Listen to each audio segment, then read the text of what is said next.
It's just ticked over 9 o'clock and I will begin the meeting.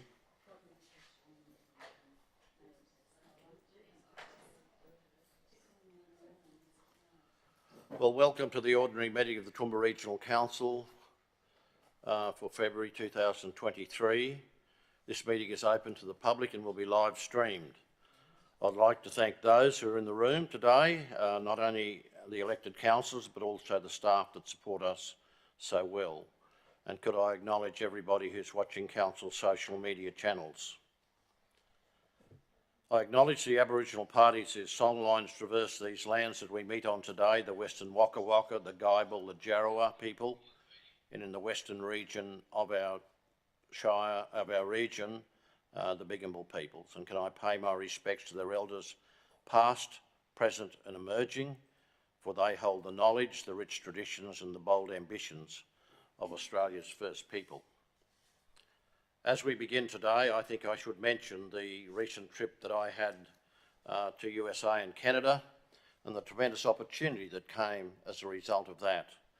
A full and a complete report will be brought to Council by ComSec in the not too distant future, and that will include many things, including exciting opportunities around fast rail and developments there, as we saw in Vancouver, and some of the things that are happening in Los Angeles as they prepare for the 2028 Olympic Games.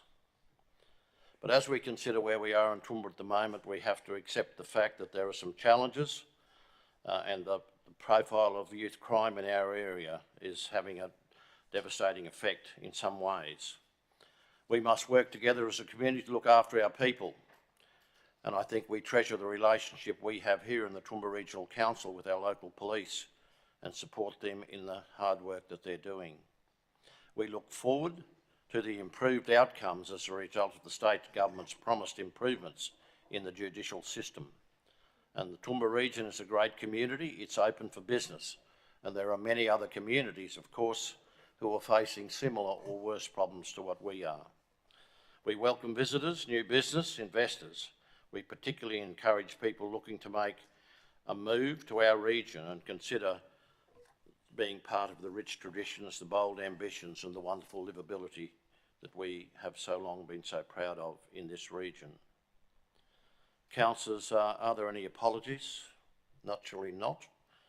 Noting leave of absence, nil.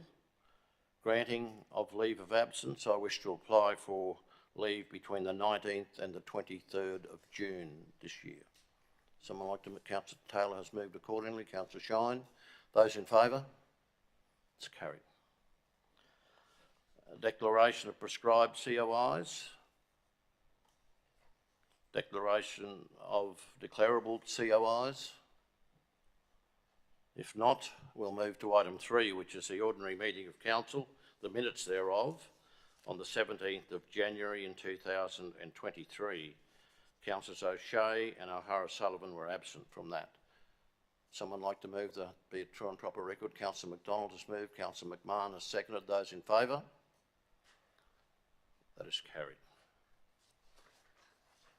Is there any business arising from the minutes? If not, we'll move to item 5, the presentation of petitions. Are there any petitions today? If not, we'll move to item 6, which is business for which I wish to have considered, but at this meeting of Council without notice. There are no minutes, no motions to be brought forward by me today. We'll move then to item 7, reception and deputation of delegations by appointment. There is no delegation today. So, councillors, we move then to item 8, and as we do, we remember our values of accountability, safety and well-being, of teamwork, of honesty and respect. Item number 8, the reception and consideration of committee reports. 8.1 is planning and development. Does anyone wish to take anything from that? You're happy to move that. Councillor O'Hara-Sullivan has moved. Councillor Bill Carl has seconded that. Any questions? Those in favour? That is carried. We move then to item 2, water and waste. There are no matters to be considered there. Would someone like to move the receipt of that report? Councillor Von Hoff has moved. Councillor Summerfield has seconded. Those in favour? That's carried. We move then to the Infrastructure Committee, item 8.3. Does anyone wish to take anything out of that for separate discussion? Councillor Melissa Taylor. Thank you, Chair. I would like to take out item 8.3, please, for further discussion or debate. Is there how many items are there in that? Just the one item? Okay, well, over to you, Councillor Melissa Taylor. Thank you. Thank you, Chair. I did email Kirsten and Wendy, and I would like to propose an alternate motion to the recommendation of the councillors, of the officers, my apologies, that council reinstate filtering at council-controlled intersections between 7 p.m. and 7 a.m.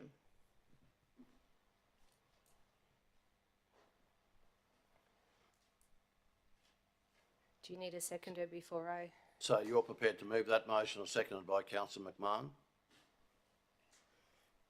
Okay, we'll open that for debate. Thank you. In the officer report dated 14th of February, 5 options were offered as possible ways forward. Revert to filtered at all intersections at all times. Reinstate filtering at all intersections between 10 p.m, 6 a.m, and 9 a.m, 4 p.m, and 9 to 2 at schools. 3, reinstate filtering at all intersections between 10 p.m. and 6 a.m. 4, reinstate filtering at intersections on a case-by-case risk-assessed basis. Or 5, not reverting back to filtering at all. This discussion today is about a driver's ability to traverse an intersection safely and the ease of traffic flow through an intersection without the needless and excessive wait times. The signal phases and their sequence are unnecessarily extended because a right-turning vehicle is waiting at a red arrow, extending time when there is no oncoming traffic. This causes great frustration and limits traffic flow throughout our network. It's essential we manage travel demand for a more sustainable and safe travel system.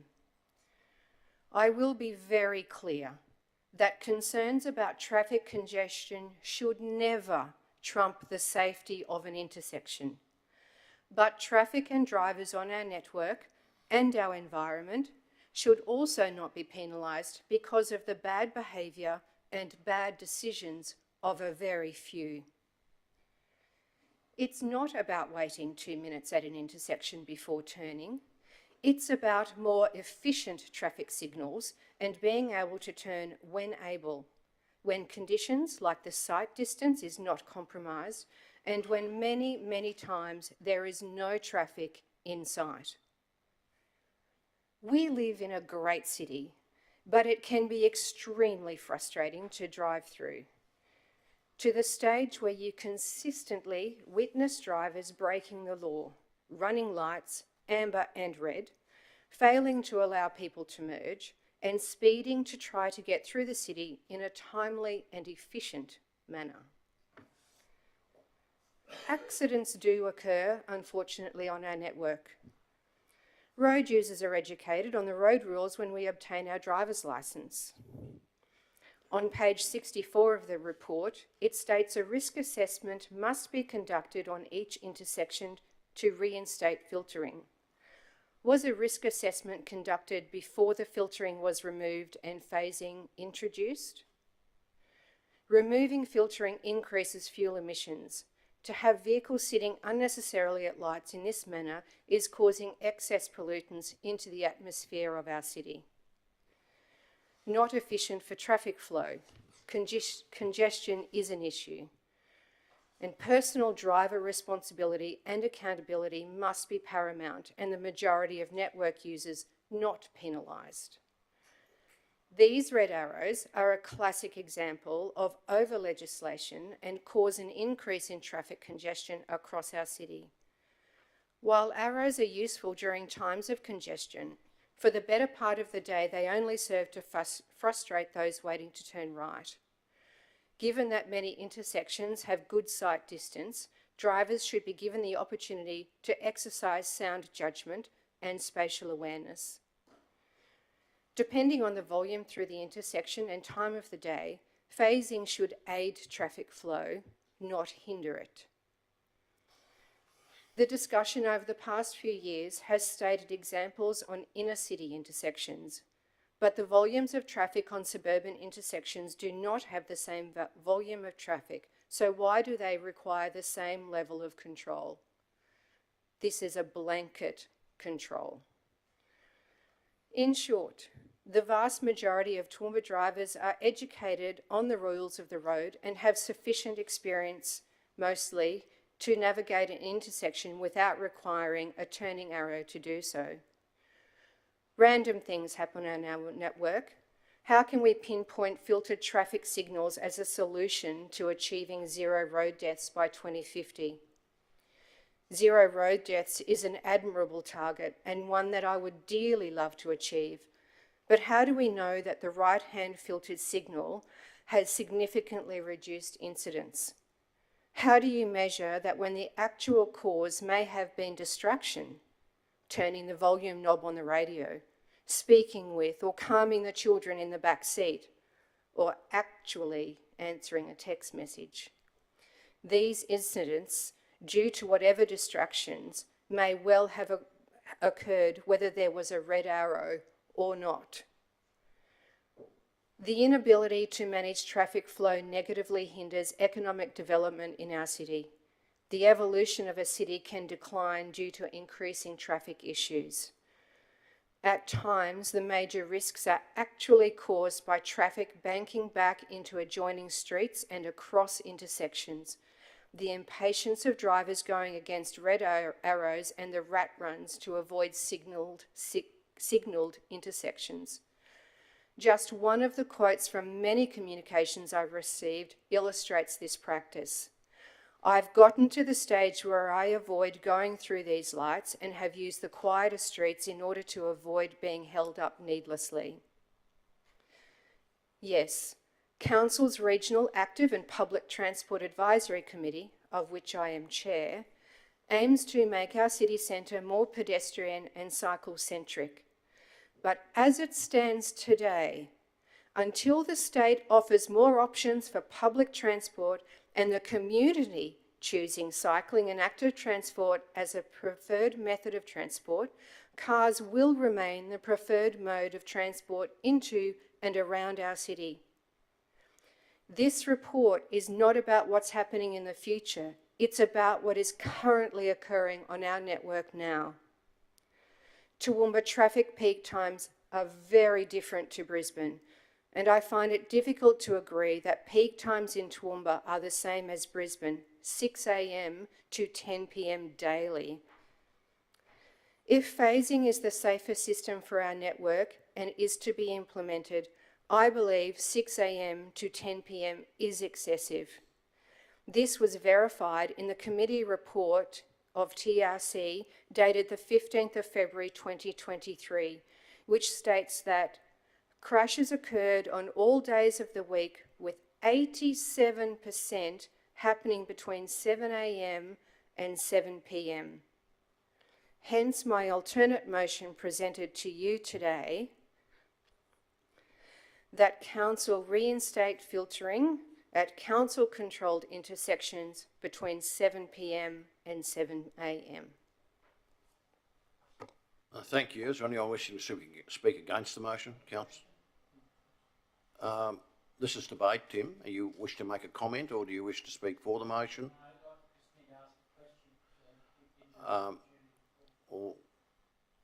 Just ask a question, then we'll go back to the debate. Thank you, Chair, and I appreciate if I've broken protocol. Thank you for letting me do that. Councillor Melissa, thank you for bringing this forward between 7 and 7. I note in the original officer's recommendation, number 2 was the night time, and then 9 to 4 during the day, or 9 to 2 in school zones. That was part 2 of the recommendation. Have you had any consideration about putting the daytime relaxations in this alternate motion as well, or are you just sticking at night? And if so, would you consider including the 9 to 4 during the day or 9 to 2 in school zones in part of this? Thank you, Councillor McMahon. I will be guided by the majority here, but I was actually basing that time frame on the information and the statistics given by the report dated 15th of Feb 2023, that 87% of the accidents happened between 7 a.m. and 7 p.m. So that was my reasoning behind that time frame. Move back to the debate. Councillor Carol Taylor. Thank you, Mr Mayor. Toowoomba Regional Council's Road Safety Strategy 2019-2023 and the one from 2011 to 2015 espouses the Safe Road Systems approach towards improving road safety in our Toowoomba region, and it's underpinned by 5 fundamental principles of road safety. Clearly, Council has an obligation to ensure its decisions about its street network and traffic management systems improve safety for street users with increasing traffic. The inclusion of fully controlled right turn phases in traffic signals does increase lost time, as we all know, and may increase delays, whether they're perceived or whether they're real. However, fully controlled right phase turns do make for a safer intersection. The road toll in our region has risen dramatically in 2 years, dramatically. And even if there are no fatalities, Councillor Melissa mentions about 80% being outside the hours of 7 p.m. to 7 a.m. What happens to the other 20%? 20% of crashes and road safety. Mentions the risk assessment. The risk assessment didn't have to be done because we had a strategy, the road safety strategy, where we were working towards. The reason, councillors, I might say, previous councils have supported the safe systems, and it's the road safety strategy. Risk assessments would need to be done, I will say, because our professional traffic engineers will not manage our traffic signals unless they are done. So that is the reason they have their own board and they have their integrity and they are trained in this space, unlike us sitting around this table. The safety of our community is paramount to myself, and I hope to everyone sitting around this table, and I support the modelling of the traffic movements and the risks that they see now. Traffic numbers will only increase in the future. If the risk is there now, it will get even worse. I'd bring you, data shows 39% of fatal and serious injury crashes at signalised intersections are a result of filter turns, and controlling that movement has been shown to reduce those crashes by 60%. Now, there's nothing that says there's nothing between 7 p.m. and 7 a.m. in the morning. So you're just as likely to be driving along with fewer. The only reason that there are more is because there's more traffic congestion, more traffic on the road at those peak times of the day. But there's nothing to say. I do remember a terrible smash down at Alderley Street, and you would remember it too, Mr Mayor, where an only child of a Chinese couple was killed because somebody went through a light, and that was on a TMR road, but the both of them were killed. So at the end of the day, this isn't about time. This is about the safety of our community. This is about our traffic engineers doing what they know is the right thing to do and they're trained to do in that space. And this is really, if we change this, that takes us out of step with every other local government in southeast Queensland, with all the state authorities of every state in Australia, with the National Road Safety Strategy, with the TMR's Road Safety Strategy, and with our own Road Safety Strategy, which has been supported by this is the 4th council that we have had a road safety strategy for. And I think by doing this and ignoring what has been recommended by our professional traffic engineers, we are putting ourselves out on a limb, and we are really saying the car and the trip is more important than the person driving the cars. It's normally someone who's innocent who is injured or killed. We're saying that the car driver and saving 1 minute is more important than people's lives when they're driving to and from work or on their daily trips. And I can't live with that.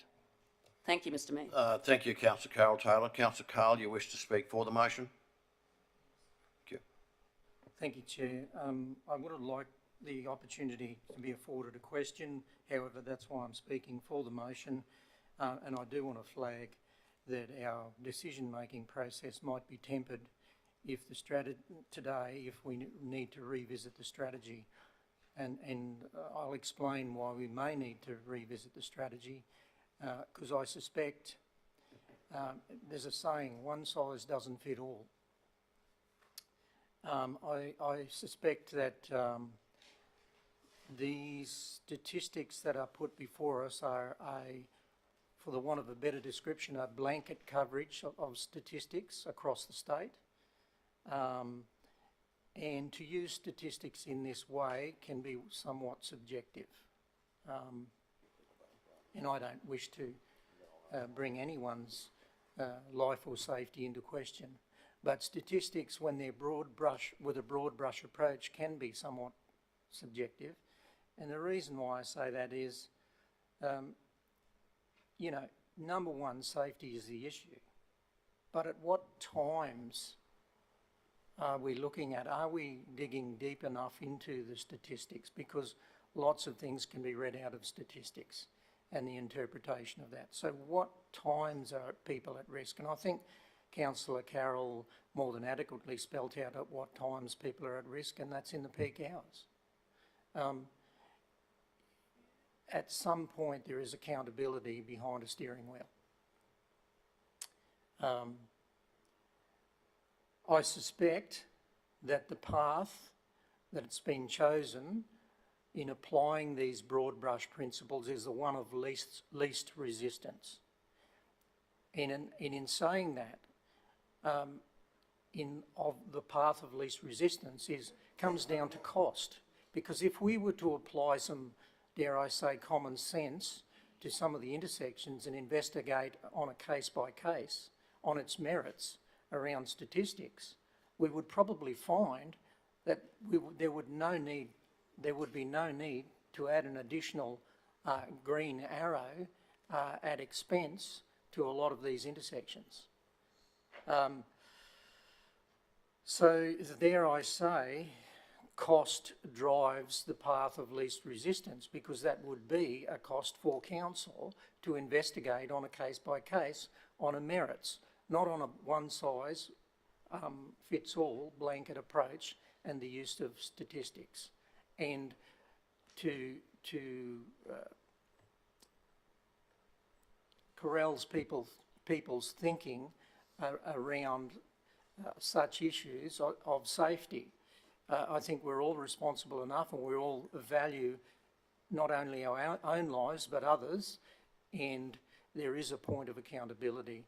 But I flag that we may need to revisit our strategy, and have we applied a blanket approach to our strategy? And should we be looking at what is the best fit to this region?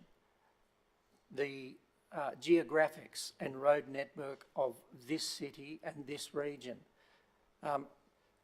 rather than be lumped into a blanket statistic across the state. So that's why I'm speaking for the motion, but I do flag that we need to possibly revisit our strategy to accommodate a sensible approach, one that is reasonable, and one that will facilitate a longer life of our existing network as well, as far as that. Anyway. Thank you, Councillor Carl. Councillor O'Shea, you wish to speak against the motion? Yes, thank you, Mayor.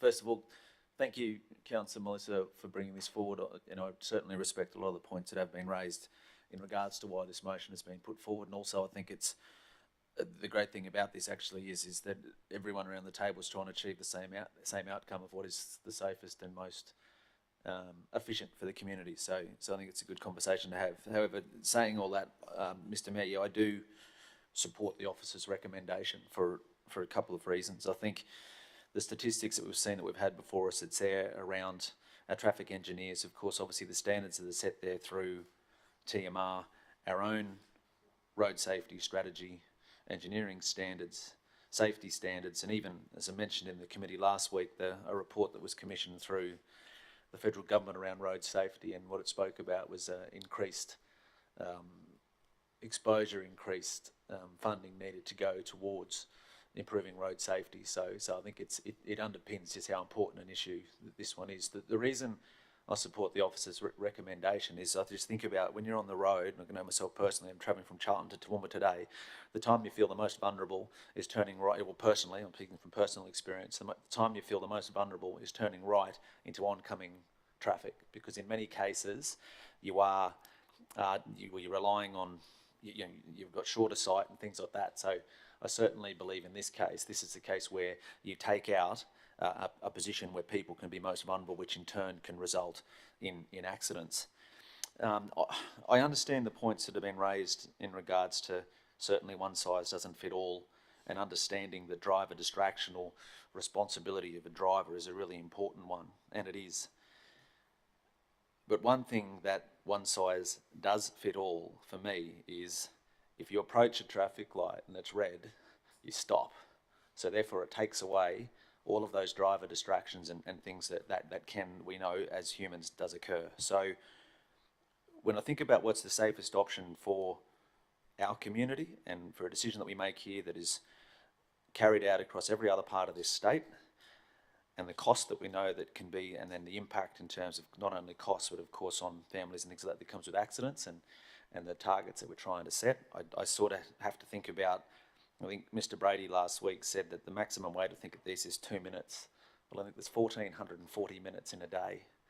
So for the sake of 2 minutes, if something is a lot safer for drivers in cars, others around our road network, I think, as I said, 2 minutes out of 1,440, to me, I think is, if we want to be legitimate about following safety standards, we have to abide by what the recommendation that's been put before us by our officers.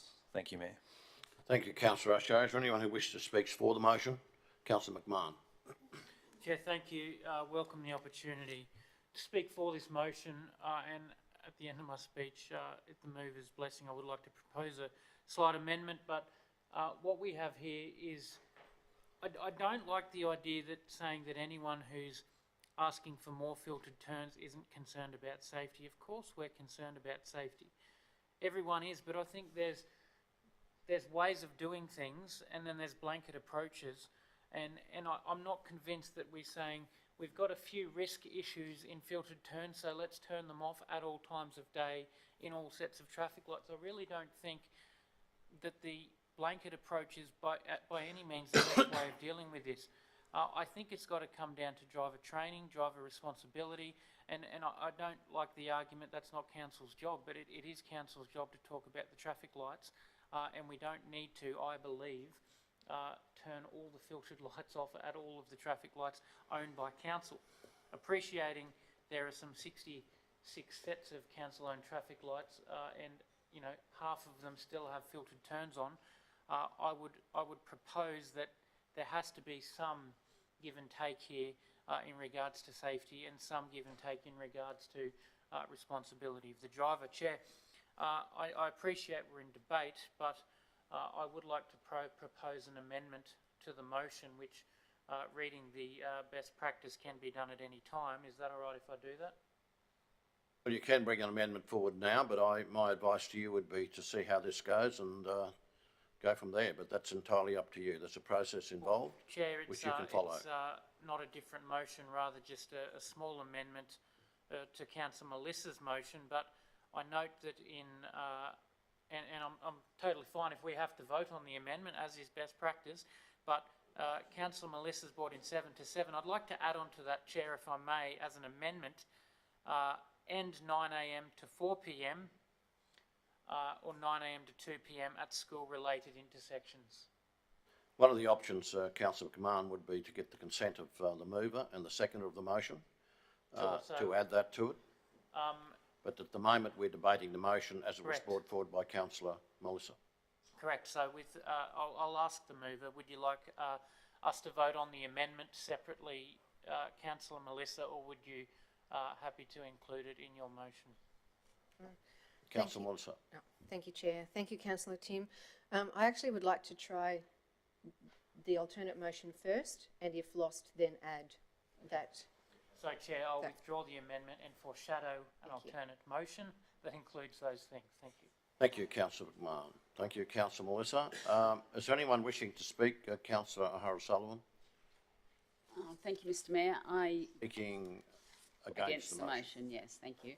I moved last week for the original recommendation that council support continuing to move towards fully controlled right turn movements at all signalised intersections, because, as Councillor Carol Taylor has so adequately outlined, the statistics, and I don't think it's a fair argument to say sometimes we can respect statistics and sometimes we can't. But I think what Councillor Taylor didn't mention, she talked about the numbers of crashes between July 17 and December 22. 38 crashes resulted in 60 casualties at 21 sites. And there was a cost to the community of $9,888,238. So, you know, that's huge. And the other statistic or the other figure that she didn't mention was our transport and drainage planning customer requests had only had 14 out of 11,924. So, you know, those numbers are incredible. To my mind, Mayor, this argument about the signalised, filtered turns are holding up traffic flow and limiting and causing congestion. I don't think between 7 p.m. and 7 a.m. in Toowoomba streets there's too much traffic flow and congestion. And as Councillor O'Shea has mentioned, the General Manager confirmed last week that the longest you will wait at any intersection is 2 minutes. So I don't know anyone who's in a hurry that can't spare 2 minutes out of their day to sit and wait.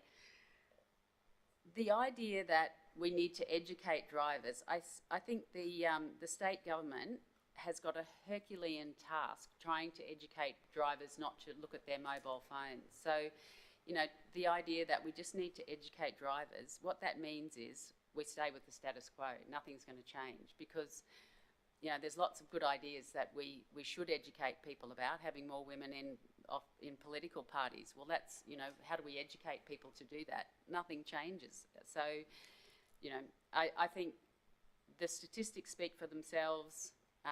We can try and educate people, but it doesn't really make any difference. And as soon as we accept that there's an arrow there, you're going to sit until it changes to green. That's how it is. It's like the resistance to wearing seatbelts and all of those other safety measures. They're just things that we have to accept because it's for the greater good. Thanks, Councillor O'Hara-Sullivan. Anyone wishing to speak for the motion? Councillor Summerfield. Thank you, Chair, and thank you everyone for all your comments. I always appreciate everyone's point of view, and it helps us all to understand what we're dealing with here. I really am worried, though, that we're becoming so regulated we won't be able to think for ourselves. We've all been through the process of getting a driver's licence. We all know the road rules. We use the road rules at intersections that aren't signalised. We use them every day. I don't see why we have to do this and be sitting there at a traffic light waiting when there's not another car in sight. And even if there are some in sight, they're a long way away and you've got ample time to turn. I just think it's wrong. And the argument that, you know, it's only maximum time you'll wait's 2 minutes. You do 5 of these on your road trip to work, that's 10 minutes extra in your road trip. Okay, so it's not just one intersection we're dealing with here, it's multiple intersections for anyone travelling anywhere, whether they be going to work, going to the hospital, going to wherever it is they may be going. And I just think we have to be a little bit sensible and give people the opportunity to use their common sense. It's not rocket science that if there's a car coming in front of you, you can't turn. And I just think we need to be thinking about being logical, stop over-regulating our people and let them get on with their lives without this constant interference by government at all levels. Thanks, Councillor Summerfield. Councillor Shine, you wish to speak against the motion? Against the motion, just very quickly, I think most of the arguments against the motion have been mentioned by previous speakers, in particular Councillor Taylor, whose opinion as chair of the transport portfolio and endorsing the officer's views and the experts' opinions as we've read is admirable. The only thing I want to mention is that, unless I'm mistaken, the frustration that people might feel between 7 p.m. and 7 a.m. Can be addressed by a quicker sequence of the change of lights, which probably does occur anyway. That's my experience, without having to have the filtering process. The other point I'd like to make is simply that there is a lot to be said for consistency, so that drivers get used to what will always be the traffic signals at particular intersections. If this program as recommended is recommended throughout the state and throughout the Commonwealth, particularly for visitors coming to Toowoomba, it will be, that consistency will be important for, in a sense, to encourage safety on the roads. Thank you. Anyone wishing to speak for the motion? Not, I just might ask the General Manager for a brief comment, please, before we wind up the debate and take the vote.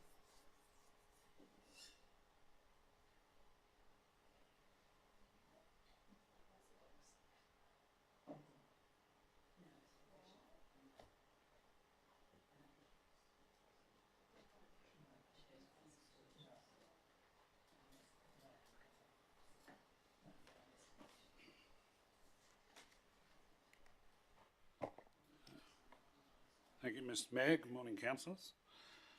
Comment in regards to the proposed motion and I suppose to the debate. The statistics that we've used, other than the covering statistics that Councillor Megan O'Hara-Sullivan mentioned, which are the ones that come down from the state in regards to the number of incidences that putting controlled filtered turns in can save. That's at a state. But the actual casualties are ours, our community. And those are the ones through 2017 to 2022. And the 87% of those did happen between 7 a.m. and 7 p.m. and 13% outside those areas. But that's still 5% of the incidents or accidents at night time.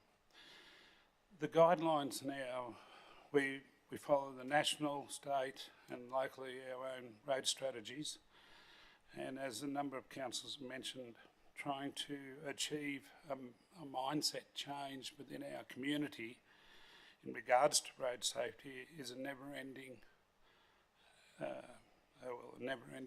attempt to get people to do the right thing and to just be patient and just be tolerant on the road network. We do a lot as a nation, and even as our community. We have National Road Safety Week, we have State Road Safety Week. We put a lot of time and effort into promoting road safety, and having this opportunity here with signalised intersections to make them a little bit safer is something that obviously I'd like to have Council's full support towards. The other aspect I'd like to sort of just make is that when it actually comes down to looking at a set of signals, it's not just one element that we're looking at. When you're looking at, you've got line of sight, so it's not just the distance, but the line of sight, what's blocking. Sometimes you can look through an intersection, there's nothing blocking you. Other times there's a bus in the way, something else in the way. These are the things that add into the confusion for a driver. In our city, we have climate elements, and particularly at night time, fog. We have, which can obviously reduce your, we've all driven around the city at night time, and the fog can bring your sight vision down to 20 or 30 metres at best. There's many elements that go in this. The other element that goes into this is the number of vehicles approaching the intersection at any one time, and I can assure you that as you go above and the control, a lot of the work's done around 200 vehicles per hour coming towards on a leg of an intersection, that on many of our intersections around the city does happen through the evening, and we still have a lot of traffic after 7 p.m. and well before 7 a.m.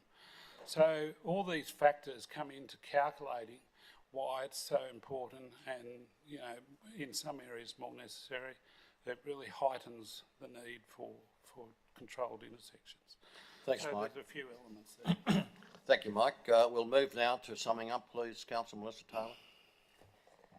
Thank you, Chair, and thank you all for your participation in this discussion around the table this morning. I note that a comment was made that this practice is in every state around our country, but as in the research that I did leading up to today's discussion, out of the New South Wales Transport Roads and Maritime Services Traffic Signal Design Section 7 Phasing and Signal Group Display Sequence, it states, and I quote, and pardon me, it is a little bit lengthy, but it goes to the argument that this is across every state in our country. A right turn phase must be provided without a right turn filter where one or more of the following conditions apply. Sight distance is insufficient for right turn vehicles to filter. There is a record of severe traffic accidents involving filtering right turn vehicles. There is more than one lane turning right for that movement. The 85th percentile speed of opposing traffic is greater than 70 kilometres an hour, and the right turn filter across more than 2 lanes. This is not applicable to our intersections in Toowoomba. It goes on to say, a right turn phase should be provided without a right turn filter when one or more of the following conditions apply. Right turn vehicles cause excessive delays to other vehicles using the same approach because a right turn bay is not or cannot be provided. The right turn flow exceeds 120 vehicles per day and is opposed by at least 900 vehicles per hour for a 1-lane approach, 700 vehicles per hour per lane for a 2-lane approach, and 500 vehicles per hour per lane for a 3-lane approach. Again, none of this applies for Toowoomba. So to say that it's across all states across our country is incorrect. We consistently look at the traffic light for consistency before proceeding through the intersection is business as usual and a normal practice. And I challenge the comment made by Councillor O'Hara-Sullivan that education doesn't make a difference. And this is the argument for blanket control in legislation. It's interesting that education doesn't make a difference. Many times an apology is also made for lateness around this table for being held up at traffic lights. So I also challenge the argument about 2 minutes doesn't make a difference. I will be very clear that concerns about traffic congestion should never trump the safety of an intersection, but traffic and drivers on our network and our environment should also not be penalised because of the bad behaviour and bad decisions of a very few, 13%. And I know one is more than what we want, but 13% is a lot less than 87%. And as Councillor O'Hara-Sullivan also states, the traffic volume is decreased significantly outside of 7 a.m. and 7 p.m. And this is the exact reason for my alternate motion being proposed today. Thank you very much. Well, that closes the debate, councillors, and we'll now move to the vote. The resolution is before you. I'll ask for those moved by Councillor Melissa Taylor and seconded by Councillor McMahon that council reinstate filtering at council controlled intersections between 7 p.m. and 7 a.m. Those in favour of the resolution? 1, 2, 3, 4, 5. Those against? The motion is lost. Foreshadowed a alternate motion? You're happy to move that? You want to move it now? Okay. Mr Mayor, can I foreshadow I'll be moving the officer's recommendation? Thank you. Okay.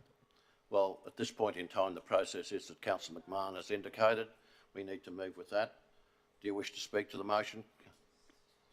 Councillor McMahon's motion is here that Council reinstate filtering at council-controlled intersections between 7 p.m. and 7 a.m. and 9 a.m. and 4 p.m. 9 a.m. to 2 p.m. is school-related intersections.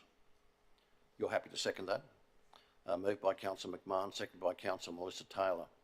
Anyone wishing to enter debate in respect to it? Not? I'll call for those in favour. 1, 2, 3, 4 in favour. Those against? 7 against. That's lost. Councillor Carol Taylor. Thank you, Mr Mayor. I'd like to move the committee recommendation from last week. Thank you. The officer's recommendation. Councillor Taylor has moved the officer's recommendation. Do I have a seconder for that? Councillor Shea, do you wish to go into debate? Mr Mayor, the safety of our community is paramount. I think everything's been said, but the fact is we need to be guided by our professional traffic engineers and follow the strategies of all state governments in every state in Australia. I repeat, every state in Australia supports the safe systems approach, as does the Australian government. And I think everything that needs to be said has been said. Thank you. Thank you, Councillor Carroll. Is anyone wishing to go into debate? If not, I will put the motion. The motion from Councillor Carol Taylor, seconded by Councillor O'Shea, that Council support continuing the move forward toward fully controlled right turn movements at all signalled intersections. Those in favour? Just a moment. 2, 4, 6. Those against? Motion is carried. Right, we move then to item 8.4, which Votes is... recorded, please. Votes recorded. Votes recorded, please. Right, we move then to item 8.4, which is the Environment Community Committee. Is there anyone wishing to take anything out of that for separate discussion? Councillor Carl. Yes, Chair. The item 3, please, amend the register of prohibition. Okay, you wish to bring item 3 brought out. Councillor Carol Taylor, which one did you... Mr Mayor, I wanted to bring up, sorry, I've just lost my place now. That was the same one, I'm sorry. Same one. Thank you very much. Yeah. Righto, in that case, would someone like to move that that item 4 in the Environment and Community Services report in respect to Tees Park, dog off-leash area boundary change, I'd like to move that be accepted. Yes, Councillor O'Shea and McMahon. We're dealing with item 4 here. Those in favour? Anyone wishing to vote against that? Righto. Councillor Carl, in respect to item 3, amend the register prohibition and restriction of animals in public places. Yeah, thanks, Chair. I would like to pull this out and speak against the motion from committee last week. I'd like to see us reinstate the officer's recommendations, and the principal reason for that, which I don't think we got last week, was there was a degree of community consultation and we ignored that quite bluntly. And then I'll save other comments for sum up, I think, Mr Mayor, but I think that's the principal reason.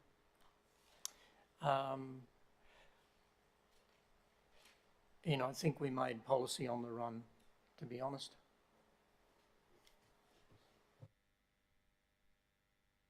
Councillor Carl, anyone wishing to speak against what Councillor Carl has brought up? No one wishing to speak against? You wish to make a comment, Mr Mayor, would make a comment if that's acceptable. I supported the officer's recommendation with the exception of Mount Peel Park, but the officers are looking at that, so maybe. So I will support this. Thank you. Right. The proposed motion by Councillor Will Carl is before you there. We had a second. Is there a seconder for that motion? Councillor O'Hara Sullivan has seconded that. Mr Mayor, could I ask a question of Yes. one of the officers? Could I ask a question of General Manager Hauser? Whether signage has been put up there before, and this, because the feedback that I've had is that the signage gets pulled down and thrown away, and is this signage proposed to be like a corflute type signs that are just banged into the ground, or are they more permanent? I suppose maybe you hadn't got to that point of thinking about that. I mean, I agreed, the reason I agreed to that motion that went through was because if there hadn't been signage there, then I felt it was fair enough for people to, you know, have some time to do the right thing and keep the dogs on the leashes. But the feedback that I've had in this week has been that's been signs there before that gets ripped up and thrown away. So, yeah. And also, we talked about it at the time, having some period, if the signs were to go there, where it was going to be monitored to see whether it was effective, and that wasn't really captured in the motion. Thank you, through you, Chair. Good morning, councillors. I can't speak with authority to the question in relation to previous signage and it being ripped up and thrown away. To your point though about future signage, it would be permanent signage. It wouldn't be temporary corflute signage that could be easily displaced or lost or moved. So we would install permanent signage that helps with the education of the community about what is acceptable and what's not acceptable and the consequences for unacceptable behaviour.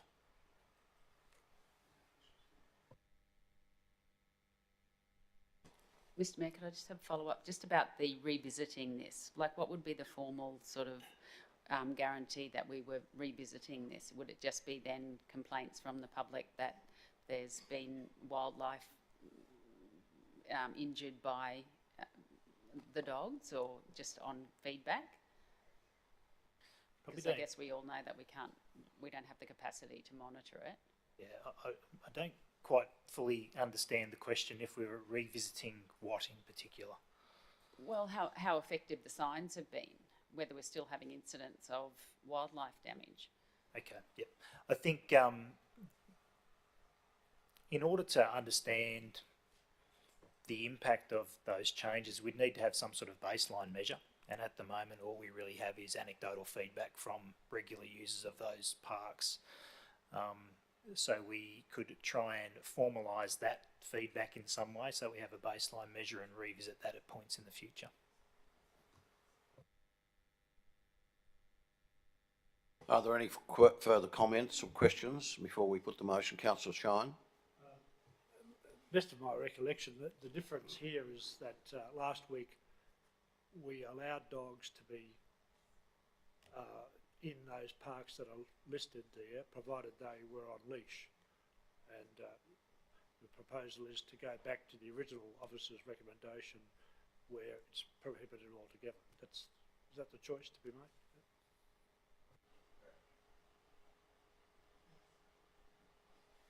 Any comment?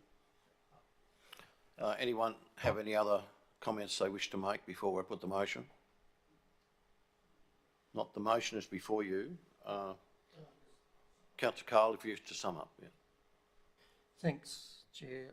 Look, I think the officers have gone through a process and a rigorous one, and as per compliance requires.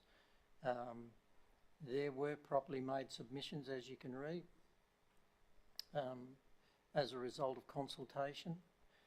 To do anything less than what the officers recommend is accepting less for those pieces of prime green infrastructure that is critically important, and how this plays out in the next 5, 10, 15 years.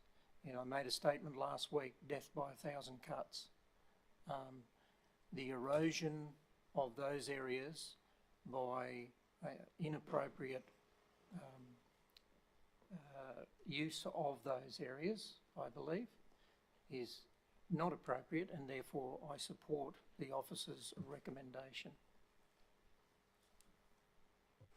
Thanks, Councillor Carl. The resolution then, Council, is before you, moved by Councillor Carl, seconded by Councillor O'Sullivan. And I don't think there's a need for me to read it out. Anyone wishing to go any deeper into it? Are there any further comments before I put the vote to the vote?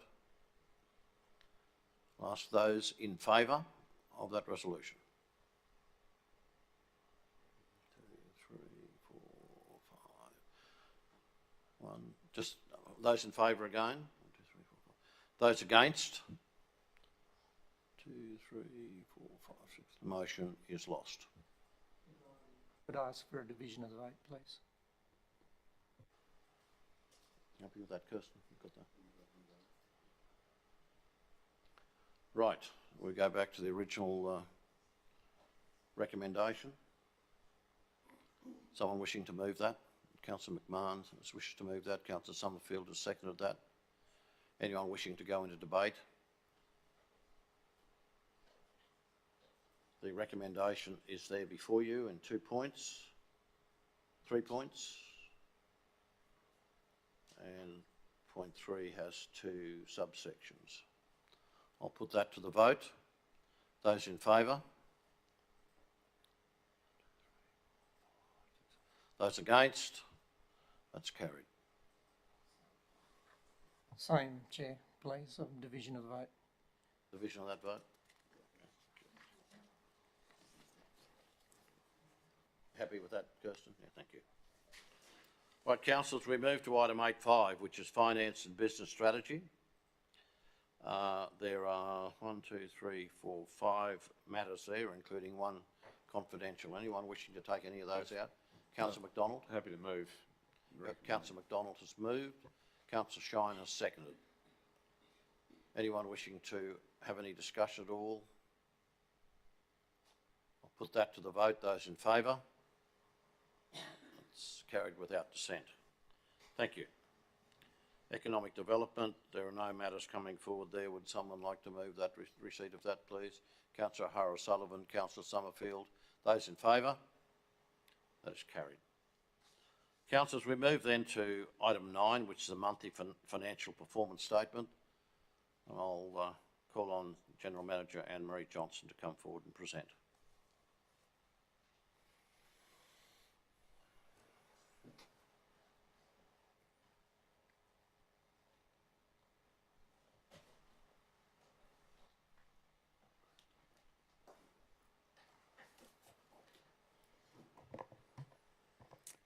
Good morning, Mr Mayor, councillors.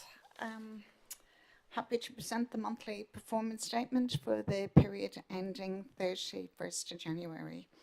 So on page 20 of 160, you will note the January implications. Unrestricted cash expense ratios 3.89 months or 88 million against Queensland Treasury Corporation's 3.6 months, and the Queensland Government proposed draft sustainability guidelines, which has a target of 2 months, so tracking well with cash.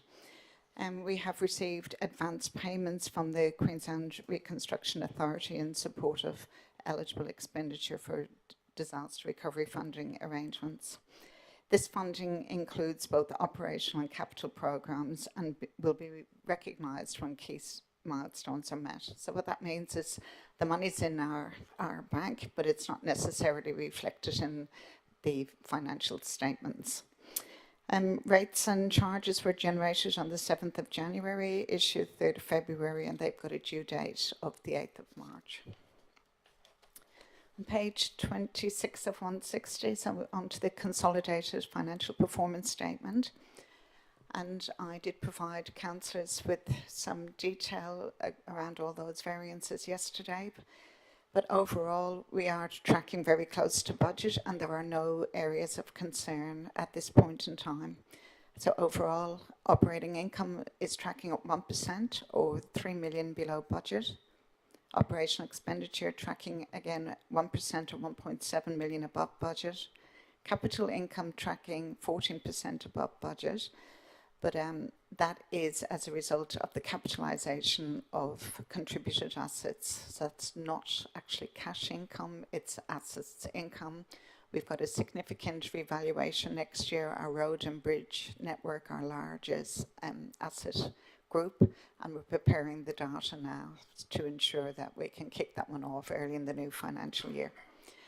And again, capital expenditure tracking 1% or $1 million above budget. So tracking pretty well across all components, and happy to take any questions.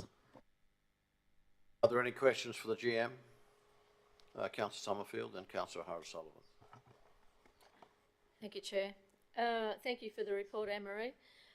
Just in relation to the grant subsidies, blah, blah, of being down $5.6 million, and given that we're so desperate to get funding to ensure that we can continue to deliver these really important large projects that we've got to deliver, and understanding that we're also employing a grants officer, are general managers and managers on alert to be constantly looking out for financial grant application opportunities, because we desperately need funding to deliver these projects ahead. We know the pressures that we're under for the future budgets from here right through for at least the next 5 or 6 years. We've got a whole lot going on, probably 10 years really if you're fair dinkum about it. What is being done to ensure that the general managers and potentially their managers are doing to try and source funding wherever possible? Thank you, Councillor. We work very closely with the state departments and federal departments to ensure that when any relevant funding opportunities come out, that we are applying for those. In these cases, we have applied successfully for funding, but we haven't, so they have been approved, but we haven't met the key milestones to recognise the funding at this point in time. So if we look at that revised budget of 41 million, and we've received a forward cash payment, but we can't recognise that payment because the work hasn't been completed yet. So with all grant applications, we apply for it. In most cases, it's when you reach the milestone you actually receive the funding. But in these cases, we've received the funding sitting on our balance sheet and will be recognised and brought to account when those key milestones are delivered. Thank you. So applications that are currently in, I wonder how many there are currently submissions underway that are being assessed at the moment. But I also mentioned the other day in a brief discussion that we had here after a meeting the other day, was that in relation to our 200 million plus for our spillways, that we should be taking this to a political level, that we should be, our mayor and deputy mayor at the minimum, should be meeting with both the Premier and the Prime Minister to try and get some funding for this. We need to go political on this funding. 203.6, whatever it'll end up being, $1 million, that this council, our ratepayers, are expected to pay is just not good enough.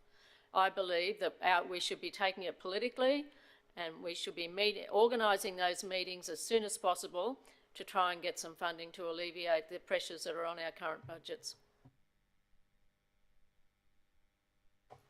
There's been a number of occasions on which I've taken this up with successive Prime Ministers, and the answer is an immediate no.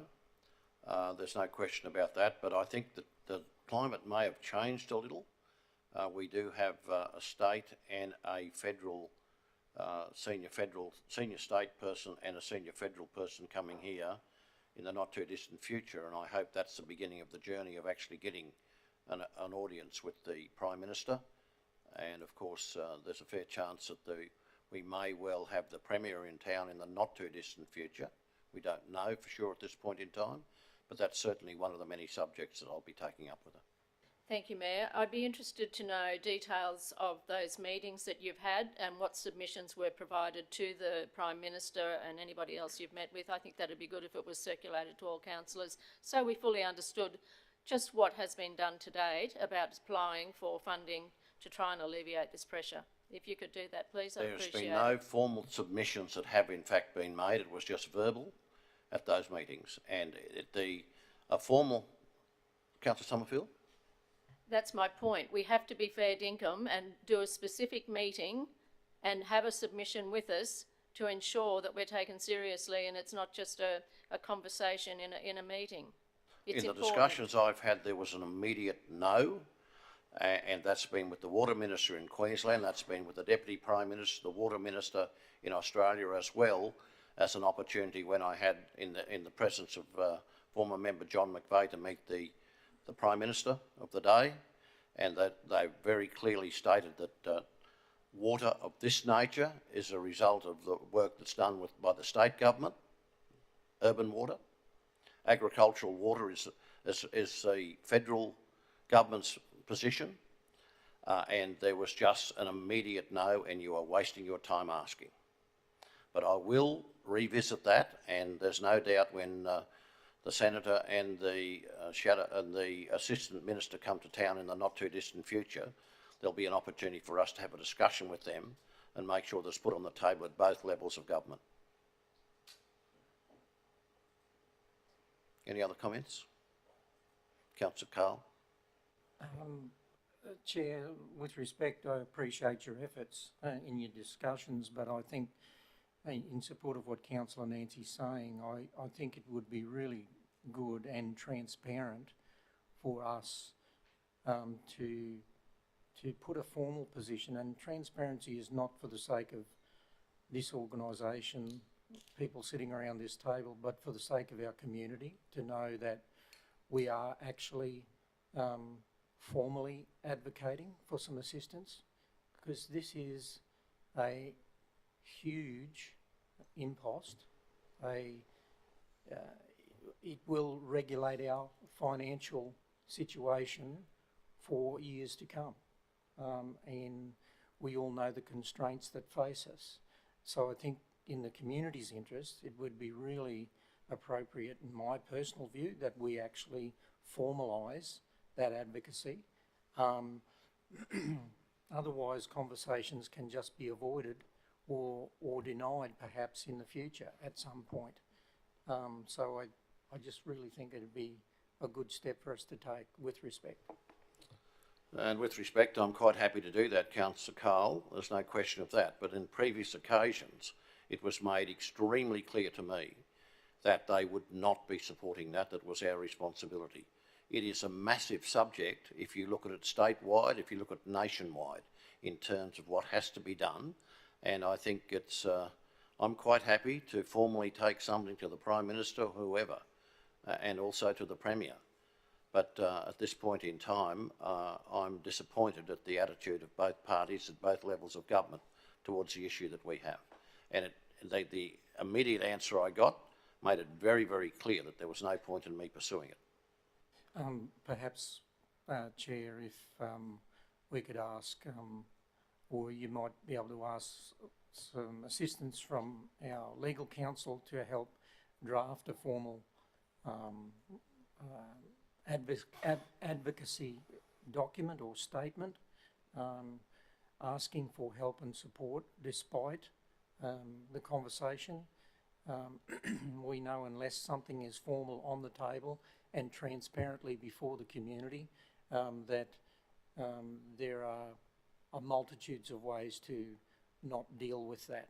But if it's a formal position, so whether we need to put a motion this morning, or better still, I think from a good governance perspective, we perhaps determine that through you, we ask the CEO to come back to us with an advocacy statement requiring support from both levels of government, and then that's for consideration at a further meeting of council. I think that would be the cleanest and most appropriate way. Yes, and I understand exactly what you're saying, where you're coming from, and we'll proceed along those lines. But each time I've taken this on many occasions up with both the Premier, the Water Minister federally, and also the Prime Minister, the answer was so brutally obvious that there was little point in us going to a lot of trouble at that point in time. But I'm very comfortable to to proceed with it. So may I suggest a motion that we ask the CEO to bring a statement, an advocacy statement for you to present to the respective parties for council to consider at the next council meeting or next committee meeting perhaps. Is that appropriate, Mr. CEO? Yep. So obviously I need a seconder for that. Moved by Councillor Cole, seconded by Councillor Summerfield, that an advocacy document be prepared in respect to the funding required for the upgrade of our water situation currently, and you can put that in better words. Councillor O'Shea, question? Yeah, thanks, Mayor. I support this, but I wonder if it should also be a, with the consent of the mover and the seconder, and actually an advocacy, like a statement, but also an advocacy strategy.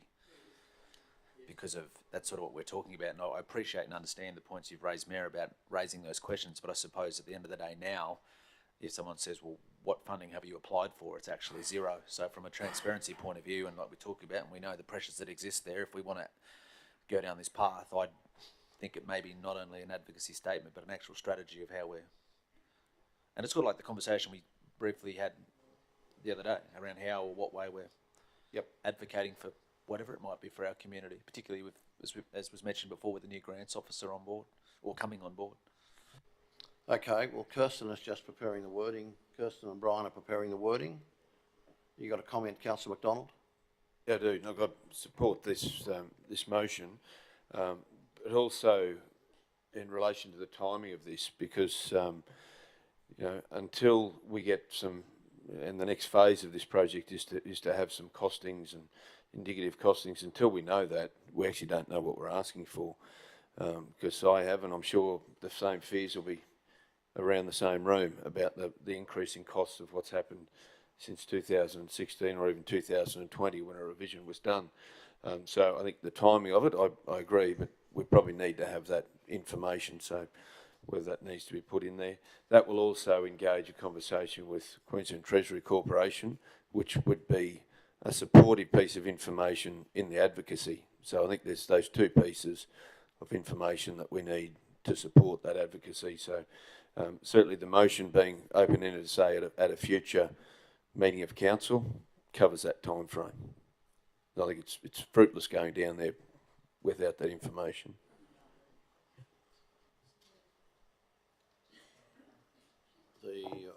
Councillor Von Hopp. Yeah, thank you, Chair. Through you, I agree. I agree with Councillor Summerfield. I agree with Councillor Carl. I agree with Councillor McDonald. I think that for at least $200 million that we're fronting here, it's worth us being knocked back again and again and again and again, and continue to very passionately make that case. My question through you, Chair, to Councillor McDonald, I agree, once we've got that information, that strengthens the argument that we put forward. Is there any timeline that we know, both from the from our engagement with QTC, but before that, I understand it's that work that you were talking about with the more accurate costings, the revised costings. Do we know when that's expected to be completed? I think through you, Chair, I think the General Manager might have a more indicative time frame on that.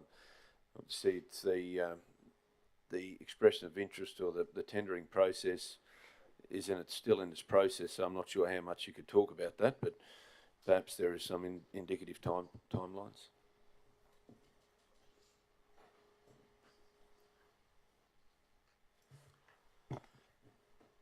Good morning, councillors. Councillors, we are, as the Deputy Mayor has said, in a process of procurement at this current stage, and I would not like to provide any further comment. Thanks very much. Councillor Shine. No, thanks, Mayor. It's like motherhood. We all support something of this nature of making further requests to the respective governments. But I just point out that we knew about this about 21 years ago, that this would happen, and I wonder if those who are so passionate now about it, asking for it haven't over those years, particularly over the last 10 years, made that suggestion more often. This relates to the more fundamental question in relation to ownership of the dams. It's a consequence of ownership that we have this imposition on us, and I think at some stage in the near future we should look at whether that's still a wise thing for us to do, to own our water infrastructure of this nature, bearing in mind the increasing costs of provision that we're faced with and of maintenance that we're faced with. Divesting of these assets is something that should be on the table. Point of order, Mr Mayor. Are we actually debating, because that's what's being spoken about? Well, quite frankly, if I've made a mistake, Councillor Summerfield, I've allowed him to make a comment, and I do that regularly. And it may well be a procedural mistake, but I've allowed Councillor Shine. I asked a question. Are we debating? No, we're not. Right. So At it's this a point question. in time, when the motion is put before you and in its fullest form, then we'll begin the debate. And Councillor Carl will speak first. Are you happy with the motion that's before you, Councillor Carl and the seconder? Yes, Chair. I think we need to keep it broad, and we need to all good discussion about the components that need to be considered, and therefore, hence the reason that it be considered at a future meeting as soon as possible, when that information is available, notwithstanding the process that the officer Damien Platts pointed out very clearly that it's a procurement process, so there's confidentiality and a whole range of things around that. But I think this would cover off, and as I said in the beginning, is the most clean cut, and from a governance practice that we consider this. Councillor McDonald. Councillor Carl, I just wonder, as the mover and then as the seconder, Councillor Summerfield, if you'd consider just changing where it says funding assistance for the upgrade of the Crestbrook Dam to say funding assistance for the dam safety upgrades as required by the national standard. Yes. Yep. Yeah. No, that's fine. Yep. Councillor Summerfield. Thank you, Chair. So, Councillor Jeff, I did wonder whether you wanted and strategy there, or should that be at the end saying and funding strategy? Because I thought when you spoke, you were suggesting that council should have a funding strategy, as in identifying opportunities to, and I know that's going to come through the grants officer, but should we have a strategy? And I may have misunderstood you. I think because this is reading a funding strategy for the dam safety upgrade, nothing else. No, I think I actually think back to Councillor Carl. I think you were really around the advocacy statement, and I think Councillor James, correct me if I'm wrong, you're around a more strategic look on advocacy generally. No, but wasn't it? Councillor Shay. Through the Mayor, my point was, sorry, I probably got a bit broader. In this case, a strategy around how we're going to do what we're trying to achieve, and I probably then went off in a tangent, just it could be in general with the grants officer around what strategies we have around attaining funding. So in this case, certainly around the statement, and then, so council, what is the strategy of how we're going about advocating? I think one of the comments that's been made to me constantly by the people I've asked is that there's an enormous number of dams that don't meet the standards now, and the cost to the nation is absolutely horrific. So, and that's, I guess, so if we get involved, we'll be involved in a much broader funding opportunity, I'd imagine. Councillor McDonald. Councillor Bell, I just wonder whether you actually need that funding strategy, because that would be part of the advocacy. Yeah, Funding would be part of the advocacy. That's the reasons we're really we doing want that. that statement, which is what you asked for, councillor Bill. Yeah. And probably leave out Crestbrook, just dam safety for the dam safety upgrade. So I think we need to keep it broad, allow the CEO and relevant officers to compile a document for us to consider at the next available, or next nearest opportunity. That it can- Councillor Bill, if I could just go back again to the AND funding strategy, that's going to mean staff are going to have to go offline and develop up a funding strategy, which really for this we don't need. Yep, It's just an advocacy statement for requesting. sorry, I meant to, yep. Thank you. That allows officers some discretion. Yeah. Yep. Can I ask if the mover and the second are comfortable with the content of that resolution that you put forward? Anyone wishing to speak against that? Unless you wish to speak for it at this point in time, I think we've had the discussion. Yeah, My view. well, just to comment quickly, Mayor, I think was the statement about motherhood statements. I think it is highly appropriate that we do all we can for our community. This is a huge impost, regardless of the timing. There was always going to be inflationary increase, and it was always proportionally a big job to deal with back when it was first noted, and to the point where we have no discretion, and we never did, so it's proportional. I think in the interests of the community, it's extremely important we do not just be seen, but do all we can. Thanks. Thank you. Anyone, any further comments before I put the motion? So the motion is before you, moved by Councillor Carl, seconded by Councillor Summerfield, that the CEO prepare an advocacy statement for requesting state and federal funding assistance for dam safety upgrade, as required by the regulators for consideration at a future meeting of Council in 2023. Those in favour? It's carried without dissent. Any further matters you wish to take out of the report? Yeah, that's right. I'm just checking to see if there's any more further comment in respect to the report from the GM. You wish to make a comment, Councillor O'Hara-Sullivan? Thanks, Mr Chair. I just want to ask a question of the General Manager. Anne-Marie, I should have asked at last meeting about just in the implications from December 2022, where it says the Department of Resources informed Council that we would not be included in the 2023 re-evaluation program. Is that, how does that work? When do they decide that we're in or when we're out?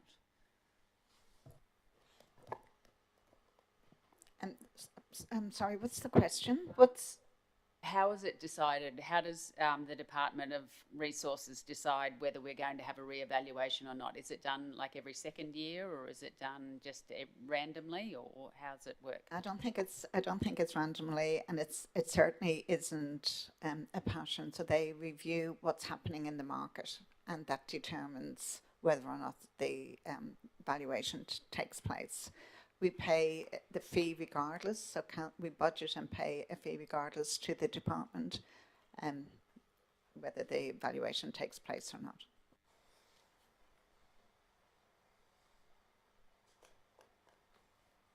Councillor McMahon, you had a question?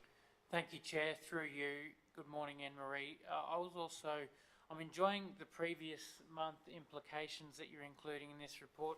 In November, we had some properties that we were trying to sell that were auctioned due to not rate paying or whatever, and we had 3 that didn't meet reserve. I find that fascinating in this market that they didn't, but wondering, it said then 4 months ago that, you know, they'll be sold off in the future. Wondering if plans have now been made for the re-auctioning of those or negotiation. If you could fill me in, please. I did provide councillors with an update on the next steps. I'm happy to recirculate that, the process that will take place now with those properties. Any further questions for the GM? Councillor McDonald. Thanks, Mr Chair. Through you to the General Manager. This is probably just a broad question, not necessarily for the General Manager of Finance, because inevitably you're the deliverer of the news and not the deliverer of infrastructure. But given that if we look at the operating expenditure of labour slightly below, yet materials and services are nearly 3% above, 2.6 million above, and our capital expenditure is 1%, which we would normally be applauding, and we should, that we're doing that. With the increase in costs in materials and services and other expenditure, yet labour staying pretty well as it is, are we seeing, and this is probably a question to particularly the infrastructure deliverers rather than finance, and it's a question on notice, and perhaps when the group reports come through they might query them. When we're reporting this as capital expenditure and we say that we've expended just above budget, in terms of this year to, say, the last couple of years, is the same amount of money that we're spending delivering the same amount of infrastructure? So by way of a percentage of dollars, with the increase in materials and services and other expenditure, are we delivering less for the same amount of money? So we may be spending, by way of our budgets, the same amount, but we may not be delivering the same amount of end product. So it's probably a question more so for the infrastructure team. But I am happy to say that that is most definitely the case. So as everyone's experienced rising costs, so this same, something that we're paying for this year, we're paying more than we paid last year for the same item. Thank you. I guess that's something that councils need to be more aware of as we get closer to the end of this financial year as well. Thanks. Very different environment in terms of costings. Any further questions, Councillor Von Hoff? Yeah, thank you, Chair. Through you. Thanks, Anne-Marie. Several of us councillors had the opportunity to attend the QTC Financial Sustainability training yesterday, and that was really helpful. And one of the things that was discussed was looking at our input costs and the percentage increase in those input costs, and they're things such as our materials and our labour costs. And then, as we know, the majority of council's money is raised through rates. So meeting those input costs with our growth in population to accommodate that, it's a question on notice. It's not something that's in here, but I think it would be really helpful for councils. It was certainly helpful for me yesterday to have a look at those two figures. So what it's costing council percentage-wise to keep doing council business in the current climate, and how that marries up with population growth, because eventually, if those aren't keeping pace, we're going to have a problem. So just those two simple figures, and that would be great if that could be taken on notice. Well, you might even know it right now. That's it. I can't, but what I can advise councillors is that when we're looking at income, we're looking at, we budget for a growth in rateable properties every year. So, you know, regardless of the growth in the region, we're looking to, to ensure our sustainability. So this year we have budgeted for 0.7% growth in rateable properties, and at the 31st of December, so halfway through the year, we were at 0.35, so or 0.33, so slightly below, but certainly tracking where we should be with growth of rateable properties. So that directly correlates with our income. Yeah. Okay. Thank you very much, Anne-Marie. And then I had one other question, Chair, if I might. It was about the final attachment in the report, attachment number 3, where we've got the group key priority projects report. Mr. Brady's in the room, but it's about that Russell Street refresh, and forgive me if I've missed it, if there was some information circulated with councillors, but at the last meeting I asked about how we measure, given that that's 95%, we're very close to signing that off, how we're measuring success for the Russell Street project. And I'm not talking about whether it came in on budget. I'm talking about there was a decision made to progress the Russell Street refresh. So what does success look like in that project? Is it increased foot traffic? Is it increased business in the shops there? What is success in that project, and how are we measuring it? And when can we expect to start to see some feedback about how that project's delivered? That's one to take on notice for GM ISG. Yep. So you're comfortable that's taken on notice? Yep, thank you. Any further questions for the GM? Councillor Summerfield? Sorry, one more. You probably even know exactly what I'm going to ask, Anne-Marie, and that is about the practical completion percentage. Have you been able to find a way of splitting that to show? And an example I'll use is we're replacing pipe. We've bought the pipe, which was 40% of the cost of the project, but it's not actually in the ground, so it's not delivered.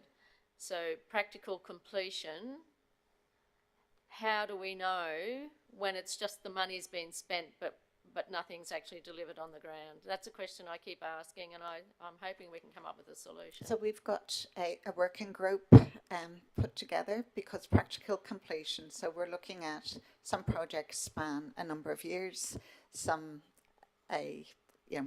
just the current financial year. So we've got our Enterprise Project Management Office leading a formal definition that each asset custodian will adhere to for updating on a monthly basis, and we will have that finalised for the March quarter reporting when we bring the capital summary report back to you with that practical completion column completed. So hopefully everyone's on the same page and we can provide you with, there is a legislative definition, so we're just going to make sure from our various operational areas that we're all on the same page when completing that field in our capital work summary, and that will be brought back for March, the actual ordinary meeting.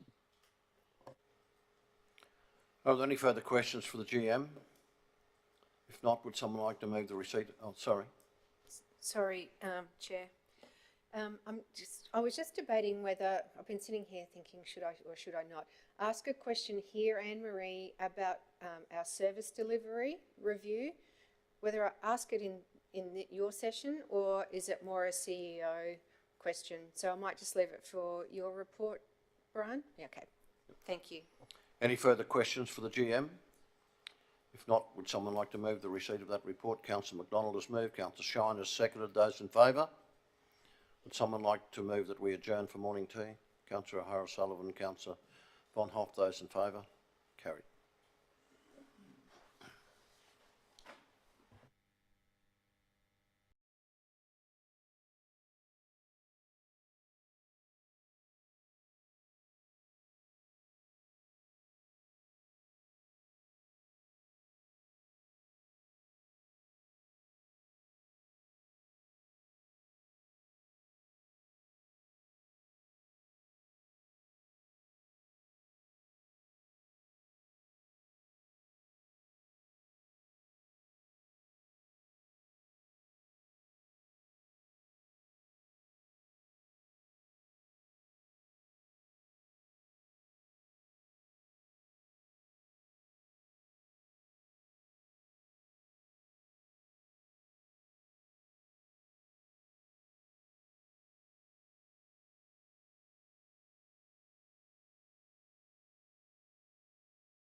We'll resume the meeting and we'll move to item 10.1, the Planning and Development Report. And Nicola, over to you.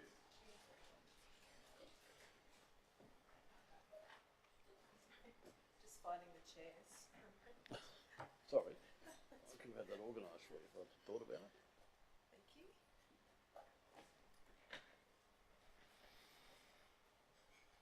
Good morning, Good morning, councillors. Sorry, I'll just be a moment. So we're presenting the group report for the Planning and Development Group. I'll take the report as read and I'm happy to answer any questions that you may have. Are there any questions for Nicola?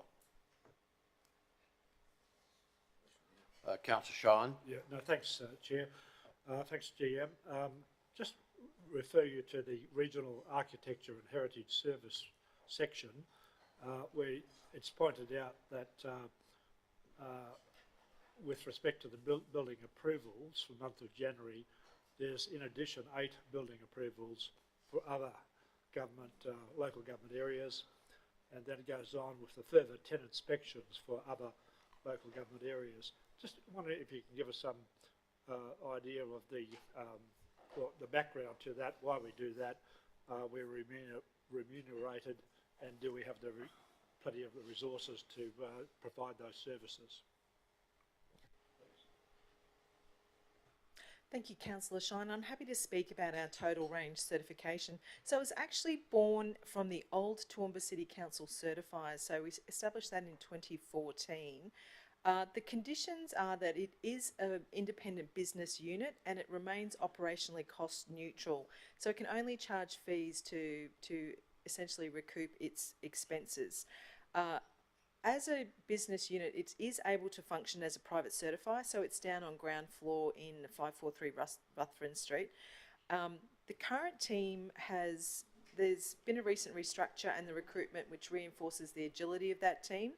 The council has an MOU already with Western Downs Regional Council and Maranoa Regional Council, and that enables the total range certification to deliver building certification services across this region.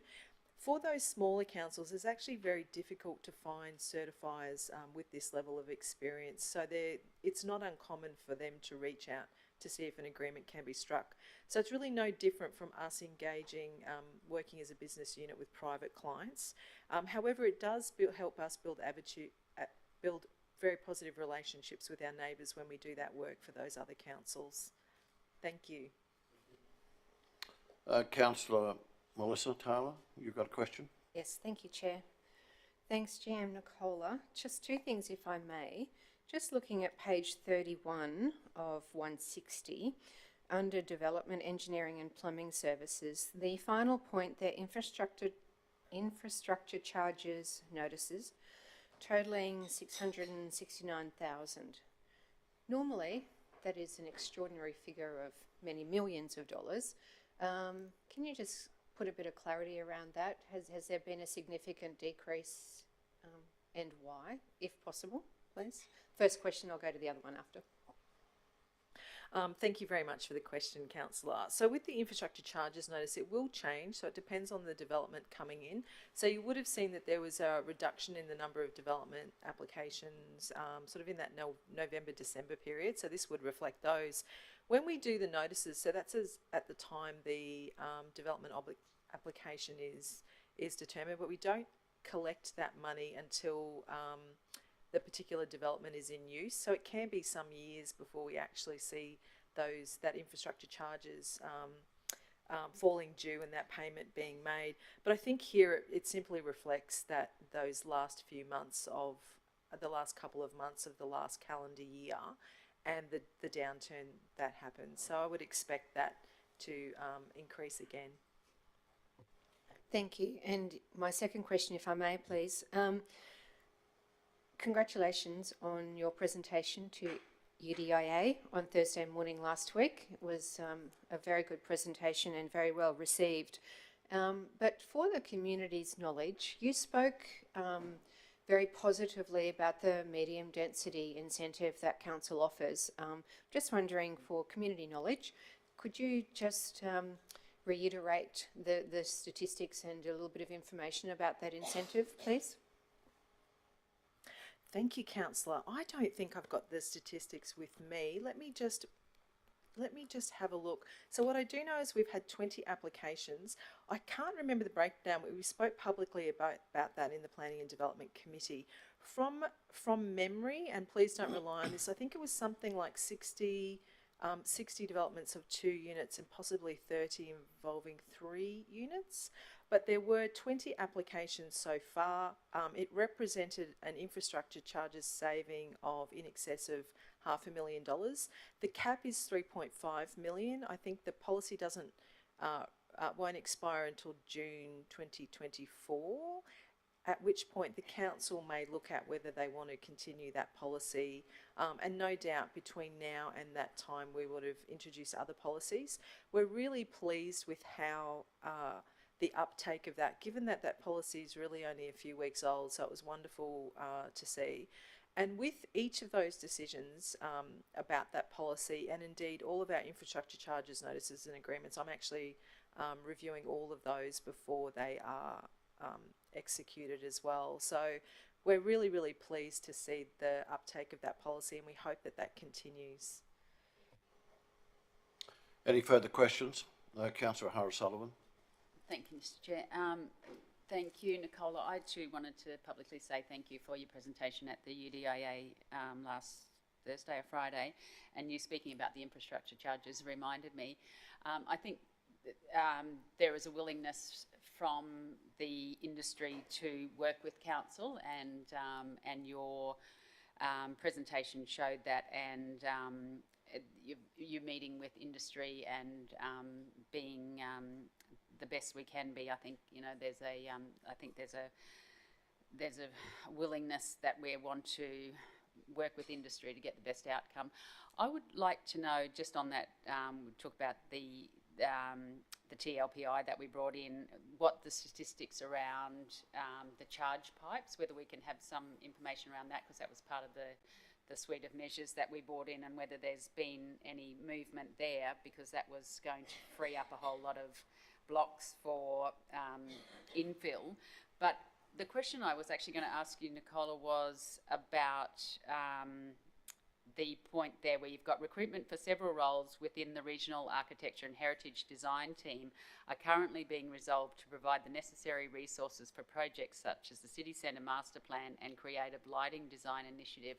You may need to take this on notice, and we talk about this every meeting that we have, but my understanding was there was no budget for the implementation, and there's 2 things. One is the trial of lights in the city, but the other is the big mega lighting design initiative. So I'm just not sure from that statement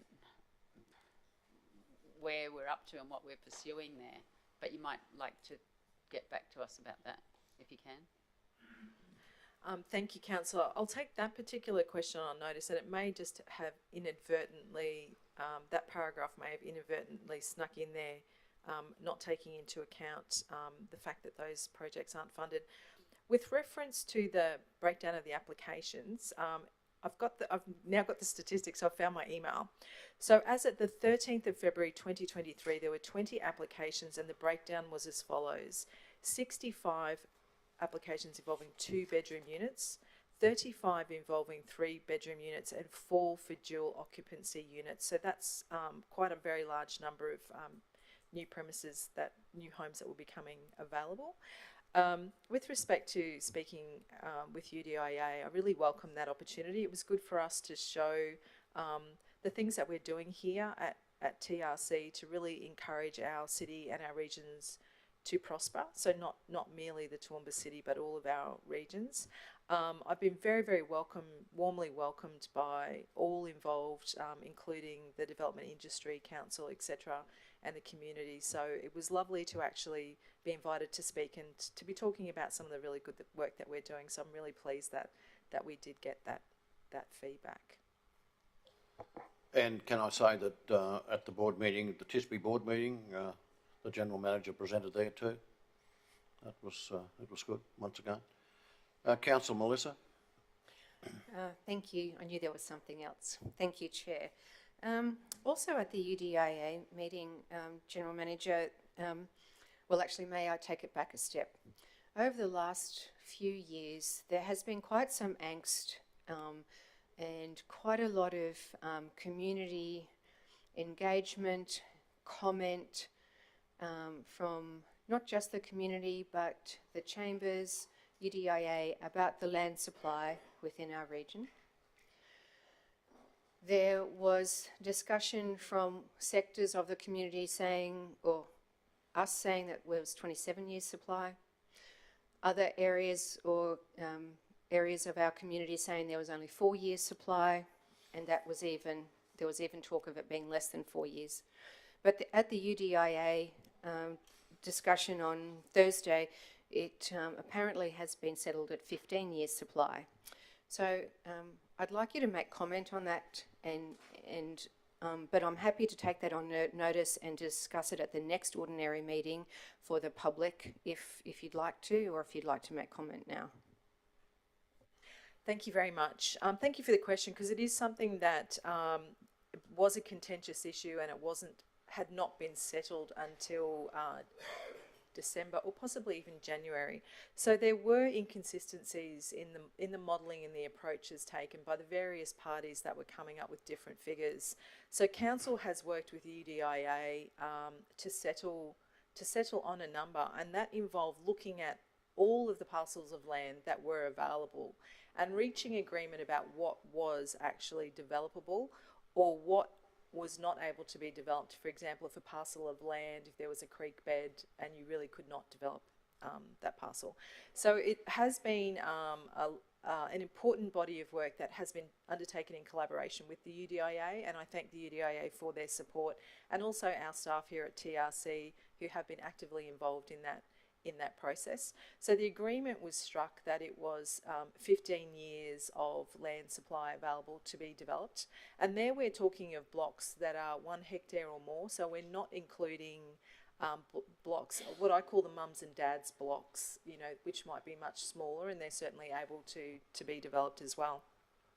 There are still some blocks that are not fully agreed upon, but it might mean the difference between, for example, Toowoomba Regional Council saying there's 15 years and 4 months versus UDIA saying 15 years. So I think there's not much to be gained from sort of any further prosecuting the matter any further now that we've settled on that amount. I think for some parties it may be difficult. They may have different types of modelling or different ways, but what's important for us at council is that UDIA is the peak body, and council and UDIA have worked together and have agreed on a position in respect of that particular question. There seems to be a level of agreement there, which is something that we haven't had for a long, long time. Councillor McDonald. Yeah, thanks, Chair. That was exactly the question I was going to raise, actually. So perhaps there needs to be some communication with that to the broader community. The second part of conversation in regard to that is around the potential or positioning of the north-south road, which is public and was mentioned there extensively. Have we done some research or some modelling on the proposal at this point, or are we waiting for the department, DTMR, to go out to consultation before a path is settled? Thank you, Councillor, for the question. I think ultimately it's a decision of the department, and once the department has led the consultation, we'll be in a position where we're able to fully understand the implications and then look at any affected parties, or also what it means to council. So at this stage, because it is not a council initiative, it's a state initiative, until there is more in the public domain, I'm reluctant to sort of speak any further about an initiative of the state versus an initiative of the council. Right, thank you. Are there any further questions for the GM? Thanks very much, Nicola. Would someone like to move the receipt of that report?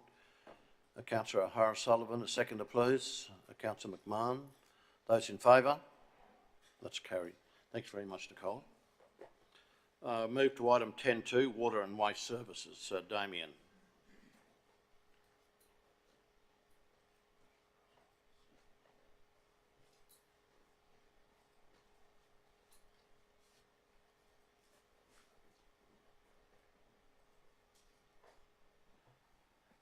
Good morning, Mr Mayor. Good morning, councillors. Take the report as read and ask for any questions. Any questions for the GM? Councillor Summerfield. Thank you, Chair. Just a couple, if I could, please, Damien. Just on the Toowoomba to Warwick pipeline, if I may. Understanding that part of the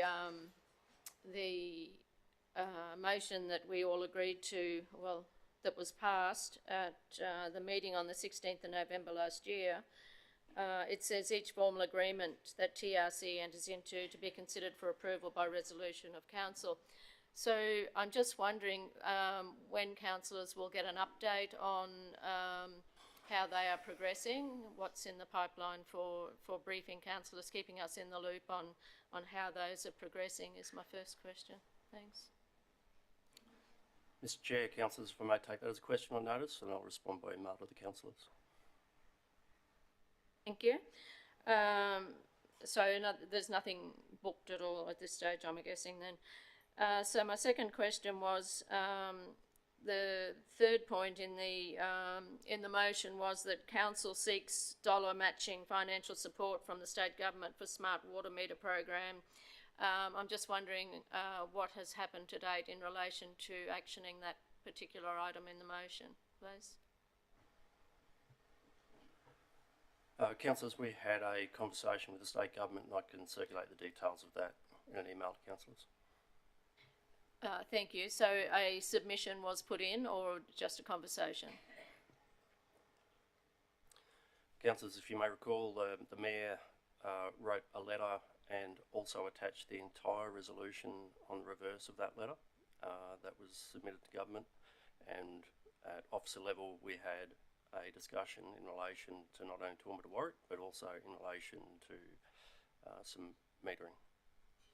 Thank you. So that letter that went, sorry, I'm just trying to get the information here. That letter, did that include details of our costings and what it's going to deliver and what the best outcomes are for them? So is there a supporting document is basically what I'm saying in relation to the letter? Councillors, I'll take that as a question on notice and circulate it to councillors.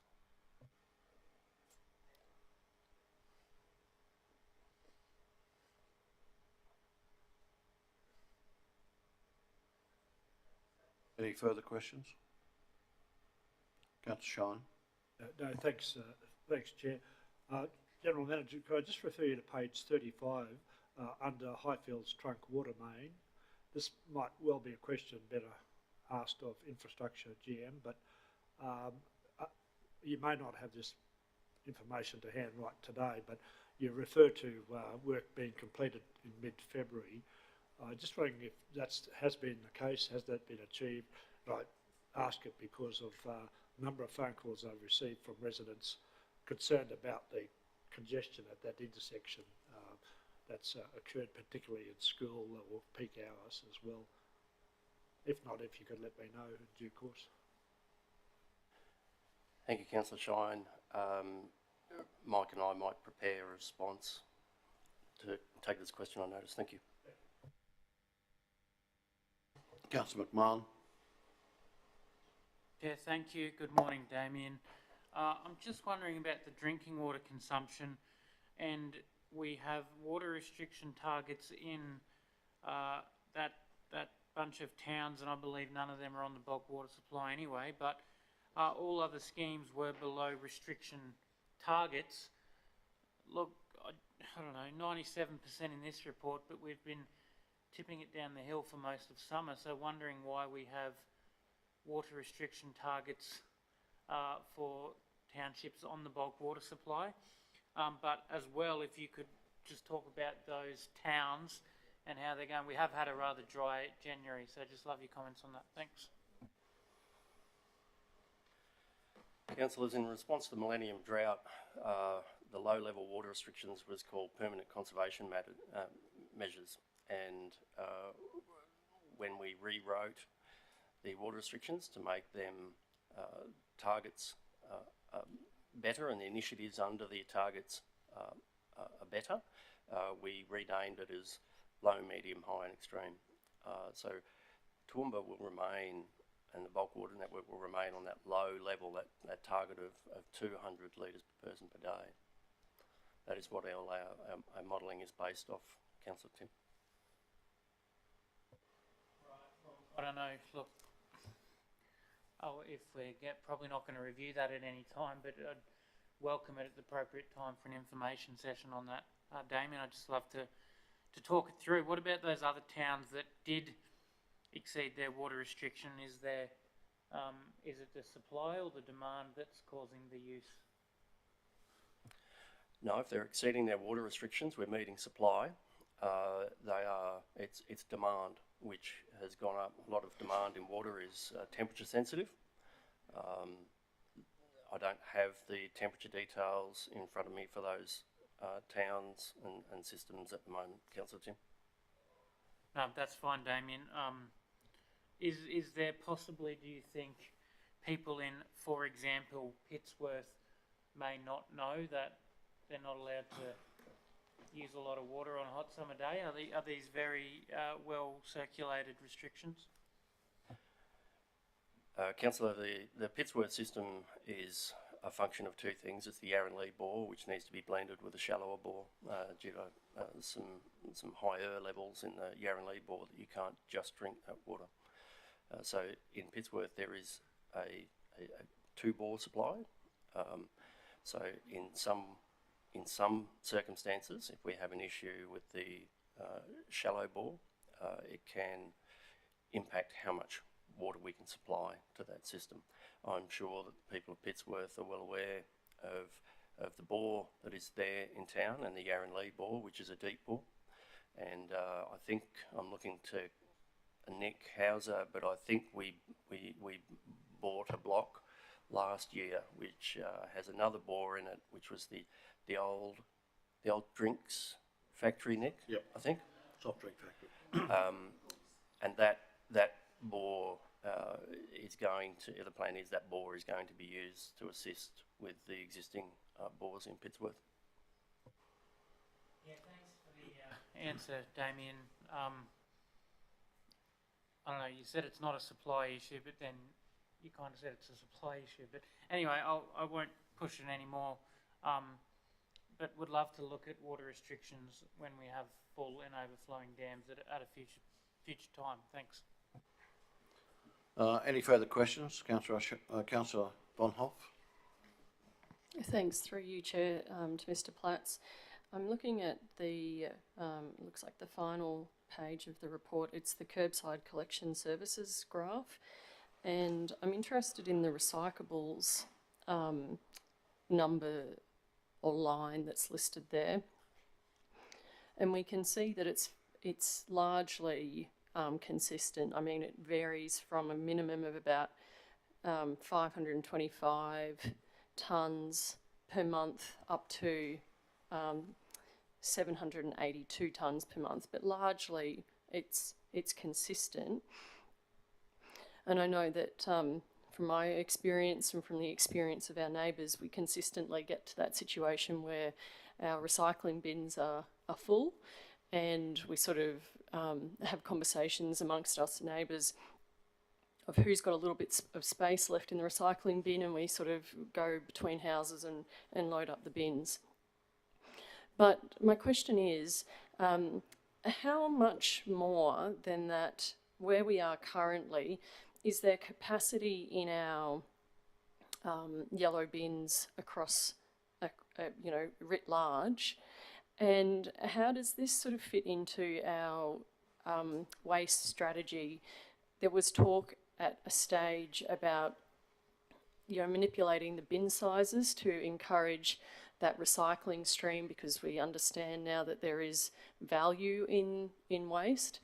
So remind me, please, where that fits into that larger strategy as well, because I think that there is a real willingness and a real desire amongst the community to recycle. And so how are we meeting that sentiment in the community? Councillor, I think that's probably worthy of an information session. It's a significant topic. I don't think I would do it justice taking it as a question and responding right now.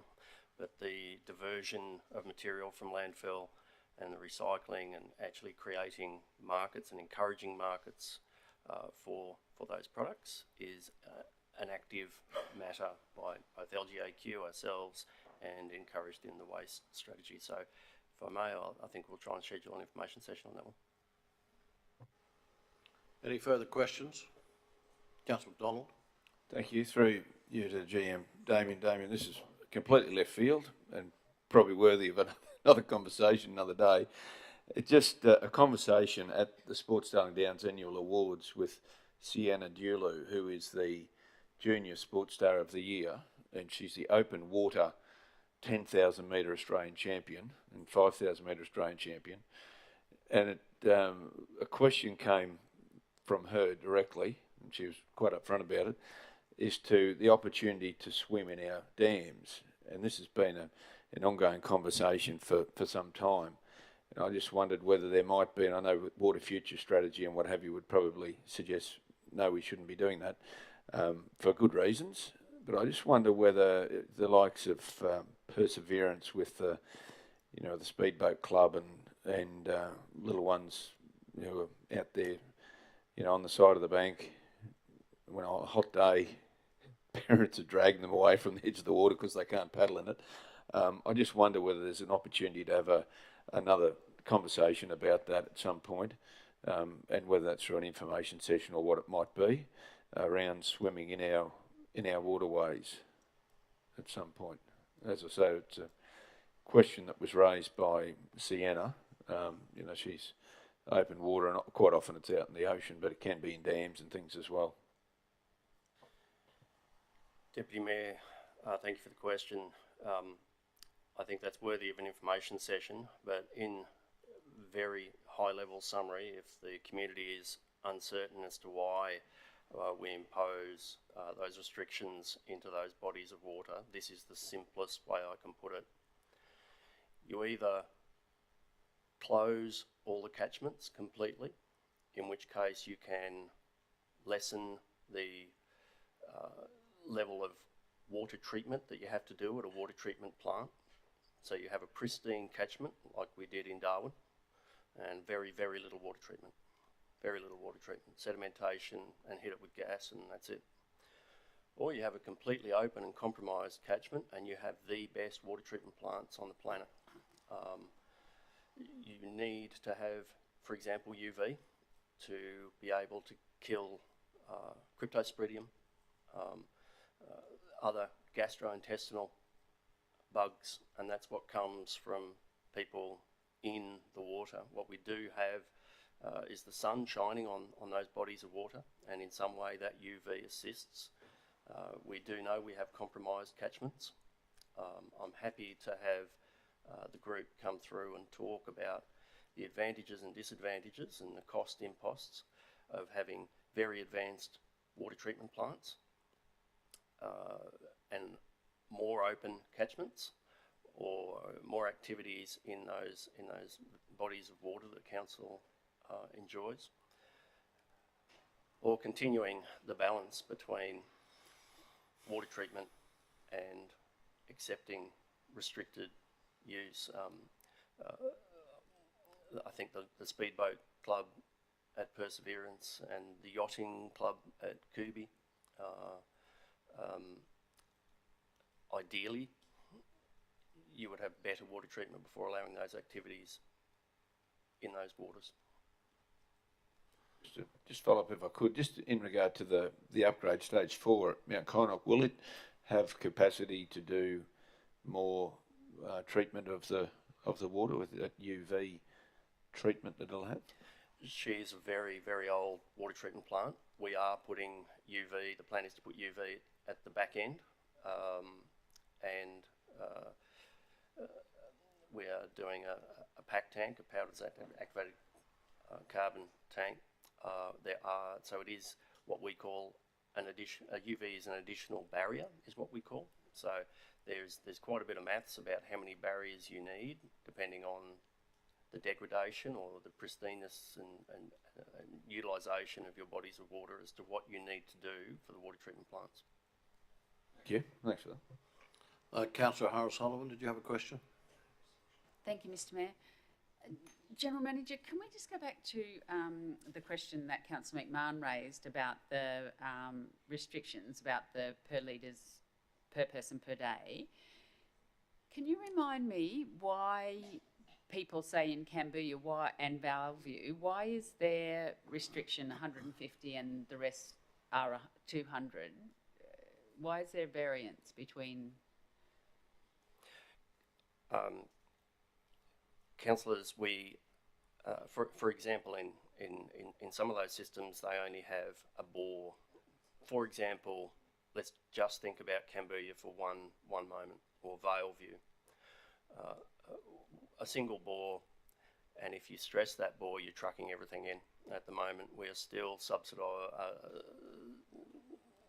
trucking into Valeview to assist with that, and we're occasionally trucking into Cambodia, even after the rains.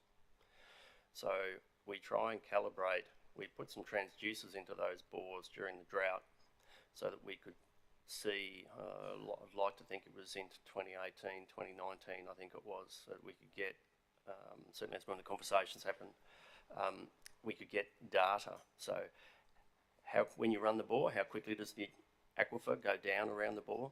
When you turn the bore off, how quickly does it recharge? And does it recharge to the level that it was or slightly lower? So a lot of work was done in thinking and calibrating those systems to their supply nuances. So it's the capacity of what they can produce. But what I really was going to ask was about, I remember having this discussion one other time about Cecil Plains and Millmerran. What's the explanation for those figures being so high? Like there was some discussion around, does that include industry or whatever? I mean, what do we know about that? Councillors, I'm happy to take that as a question on notice. I know for Millmerran in particular, the hot days, there is urban supply which is used for the cooling of some of the poultry there. I'm not sure if there's similar poultry at Cecil Plains. I just have to take that question on notice if I may. Okay, thank you. Any further questions? Just to clarify the letter regarding to the smart meters, that will be, I'll get that recopied and forwarded to everybody, and the background to that as well. And if I can just say, in terms of the dam walls, every time there's been a state and federal election, there's been significant work put into preparation of that, and they've been mentioned in the ones that I found in my office historically. Since I've been the mayor, we've kept those for those submissions. So it's been there, and be assured that in terms of the dam walls, the local, state, and federal members are constantly briefed in respect to it. But I do undertake to see whoever I can. I spent quite a bit of time with the Water Minister in Queensland on the New Year's Eve, the race day, or before the race day, and he's certainly fully aware as a result of those discussions. Any further questions? Councillor McDonald. Just a quick one in regard to the question for Councillor Vonhoff earlier, through you to the GM. Just in regard to waste services under the new contract, we have the ability, or residents who have a bin have the ability to receive an additional bin for a fee. Is that correct? I believe that's the case, but we could also have under that contract an ability to change some of the bin sizes and the vehicles which will be able to accommodate, the collection trucks will be able to accommodate alternative sized bins, but no decision has been made in relation to that. Okay. Thank you. Any further questions, councillors? If not, would someone like to move the receipt of that report, please? Councillor Vonhoff, a seconder, please. Councillor Summerfield. Those in favour? That's carried. Thanks very much, Damien. Move now to item 10.3, which is the infrastructure report GM Mike Brady.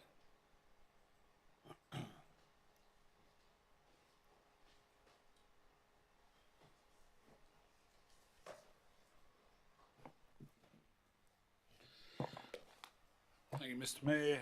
Councillors, I'm pleased to table the January 2023 Infrastructure Services Group report, and take it as been read and happy to take questions. Thank you. Councillor Melissa. Oh, sorry. Councillor Melissa. Thanks, General Manager Mike, for your report. Just a few questions, if I may, this morning, please, and happy to take a couple of them on notice if required. Just looking at the petitions, there's one for Connell Street, East Toowoomba, which I've been very involved with and had several meetings and great amount of communication from residents about that petition. I note that it says the issues raised have now been resolved and reflected in revised plans. The Chief Petitioner has now been advised and the matter closed. Is the revised plan available to have a look at? Because it is black spot funding, and wondering what the design now looks like, if possible, please. Yes, no, I'm happy to share the concept plan. That's the final one that's been designed up, so I can probably make that available. I'll just take that as a question without notice. That'd be great. Thank you. And my second one, thank you. Bouquets are delivered when required. I've been asking about the smart parking sensors in Russell Street for many months now, and I note that they are now in place. So thank you very much. An email that I frequently receive over that sender, I'm sure, will be very happy with that. So thank you. And again, my third and maybe my final, I have many questions about our fleet and logistics, but I believe there's a briefing coming to Council about that. Do you know when that is scheduled for? Councillor, the briefing coming to Council is early next month, but that's focused on energy and our future transition plan in that space. So that's the presentation next month. So our energy approach, our fleet energy requirements, and how we're looking at moving into more sustainable energy over the coming years ahead. Sorry, Mike. You said energy and did you mean transition to energy efficient yeah, vehicles? More sustainability, electricity, hydrogen, and the like. Okay. Well, I might put together the questions that I've got, and we can discuss that over the next month then. Okay. Thank you. Great. Thank you. Are there any further questions for the GM? Councillor Carol Taylor. Thank you, Mr Mayor. Not questions as such, but there is a question there, but wonderful to see some of the flood work, particularly in the south there where it's been badly impacted, to get underway. And I guess that, you know, the teams are doing a great job out there, but it's hard to understand that it's a long process in some cases. What I wanted to ask you, through you, Mr Mayor, to Mike, wonderful to see Nuku Road at last starting to take shape. There was no road reserve through there, so to finish the connection to Blackbutt, it's very well used, what we have there, and it'd be fantastic to see this link finished and put in place. Do you know, Mike, when it might be able to be travelled on, I guess, is my question.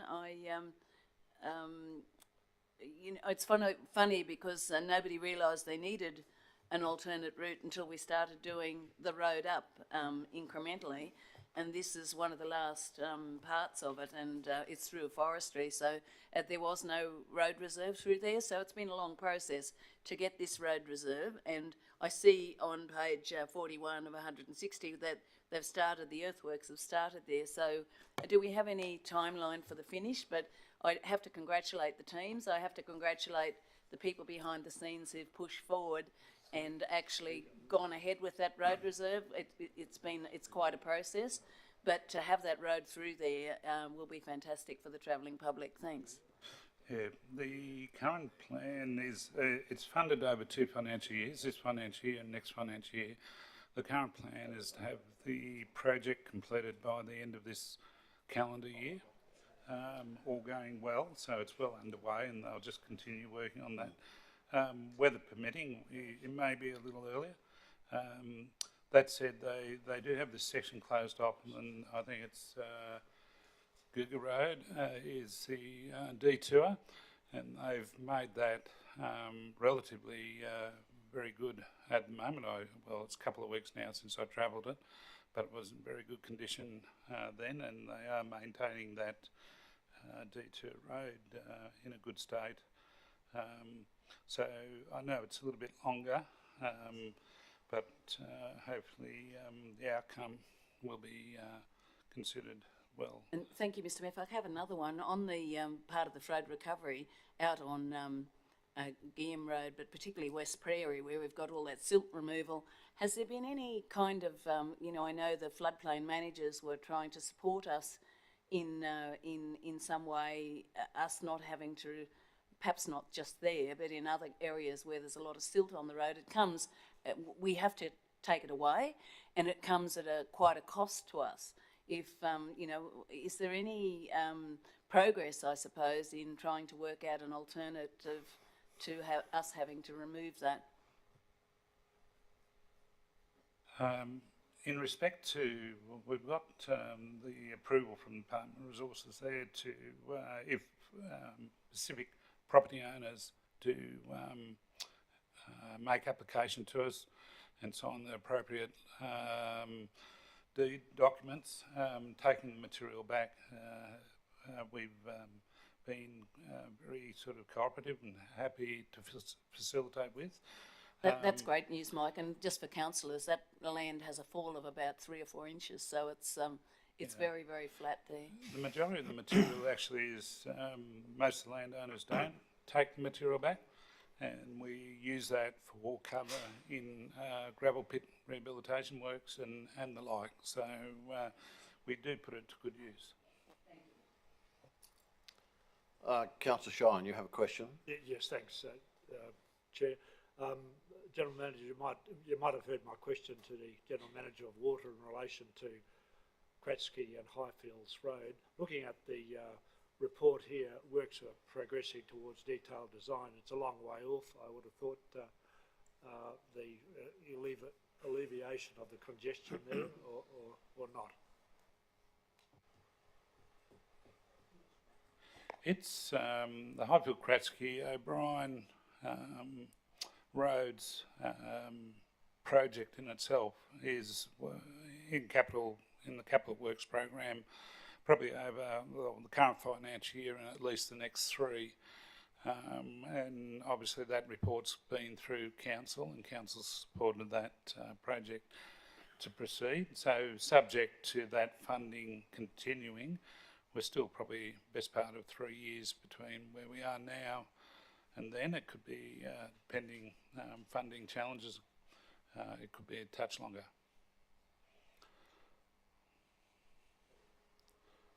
Any further questions? Councillor McDonald.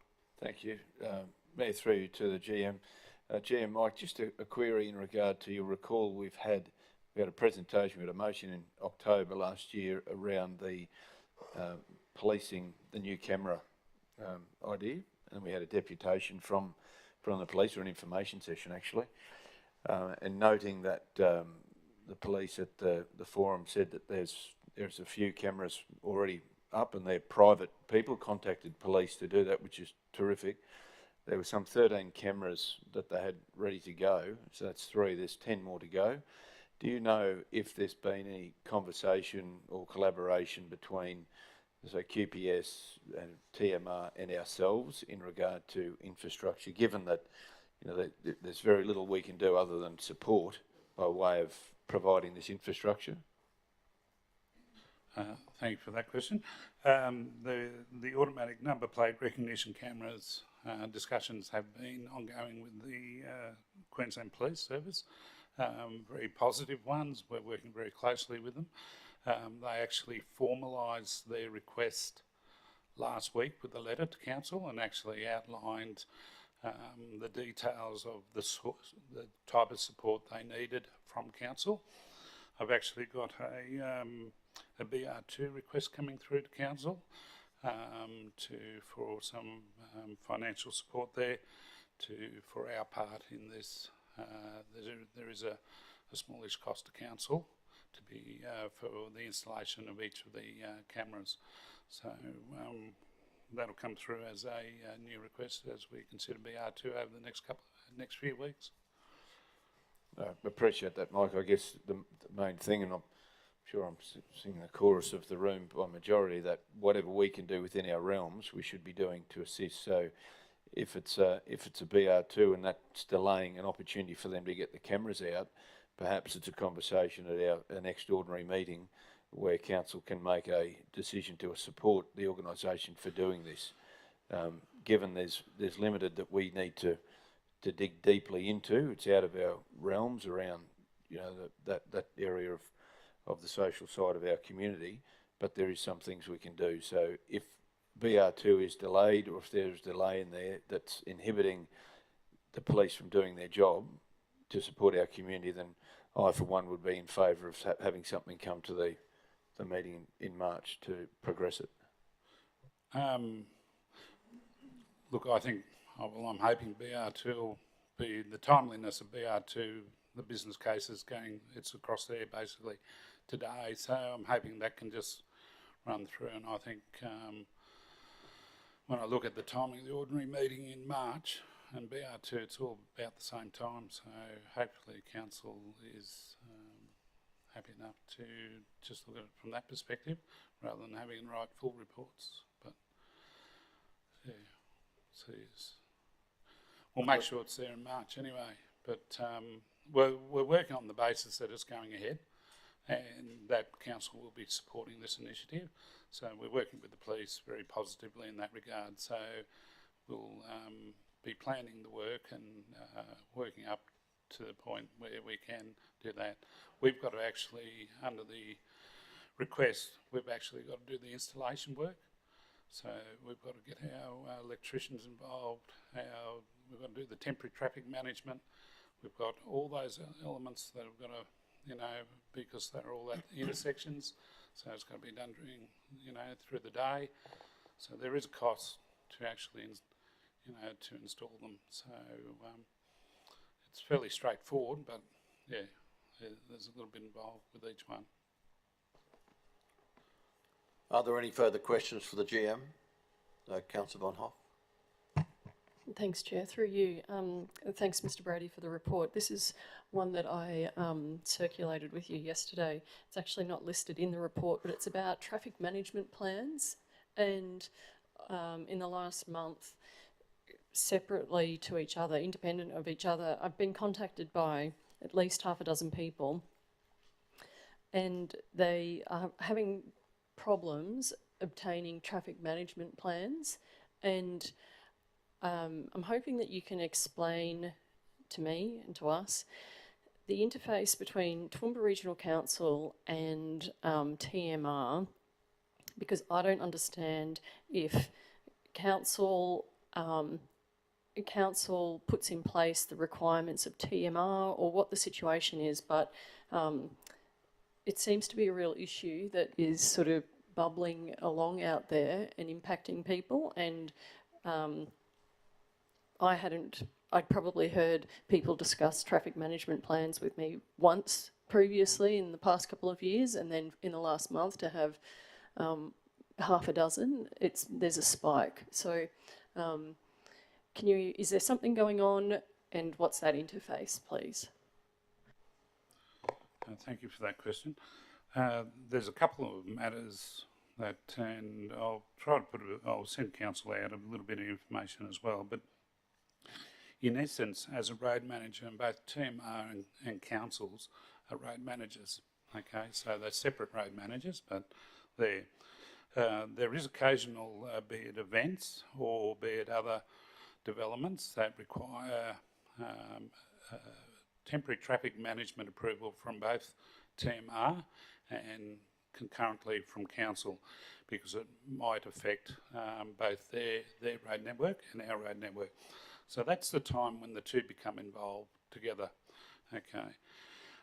In essence, over the last couple of years, the regulatory side of temporary traffic management has got very complex, okay, and quite challenging for industry and particularly developers to work with. Now, this is it's a mandatory document that we work with, so it comes under the Transport Road User Management Act, and then what they call the MUTCD, the Manual Uniform Traffic Control Devices, which is all that legislative and regulatory stuff. Every event or work that's going to happen in a road reserve must have a traffic management plan drafted up for it. That has to be done by a qualified traffic management designer. And across the state, there's a number, but there's probably not, both the capability and capacity is limited. As a road authority, we need to assess what they put forward. And when they put something forward, there's lots of things that they need to take into account. They need to provide exactly what they are needing the road closed for. So the full scope of the works they intend to be undertaking. Sometimes they don't provide that. They provide just what they think is all that's necessary.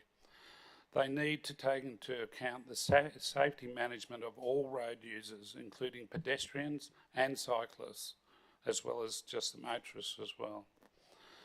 They need to take into account all related codes of practice and legislation, such as the Workplace Health and Safety Act, particularly with excavations in the road, where they need to look at zones of influence, where vehicles may travel close to the site of excavations. So they need to make sure that the correct signage is in place, calculations for placement and distances, that they have full sight, make sure that all that's, and they also have to consider the time of day that the works are going to be done, and the traffic volumes, like particularly around the city itself. We don't, and TMR have very strong restrictions on James Street and New England Highway. So as far as they basically say night works, when it comes to their works in general, I won't say every case, and we look at the time of day pending the type of works there, so we're a little bit more flexible that way. So there's many things that need to be taken into account, and unfortunately what we find is the industry is still maturing in respect to the requirements. There's always been requirements, but they're a lot more stringent in the last couple of years than what they were in previous times. And the Act itself, the MUTCD itself, with the rewrites that have happened, have basically put the liability and accountability of these matters onto the road manager. So that's us. So that's why our people make sure that it's not just a tick a box that you've given us a temporary traffic management plan there. I can explain some of the jobs they get to assess. There's one that's just come in. It's got 420 plans, okay, to review. Okay, it's a huge impost on our road corridor team, to the point that we're actually, those resources are under extreme challenge in trying to keep up with all the requests that are coming in. And so we do charge, but we've got a set fee there. But if we start going to price on application, it's going to be huge costs. It's something we're trying to manage and trying to deal with, but it is they need to at least make their applications. This is the other issue that happens, at least a fortnight before they need that for the traffic management. That's the full submission of their documentation. So that's something that's been properly submitted, and in detail, and on nearly all occasions, unfortunately, they are missing information, or they haven't done their plans to the level that they need to be done. So there's many issues involved. We went to last August, we ran an education day for industry, developers, designers and the like, and for our own staff. We had representatives from TMR, Council, Workplace Health and Safety, Queensland and others involved with that to try to give advice. And if need be, we'd be happy to run those sort of days again, that education, and trying to bring up the industry ability in undertaking these works. So there is, as I've noted there, there's a lot involved, and it is that it does cause frustrations, and unfortunately our staff sometimes are bearing the brunt of that, the very disrespectful behaviour of some in the community. So your support, we'll keep working towards how we can, where we can, streamline things or make it quicker, and we're continually working on this matter. Thanks for that, Mike. That's a lot of great information. You were mentioning that it was the developers and the designers who were involved in that education workshop, and the people who've been contacting me have been, you know, everybody from people wanting to do vegetation management, like fire management, burns in the road reserve, laying internet cables, and then traffic management plans for like vintage machinery shows. So they aren't in that development design space, and perhaps then that it's reasonable, not in a negative way, but they don't have that same level of sophistication and understanding of what is required with all of this. Previously, it was just the Yarraman RSL who had issues with their traffic management plan for their Anzac Day services, and that's a really different kettle of fish on that intersection in Yarraman. But hearing what you've said now, it seems to be, if that change of legislation is so onerous on councils, it's not just a Toowoomba Regional Council issue, that it would be all local governments across the state who are experiencing the same difficulties, and therefore then all of the residents across the state who would be experiencing the same issues. So I wonder, it's probably one for us to sort of earmark maybe for a discussion when we're looking at the LGAQ conference. But has there been any conversations within the portfolio or your engagement with the department to look at, like, how do we make this usable? Because 420 pages that just landed yesterday, and that's one application, and that's on top of all of the other work that was always being done. Like, how workable is that? It's very challenging.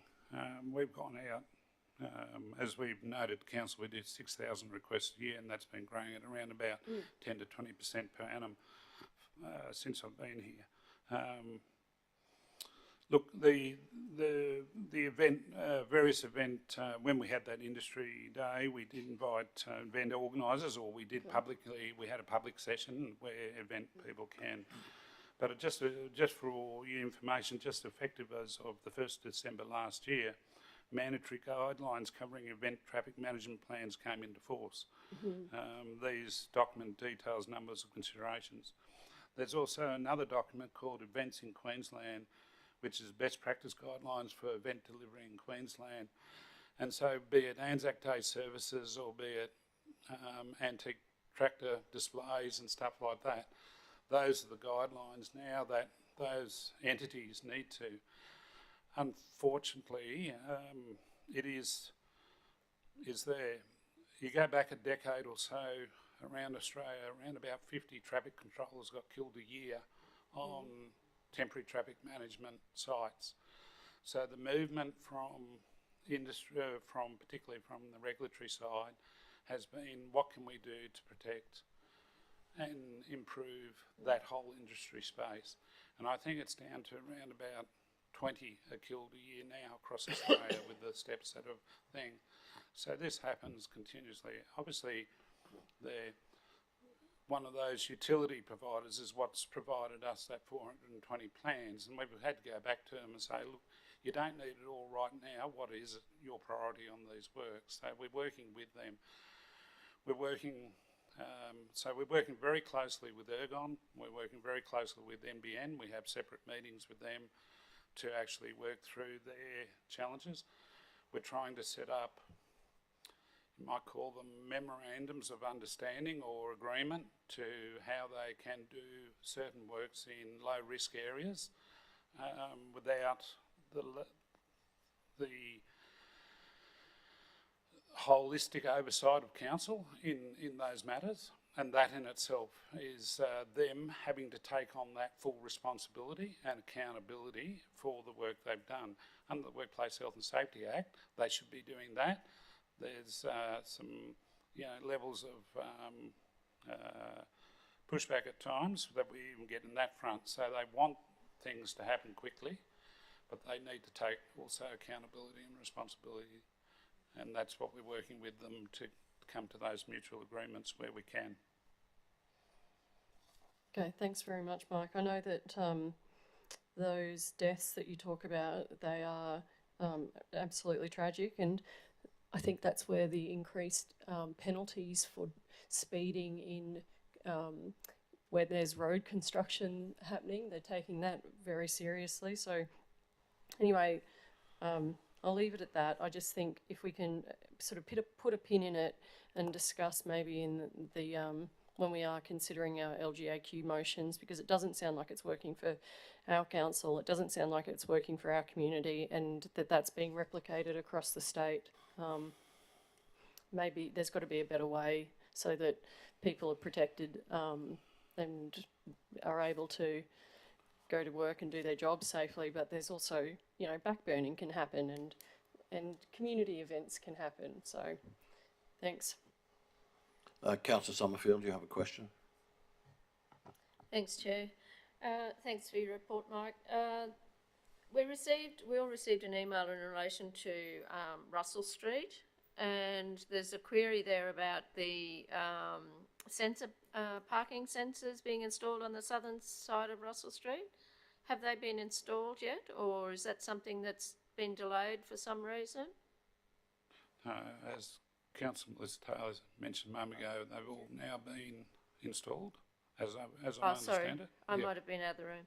Yeah. Okay, thank you. And the other concern they raised was the crystalline silica dust that was left lying around when the other side of the road was done. Is council ensuring that doesn't happen with the southern side while it's being done? Thanks. We don't use, there shouldn't be anything such like crystalline silica dust. There's materials used and they should be being cleaned up afterwards. If there's loose materials left on the road, they should be cleaned up, but I'll take that on board. And happy to forward the email to you so you've got the full details as well. Thanks, Mike.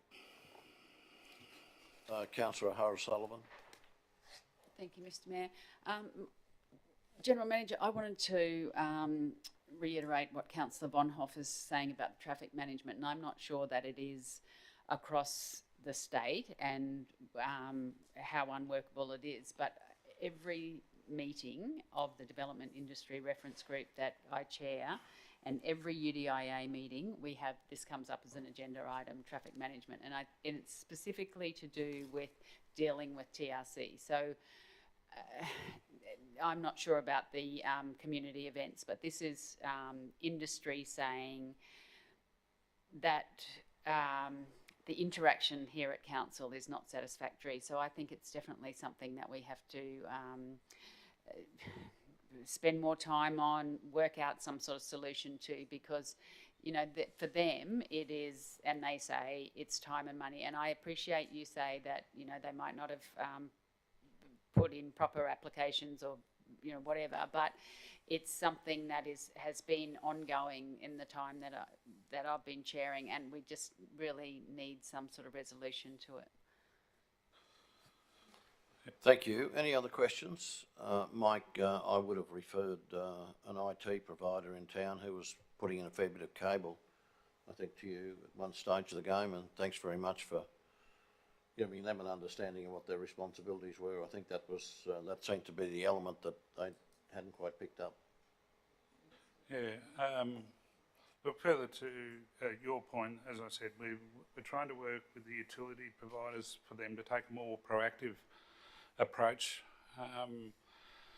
What happens in a lot of these firms, the major ones, you've got the utility provider, then you've got their major contractor, then you've got subcontractors, and then you've got subcontractors in some cases. So they say at the top, we'll do the right thing, but by the time it gets down to the subcontractors and the messages that have got through, half the time it doesn't get through. I'd be happy to bring forth an information session on this, because it is a real challenge for council as a road manager, and it's a pretty complex issue. It's very resource hungry, and it is, as you can see, it does cause a level of frustration in our community and our developers. So that council can get a full understanding, I'd be happy to bring an information session, and also some maybe there's some suggestions going forward how we might be able to tackle it together. Yep, I think it's been a big issue. Any other questions for the GM? If not, would someone like to move that the report be received? Councillor Carol Taylor and Councillor Melissa Taylor, those in favour? That's carried. Thank you very much, Mike. Thank you, Councillor. Hand over now to Nick Hauser. Come on down, Nick.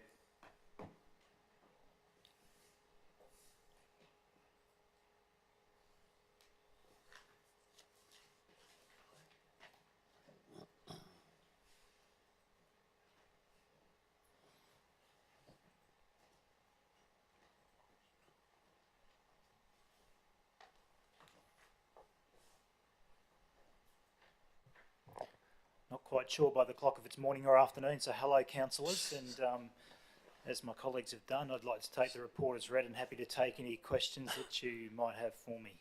You've got 2 minutes to go before afternoon, so you've got it right. Morning. Any questions for the GM?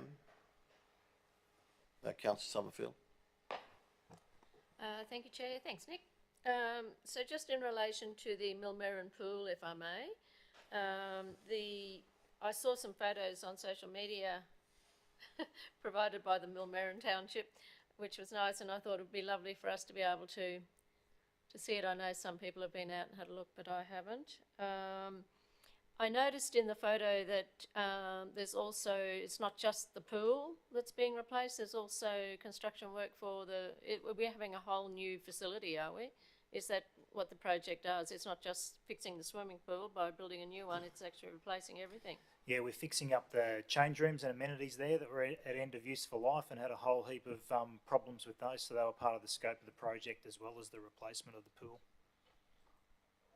Thank you. Are there any further questions for the GM?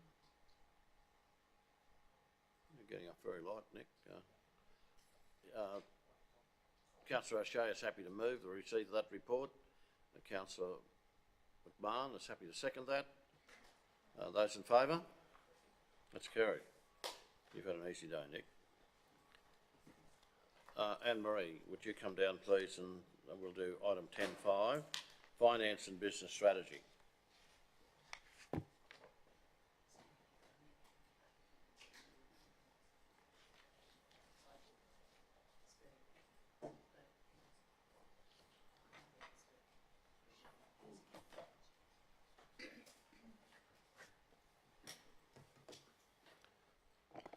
Right. Good afternoon, councillors. Happy to take the report as read and take any questions. Are there any questions for the GM? Councillor McDonald. A question, just a comment through you, Chair, to the General Manager.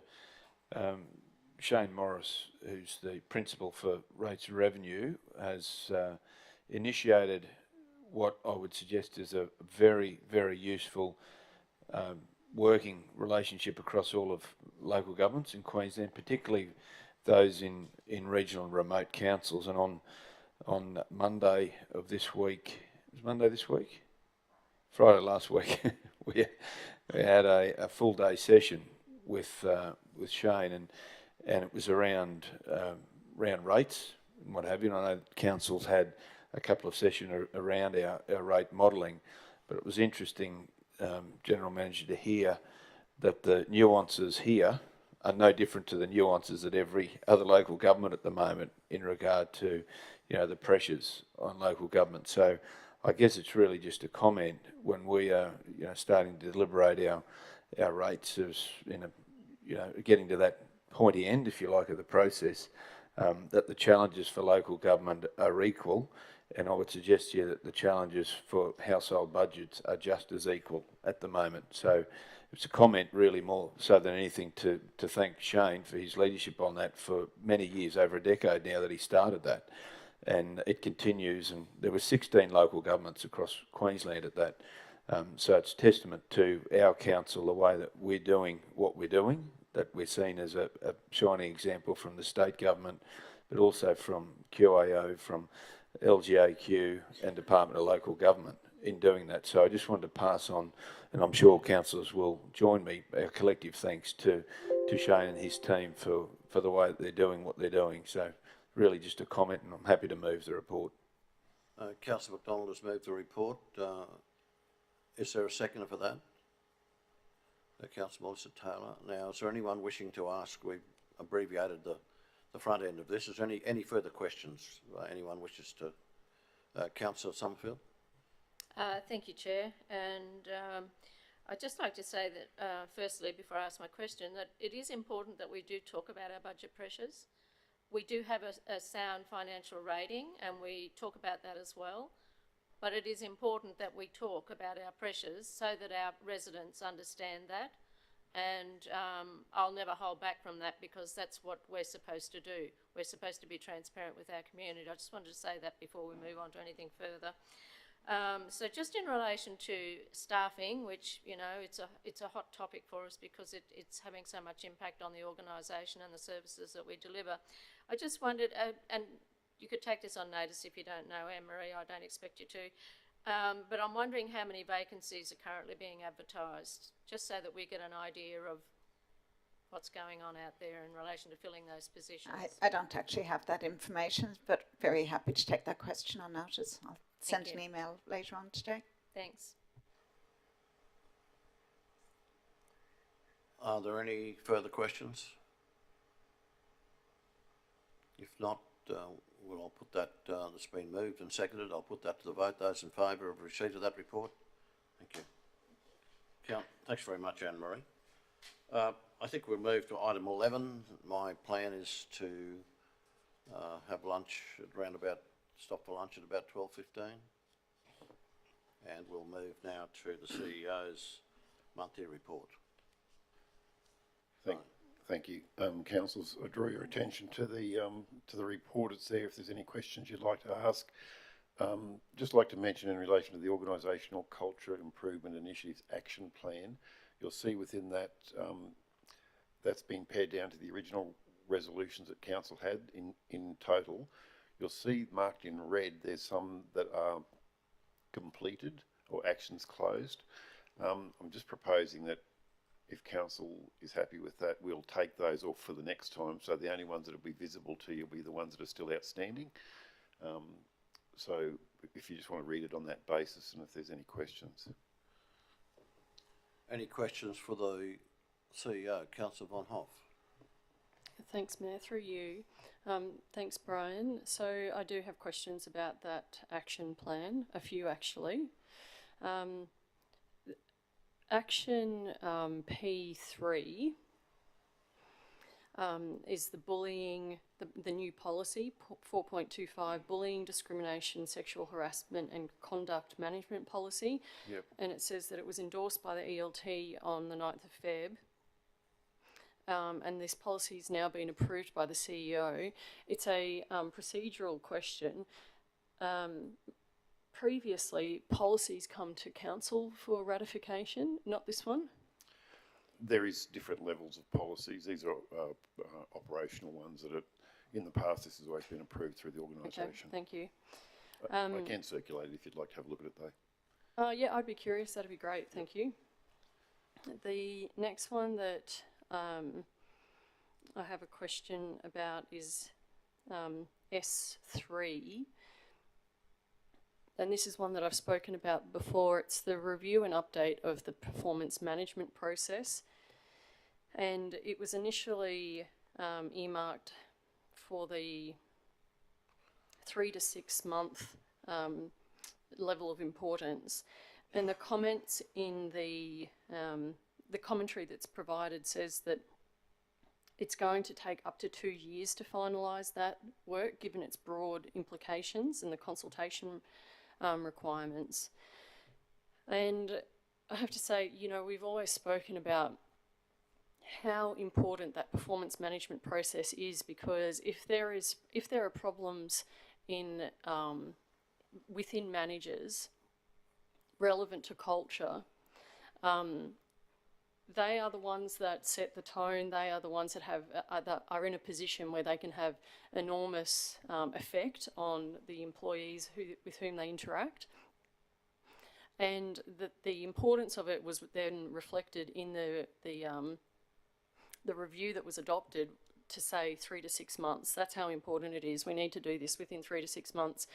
And now we're looking at a 2-year timeline. Does that concern you? I think I've covered this before, but you council is aware that we do have a comprehensive performance management process in place within the organisation. So it's not as if there's not a process that's in place. The recommendation was to review and update that.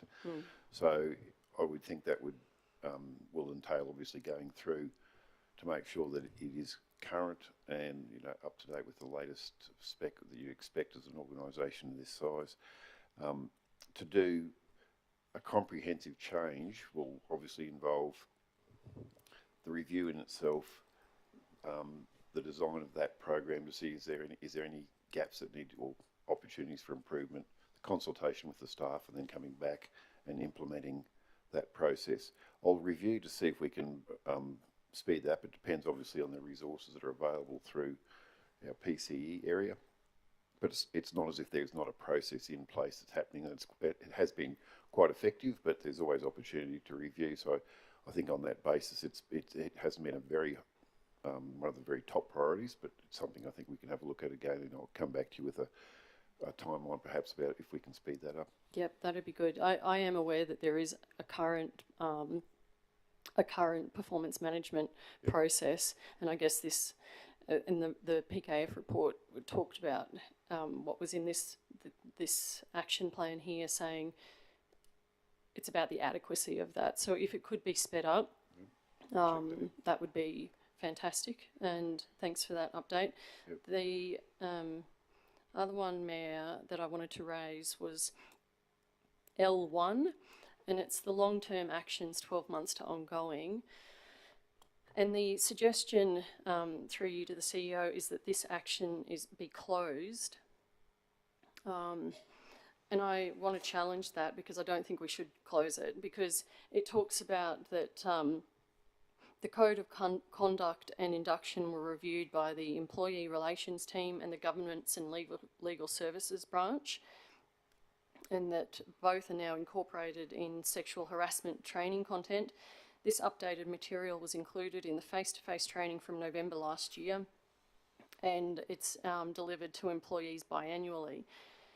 But the actual recommendation, crucially, also included the bystander culture training, and we know that that is really important, because the standard that you walk past is the standard you accept. And to my reading, what we're proposing and what we've enacted actually doesn't address that bystander culture training being delivered. And if it's not being delivered, I don't believe we should close off that action.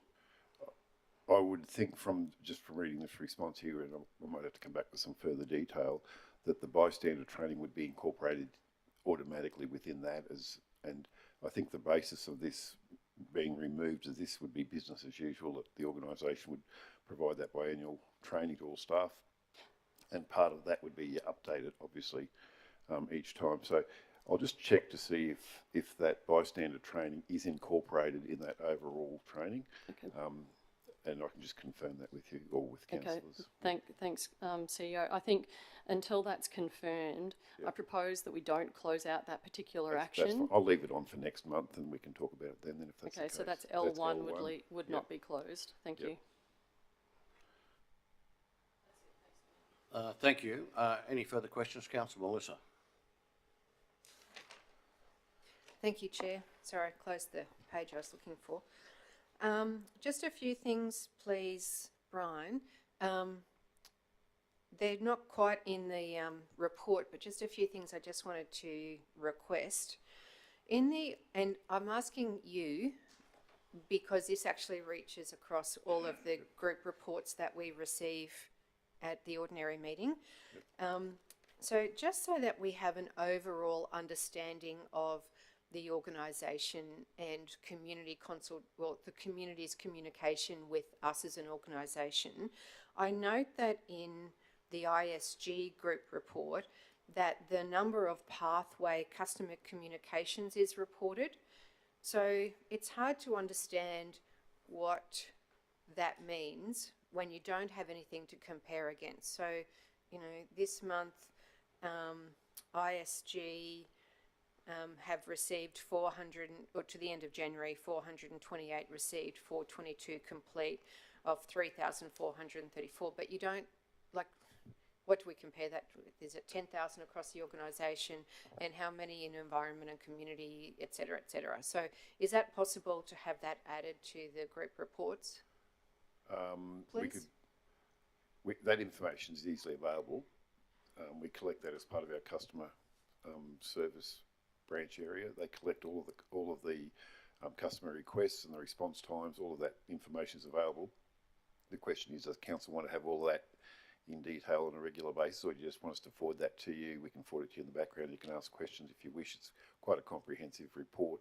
All I want is just how many were received in each branch and how many have been completed, please, in each branch. Because to me that means nothing when you've got nothing to compare against. 3,400 out of 20,000, for example, or is it, you know, is ISG under the pump and receiving 3,400 and community services are only receiving 1,000? I'm just wondering whether it'll give you what you want. It might be better if we have an information session where you can actually have a look at all of that information. Do we really need a briefing on it though? Can we just trial it, please? Yeah, that'd be great. Yeah, so received and completed, but it'll probably, I would think, lead to other questions behind all that. You say you may need, but we can try. Well, let's just see how it goes. See how it goes. That'd be great. Thank you. The other one is board books. And I believe that there is another system that we may be looking at implementing. And I'm really struggling with the system that we currently have, because I have made, and I've been meaning to bring this up for some time now, I have made extensive notes throughout board books over my time here, and none of those annotations and notes are now there.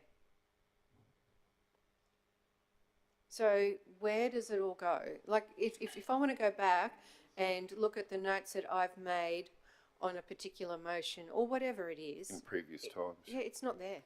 So either is there a fix in board books, or do we speed up, I don't know, the implementation of the new system? But can I leave that with you, because it's really important, extensive notes. And So it makes it really difficult. annotations over a period, you can't recover them when you go back in. Okay. So I don't know whether that's a systemic problem or whether it's a individual Yeah, I connectivity don't problem know. with you. We'll have to check that out Yeah, for you. that'd be great. Thank you. So this is probably the real question I wanted to ask, and you may need to take this on notice, please. But in regards to the vacancies of the organisation, where are we at with the service delivery review? Because looking at the extensive amount of vacancies that we have in the organisation, and we haven't been able to fill them, and we are doing a service delivery review, do we really need all the positions that are vacant? Or are there other positions that we need that may be filled or more easily filled that will suit the organisation better? There's so many drastic changes in the environment, in the employment environment, and particularly, you know, there's things that COVID have taught us of how we can and can't do things better, or we can get rid of. What is essential and what's not essential? So, you know, that's all part of the service delivery review. So I'm just wondering, where are we at with that? Because this is really concerning to me about the number of vacancies. And I know it's not just us, but I'm concerned about us. So it's not that I don't care about what else is happening out there, but I'm concerned about what's happening in this organisation. So the service delivery review is crucial, I believe, to this organisation and the number of vacancies that may or may not be able to be filled and what is essentially needed. So can we get some information on that? I can get you some information on that. I'll just answer some of that, I suppose, at this point in time as well. A lot of those, like the managers and the general managers, need to know what core staff they have in place to provide the services that they do. And as you say, some of those we haven't been able to fill the vacancies, particularly in, say, some of the engineering positions and associated affiliated engineering positions. So they may be reflected as vacancies, but we still have to get the work done. So they may be done. So a lot of those positions are filled through commensurate, through, like, we have to get contractors in or tempo, but a lot of those are through commensurate as well. So we're having to acquire that labour at a more expensive rate than you do internally. So I've just asked recently for a review of how many people we're actually recruiting through those alternate processes, whatever we've got, to see, and the cost of how that's stacking up. You've highlighted some really big issues there, Brian, because, you know, when we look at the vacancies, it's how much are we spending to do the work on outside contractors, but it's also the excess or the extra pressure being put on our current staff. You know, and this is where the service delivery catalogue comes into play, and this is why it's so crucial for our organisation, is that what we are offering or what we are doing, is that essential to the organisation, and is it what the community is needing? But until we do the review, we don't know. So there's so many layers. You know, I feel like I don't have a grasp on where we're at with the review. Okay. Dave's not here at the moment. I was trying to get him here, but I'll get some information in relation to that. But I do know a draft service catalogue was circulated to the managers late last year with some areas within that it was a set draft that was informed with as much information as the organisation could extract from our IT systems, basically our financial systems. That's been circulated to all of our managers, and they were supposed to come back, I think, mid to late January with that, but I haven't got an update of where we're up to in relation to that, but I'll get an update of the process from this point in time. Beautiful. Okay, thank you. Are there any further questions for the CEO, Councillor Summerfield? And then Councillor McDonald. Thanks, Chair. Thanks, Brian, for the report. A couple of questions, if I may. In relation to exit interviews, we're told regularly that everybody is being offered an exit interview when they leave the organisation. However, I'm aware that that's not 100% right, and I'm just wondering whether something can be put in place to ensure that every single staff member who leaves the organisation is given the opportunity to provide us. They should be, doesn't mean that they haven't been, and there may be some exceptional circumstances. If you can just, not at this point, but if you can provide me that information, we can follow that up to find out what happened in relation to that. I won't, in the interest of their confidentiality, but I think it's important that the organisation understands that everyone is entitled to the opportunity to do an exit interview and should be offered one. Understandably, they don't all want to fill it out. We all get that. But I think, could you look at perhaps what could be done to ensure that everybody is offered one? I can, and we will follow that. But it is difficult to follow it up unless there's specific circumstances. If you can give me any indication of how we might be able to ascertain what happened in that particular case, would be helpful anyway. Okay, I've got an idea of how I can do that. Okay, Thank you. That'd be good. So then, just in relation to the, and you know I ask about this report every month because I feel it is so very, very important that we get this cultural action plan dealt with so that our staff are in a safe working environment. So with the latest edition of the plan, and it's been through a number of iterations since it was initially done, and it got me to thinking, when it's a document that has been endorsed by council,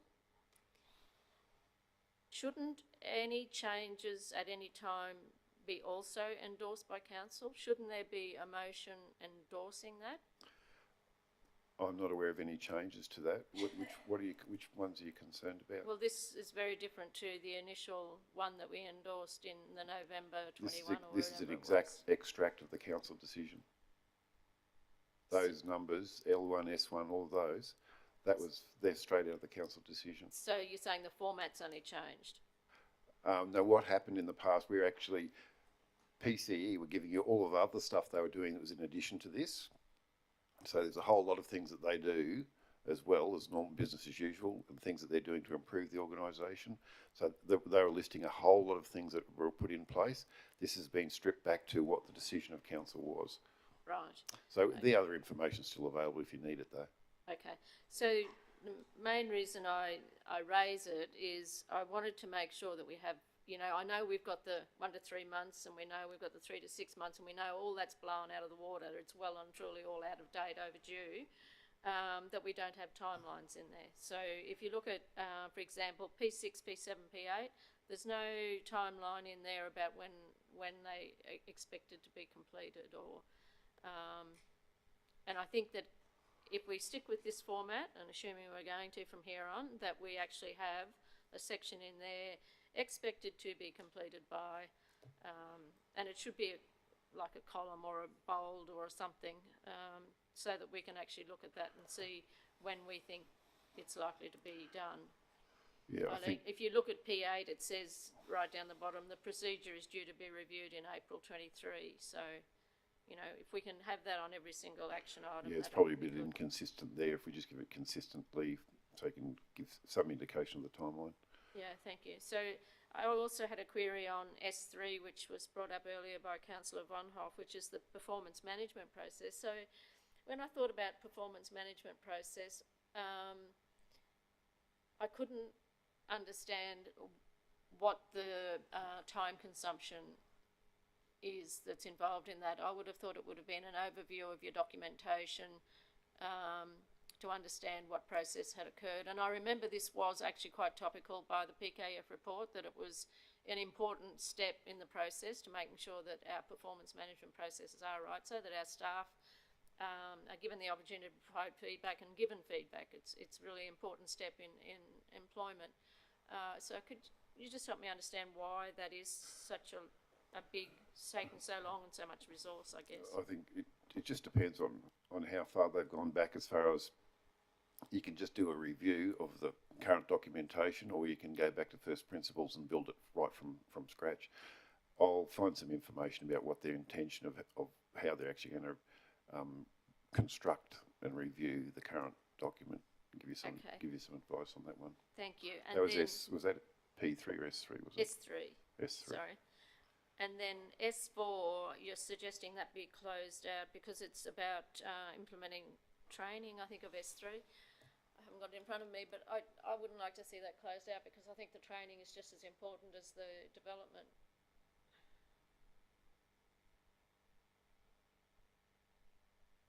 Yeah, that's fine. Thanks. Yeah, I think that was pending the outcome of S3, so that's fine. It's linked Thank to you. it. Councillor McDonald, you had a question? Yeah, thanks, Mayor. Just from a, you know, I guess a easy to read rather than flick through all the pages that are there, would it be, and probably picking up on Councillor Nancy to a degree, where they are, I'd find it useful personally if there was a chart that had the item, well, the number, P1 for example, what it was, and then a column that says what its status is.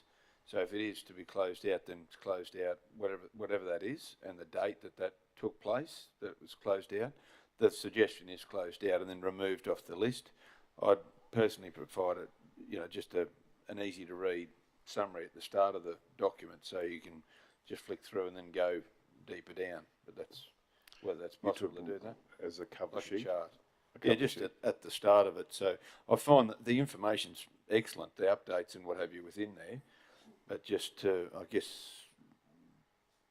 delving into probably what Councillor Nancy was saying, you put it in there as when it's done, but just a sheet that says at the start, here's P1, this is what it was, and this is the status and expected completion date.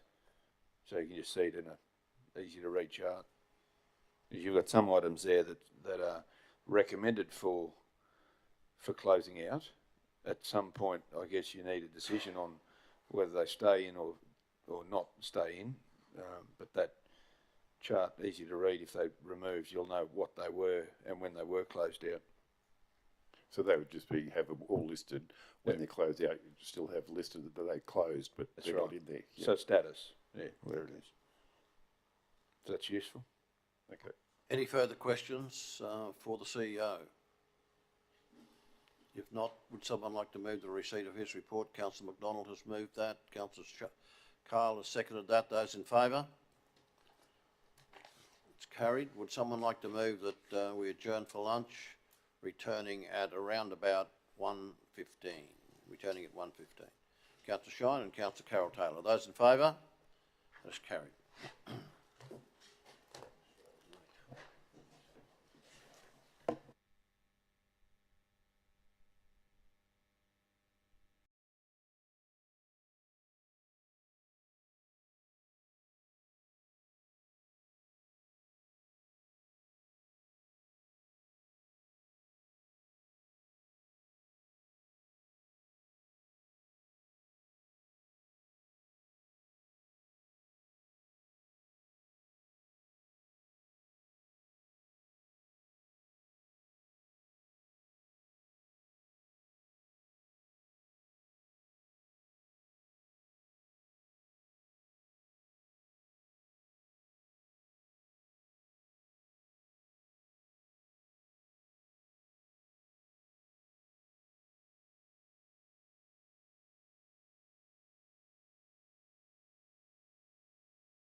Councillors, we'll resume the meeting, and in doing that, Councillor James O'Shea will be away a while. He's gone to collect his car from Charlton. I was just wondering, Brian, if in the future, I know in my own case, my car's taken and just delivered back.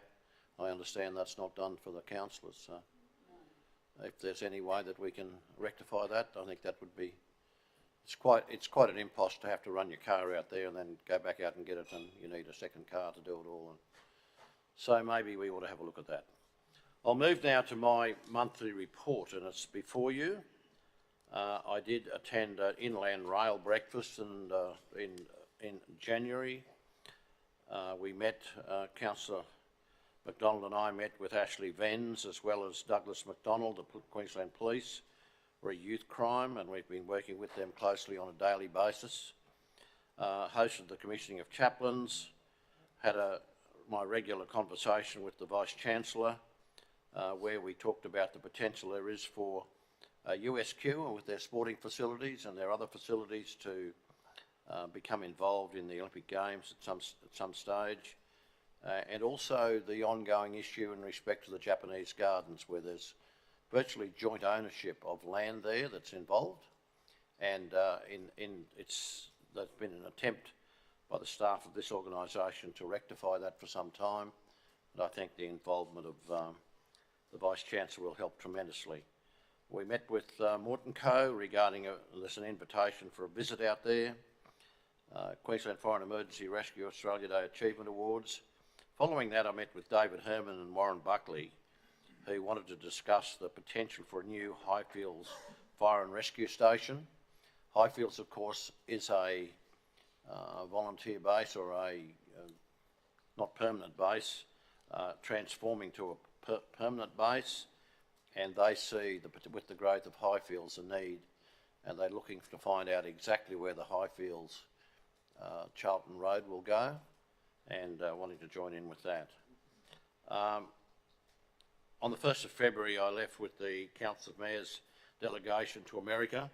The early part of that, where we were going to Weatherford in Texas, and of course you would realise there are 4 businesses in Weatherford, Texas, but that had to be called off because of A, the closure of Auckland, and B, because of the weather conditions in Weatherford, which were not conducive to them getting us around anywhere.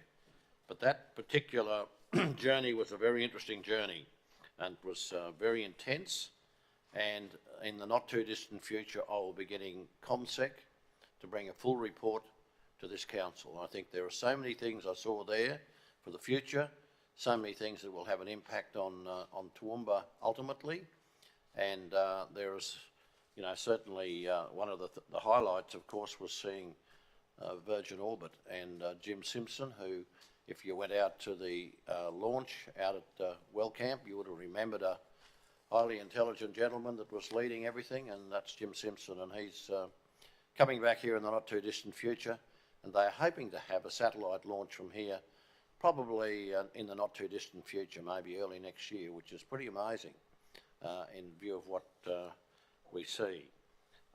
So that report will be in the fullest extent. It'll come, and there'll be 3 people coming from ComSec to deliver that report.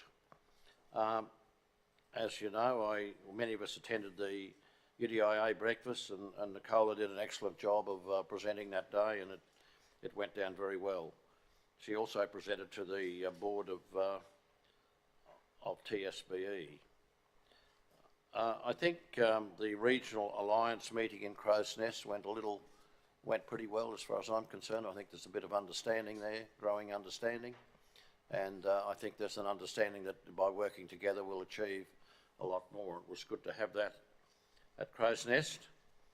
I attended and laid a wreath at the National Servicemen Memorial, and former Colonel Julian Wilson delivered the speech, and it was one of the best speeches I've heard delivered at one of those ceremonies. It was absolutely brilliant. I have copies of it. I attended the St Stephen's, hosted the mayoral reception for the high school from Japan, and I think those of you who attended would have found that to be was an excellent moment for us all with those young people, and not only did they sing their national anthem, but they sang ours, and that was beautiful. So we enjoyed that.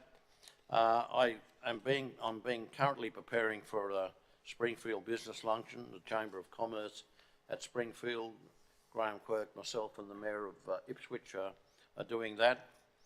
Now, and finally, I have just confirmed that the delegation to Wanganui will continue. I'm the only one going, apart from Jane. So I've been talking to Mayor Andrew Tripe over lunch today, and I think the relationship there is between Wanganui and Toowoomba is one that's worth preserving some way. So apart from that, there's very little. Any questions? If not, Councillor Carl. No, not a question, Chair, but in my reading of your report, I overlooked, I think, and look, it's for noting your report, but for what it's worth, an item there about the Fire and Emergency Services Highfields, because I live in the vicinity. Do I need to declare that I live in the vicinity? I note it's only a note in your report, but as far as the record goes? Look, you know, my personal view, and I'm not a lawyer, is that's so being oversensitive about it, and I thank you for that. But Brian, I would imagine that there'd be no issues at all there. Just Bill being involved in with me reporting about the new fire station potentially for Highfields, given that Bill lives in Highfields. There's no decision that's being made by council, so there's no issue. And, you know, we're not involved in the decision making. They simply came to us, and they've also gone to Mike Brady, I think, looking at roads, where those roads could potentially be.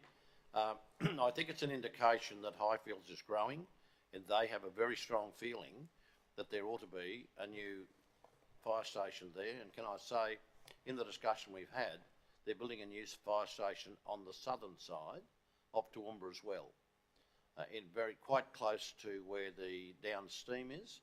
They've picked a site in there, and you know, I mean, all the decisions that are made around positioning ambulance and fire are made on circles and where those circles of influence. So, and I think they're moving fairly quickly with the one on the southern side, and they're trying to just get their heads right around where the one on the other side ought to be.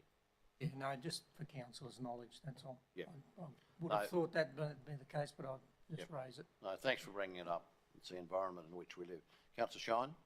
Just on that fire station at Highfield, the existing one wouldn't be too old. It was probably erected around about 2008 or 9 or something like that. Yes. And is it on council land there, or is it? I don't think it is now, but I think I think the will that they have, the hierarchy of the fire service in this area, is we will take that land back as part of the broader area when they shift from there. Right. Okay. It'll become part of the Highfields town centre. Precinct. Yeah. Yeah, which I don't think is such a bad thing.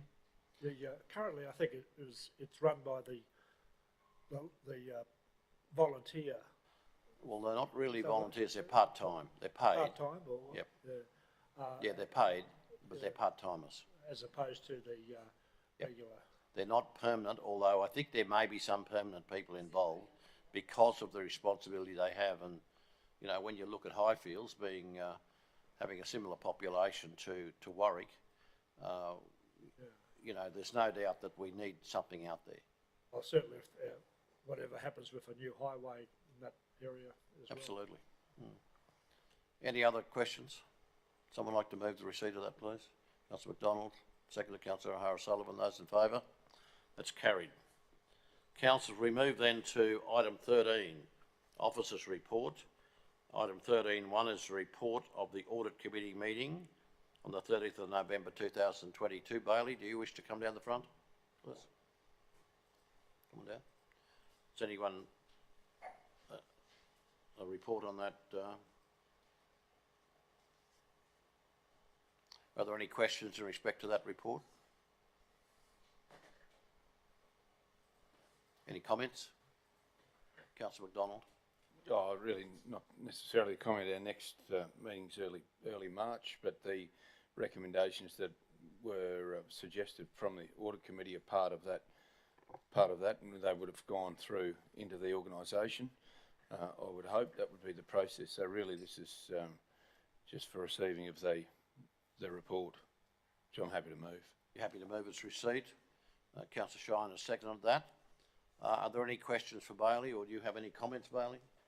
There were a series of recommendations from the last audit committee. They've been fed into the action items. There are additional 11 items as well on various items. I think it was 11 or 14. They've been progressed substantially, and information will be supplied at the next audit committee. Some will take a bit longer than the current audit period of in between, but most of them have been dealt with and will be updated at the next audit committee. No? Any further questions?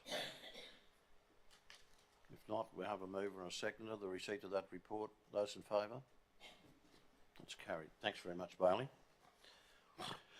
We'll move now to item 13.2, the Toowoomba Regional Council submission for environmental impact statement for the Surat Basin Carbon Capture and Storage Project. Michelle and Elizabeth. This is Elizabeth, is it?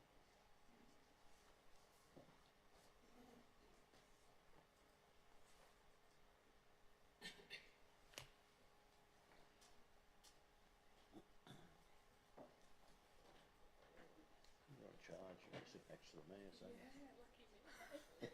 Might be unlucky, you never know.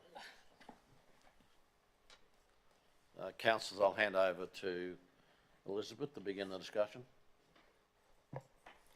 Good afternoon, councillors. So the officer report before you today is in relation to the carbon capture and storage project. And really today it's about bringing it to you for your consideration and endorsement of the submission to be made to the Chief Executive of the Department of Environment and Science. Just a little brief executive summary of the project. The proponent is proposing to undertake a trial carbon capture and storage project within an area covered by Greenhouse Gas Exploration Permit EPQ10 near Moonee in southern Queensland. There is currently an existing environmental authority in place for exploration, drilling and testing, but there isn't currently an approval for the actual injection testing of carbon out there. So it's proposed that the GHG stream will be transported by trucks from our Millmerran Power Station, and there will be approximately 9 return trips of those trucks a day, each truck carrying 36 tonnes of that GHG stream. And it's important to note, councillors, that our officer submission for this draft environmental impact statement is purely related to the impacts on Toowoomba Regional Council, and it's not about the merits of the project or the actual injection testing happening out at Moonee. So the recommendation for you there, council, is to endorse the submission on the environmental impact statement and to allow the Chief Executive Officer to make that submission to the Chief Executive of the Department of Environment and Science. Now, are there any questions or anybody got any points of discussion? Councillor Rebecca? Thanks, Mayor. Thanks, Elizabeth. I sure do have some points of discussion on this one. So I see the attachment that's in the report, and I thank you for that. Here's the thing that I am concerned about. So the report sort of doesn't spell it out, but the proposal is to inject the GHG emissions. It says into the Surat Basin, but it's into the Precipice Sandstone Aquifer, and that overlays the Great Artesian Basin. So it doesn't seem to me that we've adequately considered. There's no barriers in the GAB, and that GAB does come into Toowoomba Regional Council, obviously, and we rely on it for not just potable water in some of our communities, but also agricultural water. And it doesn't seem to me that that's been addressed in this. Can I have some comment on that, please, through you, Chair? Over to you, Elizabeth.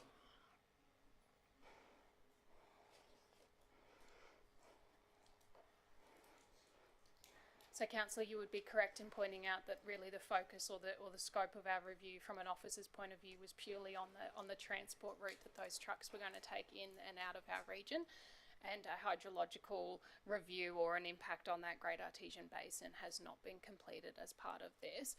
I will just note, councillors, we have David Carberry in the room, who's the consultant on board that has helped us out with this submission. And I just wondered, Dave, did you perhaps want to come up and did you have anything to add to that maybe about the impact and whether or not we could include something in our submission around that?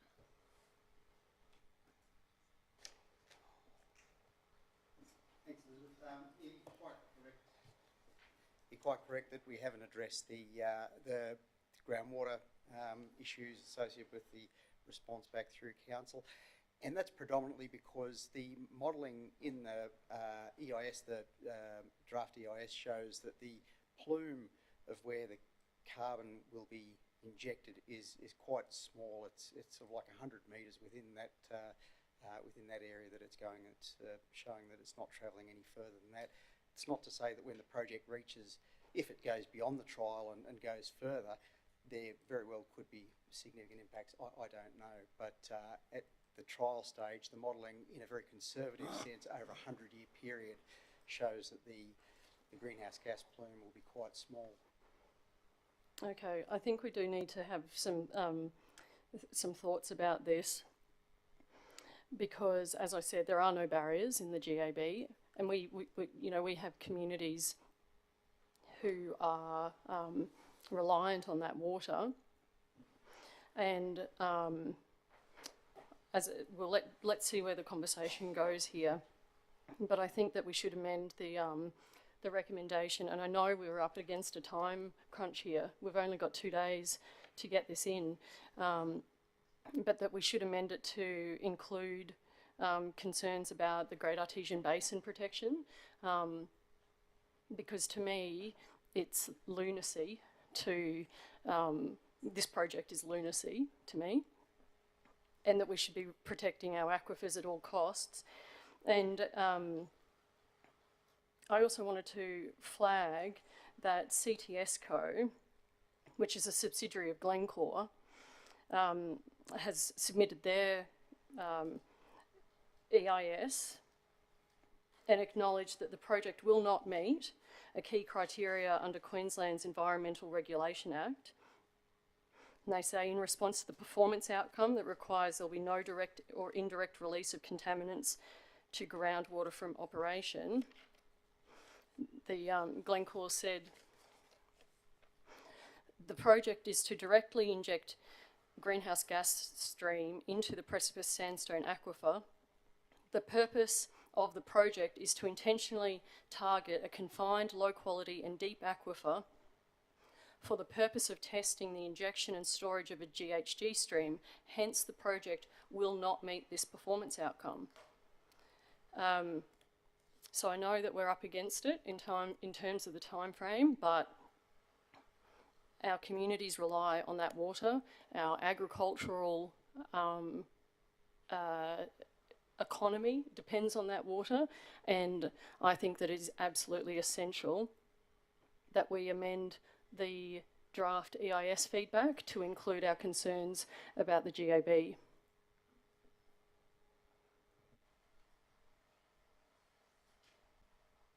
Any further comments? Councillor McDonald, then Councillor Carl. Thanks, Mayor. I just wondered through you to Elizabeth, what level of jurisdiction are we thinking of here? Is it really just in our footprint of the impact of this, noting that obviously you'd have Western Downs, I assume, the other local governments would also be providing an EIS for their particular area, and certainly picking up on the point of Councillor Vonhoff that water flows and will affect where they are. But given what you've focused on, which is our area, what level of jurisdiction do we have? I mean, noting that could well be you know, a positive. I can't see a downside of noting that, but simply saying that, you know, further investigation should be done, or whatever the wording might be, because within the next 24, 48 hours, I would say that it's out of the scope of what you've been doing within our footprint. Not saying it's not a bad idea, but I just wonder from a timeline perspective if it's just that additional item that's added to the recommendation that, you know, there are concerns. Thank you, Councillor. The reason for the limited scope review is that we have balanced the issues as they relate to our region with the resources available to conduct this review and the other review ongoing at the same time, and prioritised where those resources go. Certainly we can make amendments to the submission table to include a general comment and feedback that Council has concerns about the quality of information contained within the EIS and the level of impact on the GAB, and that would be a relatively minor adjustment to the submission, and subject to your approval for the CEO to be able to review that and endorse that, we can quickly make that adjustment. Thank you. Thanks. Councillor Cole, and then Councillor Summerfield. I don't think I have a lot more to add. My question was along the same lines. What were the terms of reference for our submission? Were we given any? And if not, could we, in fact? And how much work would that involve? But I think the officers have covered that. Just for extra clarification, it is a publicly notified EIS, and therefore the whole of the document is available for review, and anybody in the public or any other organisations may make comment. We're not restricted in the amount or level of comment that we make. It was simply a matter of balancing the highest priority issues for our region with the resources that we have to be able to conduct the review. Certainly we can make those adjustments, and I think that that will cover off and highlight to the OCG the issues that you wish to raise. Yep, thanks. Councillor Summerfield, and then Councillor McMahon. Thank you, Chair. Hi, Dave. How are you? So lovely to see you. It's been a long time. If I could just talk about on page 86 in relation to section 11.4.2, where it talks about the proposed transport route consisting of high-speed rural roads, blah, blah, blah, through townships such as Millmerran. It's suggesting in the recommendation that given that Gore Highway passes through Millmerran, TRC is recommending that a further investigation is required to consider an alternative transport route. How far away, how many trucks are we talking about here per day? 9 trucks a day. 9 trucks a day, and we want them to have there would be hundreds of trucks go through Millmerran in a day. I'm really surprised that that's in there, and I would argue against it because I think it's unrealistic. That's my personal view, and others may have a different idea, and if they do, they probably should speak up. Otherwise, I'd like to see that amended. And then page 87, section 11.5.3.1. I think maybe the wording in the recommendation might need a bit of tweaking, because it says need to include a pavement impact assessment report for all TRC roads and for any other alternate route which includes local roads. We've got a lot of roads in our region. Are we referring to all of them, or are we referring to a specific area? Because I think if we're referring to a specific area, we need to identify in the recommendation what that specific area is. Thank you, Councillor. It would be the roads that have been identified as part of this EIS that they will be utilising are the roads that we're focusing on, including our local roads.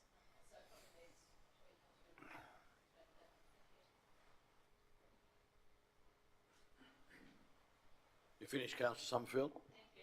Yep, Councillor McMahon, and then Councillor O'Shea, followed by Councillor Carroll. Chair, thank you. Look, similar concerns. 9 trucks a day by 6 days a week, 54 trucks going from the Millmerran power station to the Backamooney every week to carry 330 tonnes of greenhouse gas, 330,000.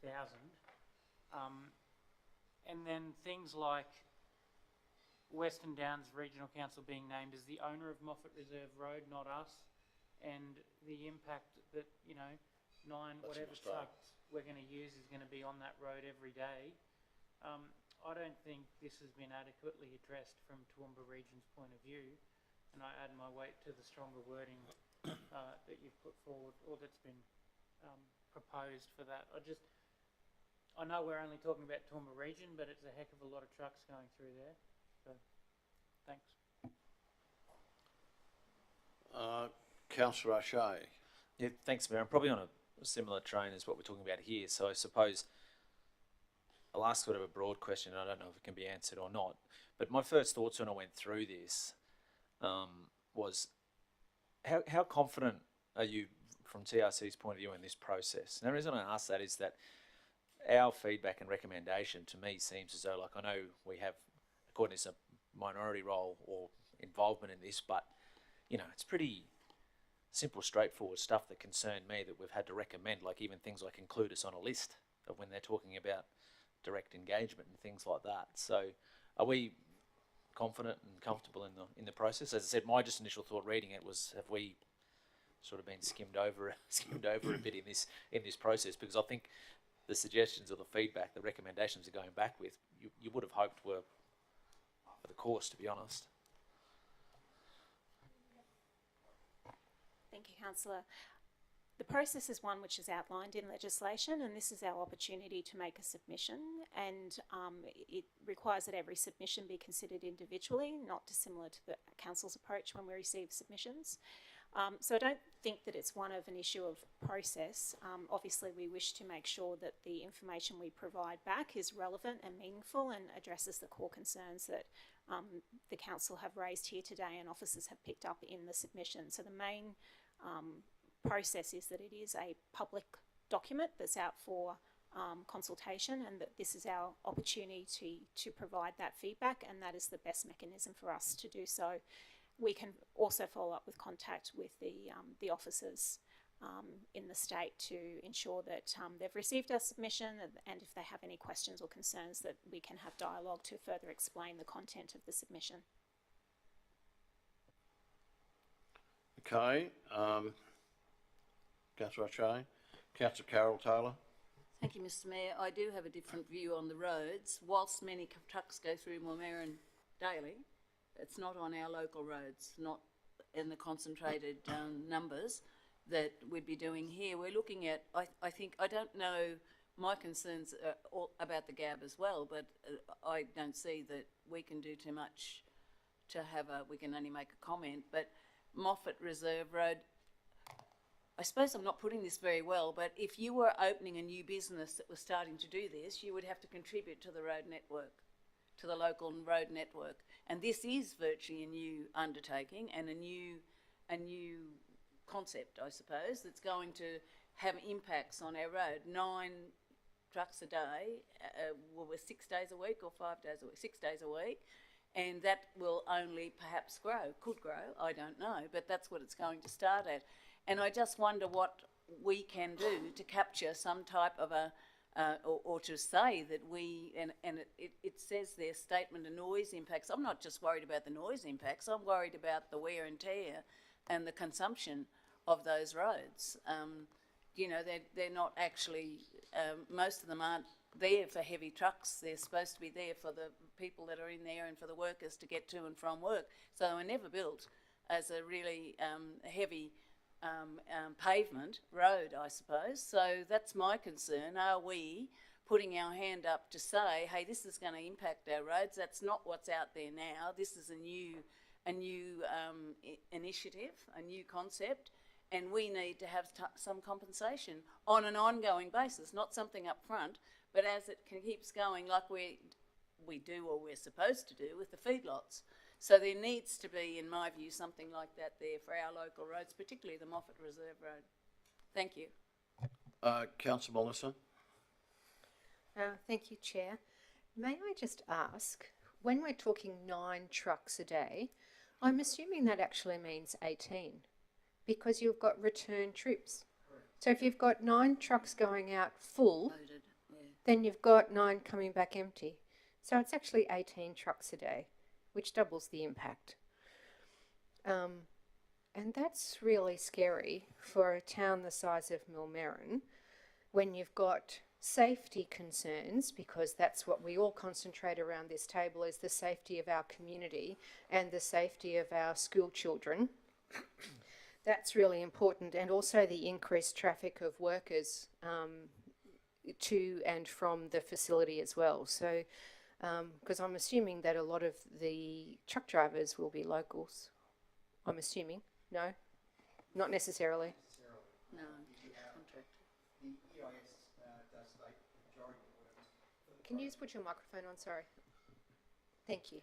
So I'm getting deaf in my old age. The EIS does state that the majority of workers for the project, as opposed to just the truck drivers themselves, will come from the area sort of surrounding Moonee and potentially Dalby, not from the Toowoomba Regional Council area. But that's not to say that yeah, there might be the odd truck driver that could be engaged. Which is great if we've got increased employment. But I'm just saying that also increases the traffic movements on our roads. And to Councillor Carroll's point, she stole my thunder, was it is about the maintenance of our road network. You know, that's really important. We struggle already with increased cost of materials, etc., and inability to get materials as well to service and maintain our road network, and then to add another 18 truck movements a day of heavy vehicles. So we're not just talking cars and light trucks. We're talking heavy vehicles with substantial load. The effect on our roads will be extraordinary. So there really has to be a maintenance clause in there as well, ongoing. Correct. There's also a briefing note that I put forward with the submission that does mention about needing to have a maintenance agreement on the road. Maybe we should elevate that into the tables that we're going to submit to the state. I believe so, because I think we've got one chance to make a first impression, and we've got one chance to put our best foot forward, and it needs to be strong, and it needs to be very forceful in what we want and how we protect our communities and our community's asset, because at the end of the day, it's going to cost our community in their pockets if we have to increase rates to increase the maintenance required on our road network. So it's really important that that is very, very forceful and our best foot forward. And not just for the trucks, but for Councillor Von Hoff's point about the bores as well. That's our drinking water. That's our economic development. You know, we don't have water, we don't have businesses, we don't have investment. So it's really important that we're very strong in putting our position forward. Just to clarify, so it is only Moffat Reserve Road that will be, which is a local controlled road, that will be impacted. Yeah. The other routes through Millmerran are all state controlled roads and approved B-double routes as well. Not to dismiss the safety issues associated with the increased tracks, but it's just a point that needs clarifying. If I may, that yes, and I agree with you, and I do understand that, but when you've got increased traffic, you then have the increased opportunity or increased possibility of other trucks taking other routes because of the increased traffic. And those other routes will be on our local road network. So, you know, the roads, even the DTMR roads, aren't of the best quality out there either. So if you've got increased traffic and truck drivers in a hurry to get where they need to be because they're on a time schedule, and with an increased traffic presence, you know, the possibility of heavy vehicles using our local road network is very high. But also the safety of our school children in Millmerran, even if it's on a DTMR road, you know, that's really important that we're very strong about that. If I can just give a little bit of my knowledge, having been the mayor of Millmerran when those roads were built. Moffat's Road was built by the power station and it was upgraded to a fairly high level, as was the Inglewood Road, the Millmerran Inglewood Road. And I think it's a road that has particularly stood up well because of the work that was done, the effort that was put in by the power station people. They're going a fairly long way around to go into Millmerran and then out of Millmerran.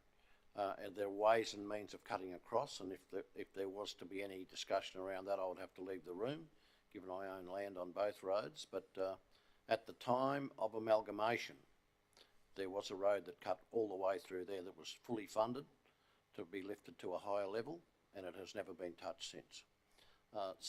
Because of competition, I suppose. But those roads, I don't think 9 trucks a day are going to make a profound difference, because there would be far more trucks than that would be leaving with ash every day from the mine. But what I'm particularly concerned about is the injection of whatever it may be into the GABs. I think that, to me, is the biggest picture. One, roads can be solved, and if there's an impact on the roads, they can be upgraded. But I think in the event of the impact on the GABs, that concerns me greatly. Councillor Shine, you had your hand up for quite a while. Thanks, Chair. I think we all would be concerned about any possible impact on the GAB, and note Councillor Von Hoff's remarks in that regard.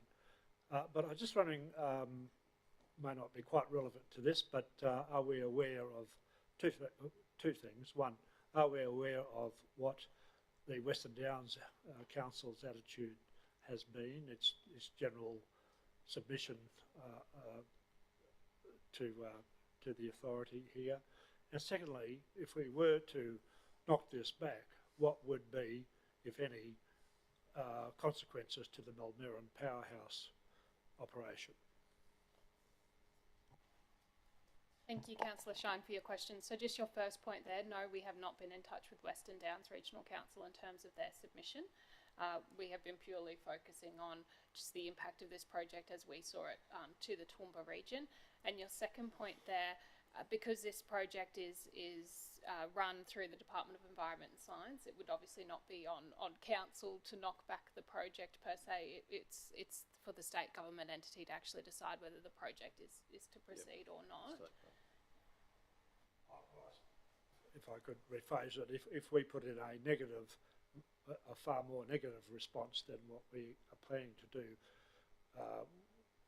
could you predict what, you can't really predict what the authorities would glean from that, I suppose. Councillor Carroll, you had your hand up before. Thank you, Mr Mayor. Yes, I just wanted to comment on you. I'm very aware that the Moffat Reserve Road was built by the power station, as well as the Inglewood Millmerran Road. But at the end of the day, it was a cost to them of doing business for their own vehicles, their workers. And when that power station was being built, God help us if you tried to travel the Gore Highway I lived in Goondiwindi at the time, and if you tried to travel the Gore Highway going back to Goondiwindi when they were coming back from work, or the other way, coming in while they were going out to work. So whilst I know, and they did put that in, but it was cost to doing business, and it's now part of the road network and services the community as well in those areas. And we have, the power station's been very good to deal with, and we know that over the years, as far as, you know, changing, when they've changed their where they've been mining their coal and the like. But I still think that despite all that, that's many years ago, and despite all that, I think that our council needs to request to have some sort of thing in place, because if it goes on, look, we're compromised enough as it is with our road network, and we're not putting enough money into it, and we'll never have enough to put into it the way it's going. But if we keep putting, and I'm not debating the good points or whatever of this initiative. All I'm saying is that when they do use that, they'll be using, and you see with even the proposed way around Millmerran is actually, there's draws into a couple of local roads as well. So, you know, I think that with all due respect, and I have to admit they're a very ethical group, and yes, they did build those roads, and it was a great convenience to the community out there. But I still think that any business that starts up now, if there were a feedlot there or anything else, and this is a new part of the business, that there should be some sort of a maintenance or and you know, per year for that to go. That's recognising all those matters that you mentioned. So And the Great Artesian Bore, well, it starts in New Guinea, so it's not just us that are looking after it. It comes all the way down, and people in the West rely on it for water, so for their cattle and sheep, and not only just for agriculture. But I think that really belongs, we could mention something there, but that belongs to a higher authority than us. That really doesn't, we would never have the ability or the expertise in-house to go and examine that.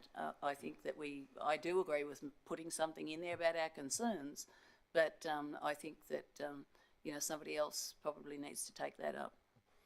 Elizabeth, can I ask what form the carbon is in when it is in the trucks? Is it in a liquid or is it in a gaseous form, or what is it? So I believe, Mr Mayor, that they actually cool the carbon right down so that it turns into more of a liquid form, and then once it reaches out near that proposed site where they're actually going to be injecting it into the ground, they put it through almost like a hot water bath that heats it back up again and turns it back into that gas Turn it form. back into gas to Yes. go in. Okay. Well, there's some discussion around, carbon products being put back into land, into soil. And I wonder if that's, anyhow, look, we're dealing with what we're dealing with. Councillor Rebecca, and then Councillor Megan. Oh, sorry, it was just if Councillor Megan has a question, I was going to go back to amend the recommendation, so I can wait though until after Councillor Megan's question. Thank you. Elizabeth, currently the carbon that's emitted from the power station is just going out into the atmosphere, is it currently? My other question was something very important. And you've forgotten. I have. We'll give you time. Good, thank you. But we're all watching. Thank you. Okay, while Councillor O'Hara-Sullivan thinks about that, if we go to the recommendation, the council, that's the wrong one. One before that. At the beginning of this.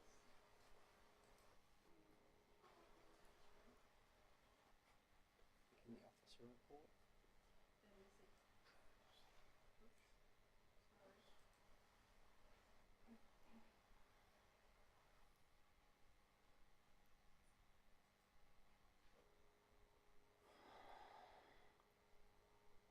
Yep, so if we look at amending that recommendation so that it says that council amend the submission on the environmental impact statement for the Surat Basin carbon capture and storage project to include concerns about protecting the Great Artesian Basin, given Toowoomba Regional Council's reliance on the aquifer. And then I guess the question through you, Mayor, to the CEO is that the timeline for this is that it has to go off Thursday afternoon, but we're being asked to endorse what's actually in the submission. So is it appropriate to sort of hand over those instructions to amend and then also endorse in the same motion how that's going to look, even though we won't be able to cite it again? Thank you, Mayor. Are you happy if I take that question? Thank you, Council, for the question. We've got Bailey in the room as well. So with respect to the recommendation, and I will take advice from Bailey if he has a preferred method. Perhaps the first one should be that council authorise the Chief Executive Officer to make the recommendation rather than that council.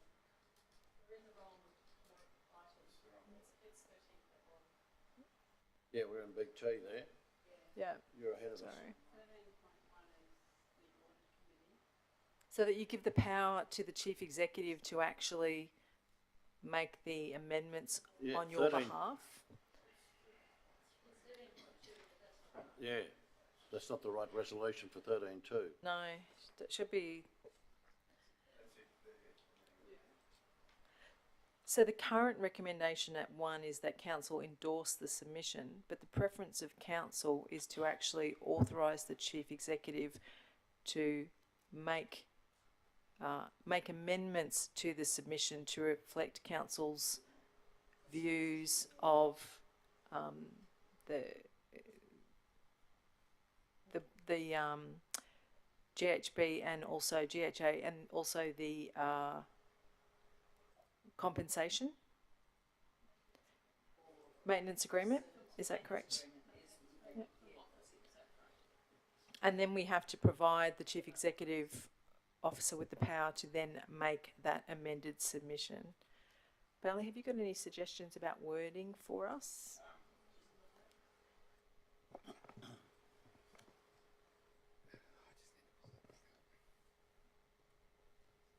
I'd probably go along the lines of yeah, so you do the intent. I understand you've got the intent that there's certain things you want to include in the submission, which is important. You're endorsing it. The way I would say it is, like it's hard to draft resolutions on the run perfectly.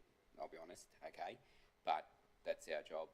I would say like I'd put a 3 in. This is my thoughts. Subject to the inclusion or variation. I wouldn't put it there. Sorry, Kirsten. So at the start of 1, I would say subject to the variations and inclusions specified in item 3 below. Okay. The council endorses submission on the environment income statement. Okay. So then you would go into 3 and you'd list what variations you want to say. You're saying that you endorse that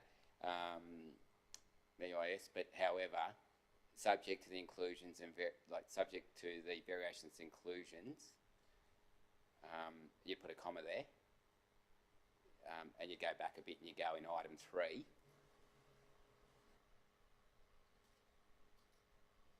Council. So you're endorsing what's put on the table, but it's got to include certain variations. And then in item 3, I would go down and say specify what you need. Okay, you'd let us know, you know, what you want us to vary, etc. Blah blah blah. Just give us a few dot points, and then you're saying you endorse it, but it's subject to those variations and inclusions. And then you know that essentially, then at the bottom of that, you'd say, look, yeah, you authorise management to undertake those inclusions and variations, and accordingly. That's how I would deal with it with the time essence that you've got at the moment. Okay, so Thank you, Bailey. if we've got in number 3 there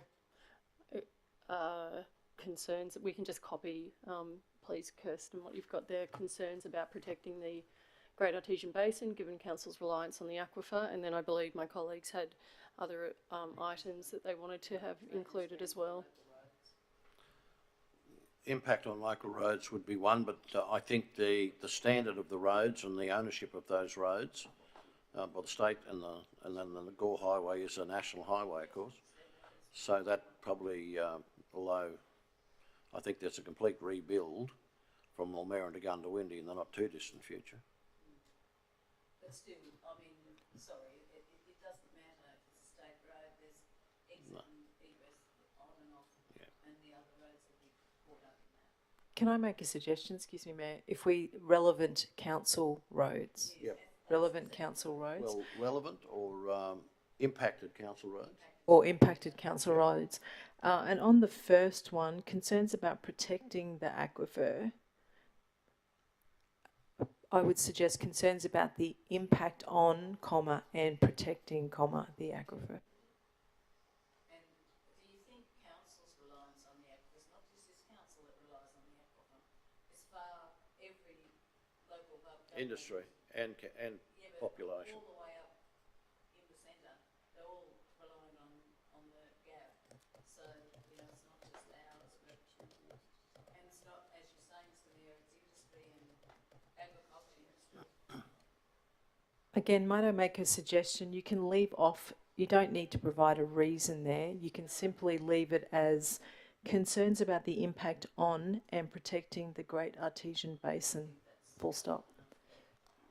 And on that point then, through you, Mayor, when that is being finalised in the next 24 hours, I guess that's the opportunity in the submission to list communities, not just Clifton, but the actual communities in our region, within our local government area, that directly rely, and industry, not just communities, but also the industries that rely on the GAB.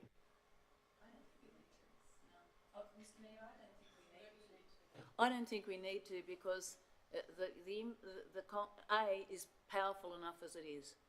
I think, you know, you could have us by 100 times with other local governments, and certainly Western Downs, I would believe, would be saying about that as well. Can I just say with B, maintenance arrangements for impacted council roads, because you can't just put impacted council roads there, or something to that effect. I'd be glad. Maintenance guarantee. Something like that.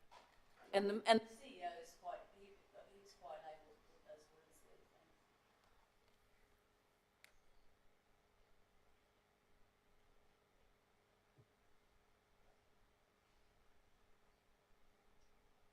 Any discussion in respect to anything that's there? Bailey, do you wish to make a comment? Sorry, just one moment. We'll just ask Bailey, particularly around the word, use of the term guarantee. Obviously, it's not an area of my expertise, but my understanding of the discussion was that we wanted some contribution for maintenance.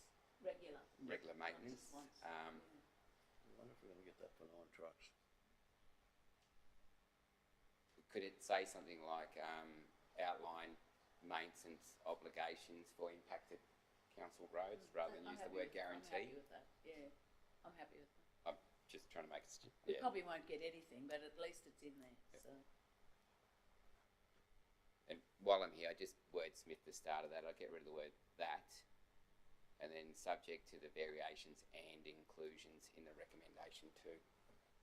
So. I agree with that.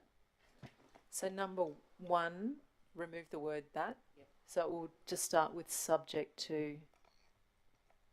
Top number 1. Every recommendation starts with that.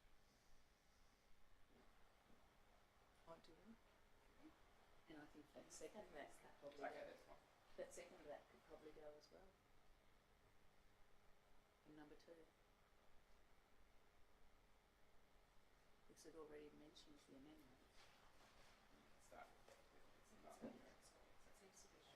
Protecting the right word, or is impacting the right word? For the GAB.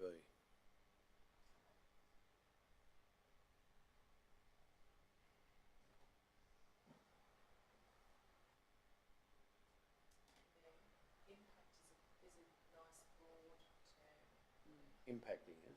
Yeah. Yeah. Instead of,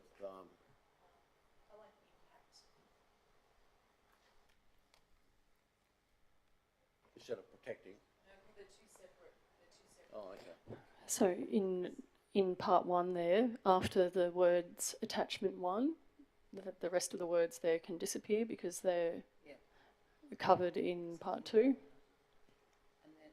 first that can go at the top. The CEO said that they all have to start, all motions have to start. I missed that, sorry. Subject. It's perfect, isn't it? That's subject to variations and inclusions in recommendation 2.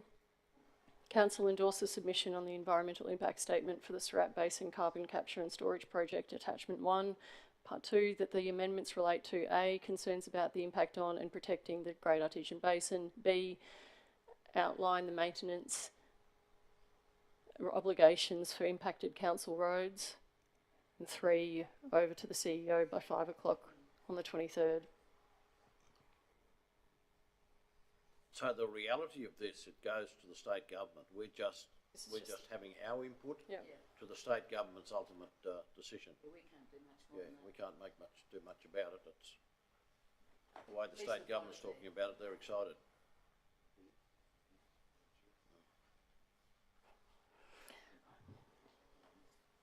We probably won't get any of this, but at least we've done it. You comfy with that? Councillor Bill. Thanks, Chair. Through you to David. It's Dave, yeah. point B there, obligations for impacted road, is there enough linkage between that and as you've compiled in the assessment tables here, or the EIS tables, you talk about insufficient, or given this, the draft has not adequately addressed the impacts of the proposed project for Moffat Road. You state that for a number of roads. Is there enough linkage there? Because what we're suggesting in here, that you need to go away and do your homework and define the impact better for our roads. So is there enough, is that speaking directly to that point B, or do you see some things that we may be, as a person who obviously has expertise in this field, how do we ensure that that linkage is there? Yeah, those technical comments have come from Council's internal transport team, which is fine. I would, in my mind, I'm thinking we're at a specific point about the maintenance obligations, and I'll just find the correct cross-reference within the EIS to be able to do that. Right. Okay, thanks. Okay, any further comments?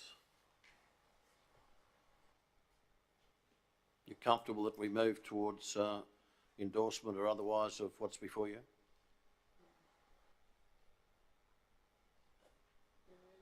I'm happy to move that. Councillor Von Hoff moved, Councillor Carol Taylor seconded that. Anyone wishing to go into any discussion, debate? If Councillor Summerfield? Oh, Mayor, I don't want to debate it, but can that just be circulated to us once it's been finalised so that we can see? Once it's been finalised, the motion be circulated? No, the report. The report. Thanks. Okay, thank you. Okay, those in favour of the resolution before you? It's carried. Thanks very much. You're waiting for the next one too, are you? Yeah. Well, you're on. That's right. Right. Thank you very much for that. Lucky me again. Okay, councillors, this next officer report in front of you is relating to the draft terms of reference for the proposed Big T pumped hydropower energy storage project. And the report is to consider council's response on those draft terms of reference. As we know, the Big T pumped hydro energy storage project proposes to construct and operate a pumped hydropower scheme and battery energy storage system in the Southern Queensland Renewable Energy Zone. The location is within both Toowoomba and Somerset Regional Council areas. A new upper reservoir is proposed to be constructed within private land and with our own Lake Crestbrook, which is owned by Toowoomba Regional Council, that is proposed as the lower reservoir. The Coordinator General declared the project a coordinated project on the 30th of September last year, and recently the draft terms of reference have been released for public notification as well as review there. So these terms of reference, they establish the matters that the proponent needs to consider when undertaking their full draft environmental impact statement. Once again, councillors, we've had an internal working group made up of various different technical council officers, and of course David Carberry as well, assisting us with this submission today. Some of the issues that I'll draw your attention to within the officer report include a lack of focus on avoiding or minimising environmental impact, including the significant effect on core koala habitat, potential reduction in water quality of Lake Crestbrook due to sediment disturbance. Frequent water level changes have the potential to cause lake bank instability in the operational phase. There's a point there about the construction workforce of approximately up to 350 personnel, and what does this mean for our housing and accommodation and workforce accommodation within the region. And there's a note there as well about the Lake Crestbrook safety upgrade spillways to be widened to accommodate additional flood release. There is potential that this project and that dam spillway works could overlap, resulting in logistical, safety and resourcing issues. The full attachment, councillors, is attached for you, and the recommendation there is very much similar to the previous one, that you endorse the submission today and that the CEO makes that submission to the Coordinator General on or before the due date of 5 p.m. tomorrow. Can I just simply ask a question? Is the Somerset Regional Council involved in any way in any of this assessment? We have not contacted them in relation to this submission, no. would they, in the natural process, given that it's within their area, would they have been involved or contacted? I can comment that obviously it would have been publicly released and that the Office of the Coordinator General has actually reached out to us as a landholder and as a key stakeholder in this process, informing us of the release of the draft terms of reference. So I can only assume that those same officers from the Coordinator General's department would have also reached out to Somerset, inviting their comments specifically. Councillor McMahon, then Councillor Summerfield. Chair, thanks. I will ask a question to start the ball rolling. Point 6 in page 2 of your issues with their EIS, talking about the elevation drawings.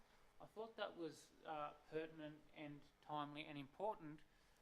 When we went on the tour out there, I stood at the site and they were telling me how high this thing's going to be, and it's, I think, minimised when you look at it a 2D model, and I think a 3D or an elevation plan would give a completely different, you know, especially of the upper reservoir design. But most of that is in not Toowoomba Regional Council, so it I suppose joins with the last question asked by the Mayor. I have concern about that and how it would look on an elevation design, but would that even be applicable to Toowoomba Regional Council because that part of it's in your neighbouring council, or do we get to have our concerns on the whole project? So I think in this case, Councillor, as a result of Council obviously owning that proposed lower reservoir Crestbrook, we've taken an interest in the project as a whole and sort of looked at the impacts from both Somerset Regional Council's point of view and Toowoomba Regional Council's point of view. Okay, cool. And as a comment, I think Councillor O'Shea raised it with the last one, and I agree. It sounds like some of your inclusions sound to me like, why weren't they already in there? They seem pretty straightforward. So I'll have that as a comment, but thanks. Thanks, Councillor McMahon. Councillor Summerfield. Thank you, Chair, and thank you, ladies and Dave. I've got a couple, if I might.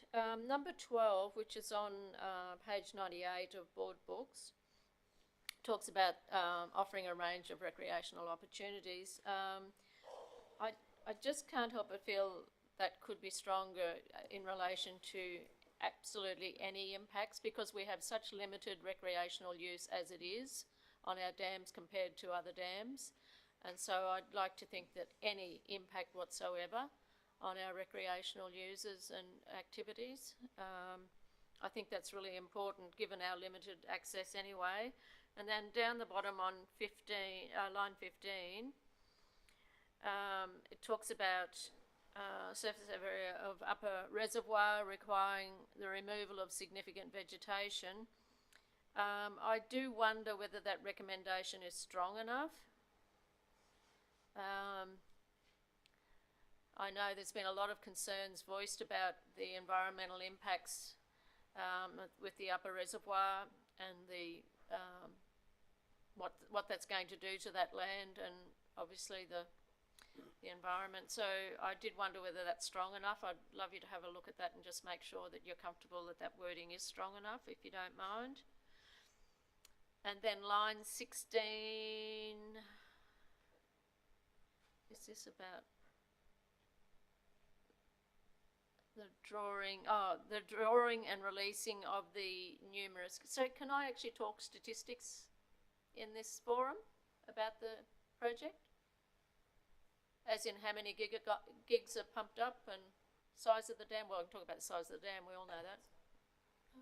That's information is in the it's in there information anyway? about the EIS in terms of the pump power. Yeah. Understanding that over 6 gigs is being pumped up and Crestbrook's only 82, so it gives you an idea of the what's going to be going on here. I just worry whether that wording is strong enough too in relation to turbidity, water quality, water ecology impacts. So I've always expressed my concerns about the turbidity and what that's going to do to the ecology of the dam. And that's without thinking about what it's going to do to the cost of water treatment with that water as well as a result of that turbidity. So I really want to make sure that we've got that wording strong enough. That to me, that's a yay or a nay for me about the project. It's so important. So I think that one really needs to be really strong. And then we go to line 30.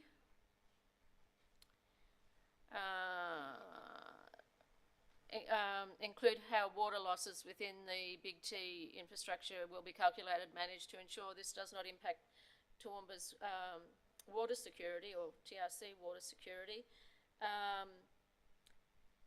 I also think we need to have where the water's sourced in there. We need to know where that water's going to come from. If they're going to make up the water that is lost, where it's going to come from. And if it's going to come from the GAB, we then need to move on to the next step, which is how that's going to impact other users of the GAB in that area, in a large area around that area. Because we've got farmers, we've got people who bottle water from the GAB. There's a lot of GAB use in that area. So we need to embrace that as well and make sure that we're covering off on impacts of the underground water. But where else are they going to get this water from? I just think it's magical, you know. So say they lose a gig of water in a year, where are they going to find it?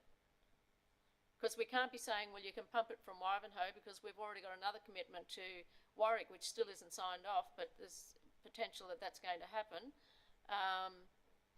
So where are we going to find this lost water? So we need to know the answers to those questions quite clearly.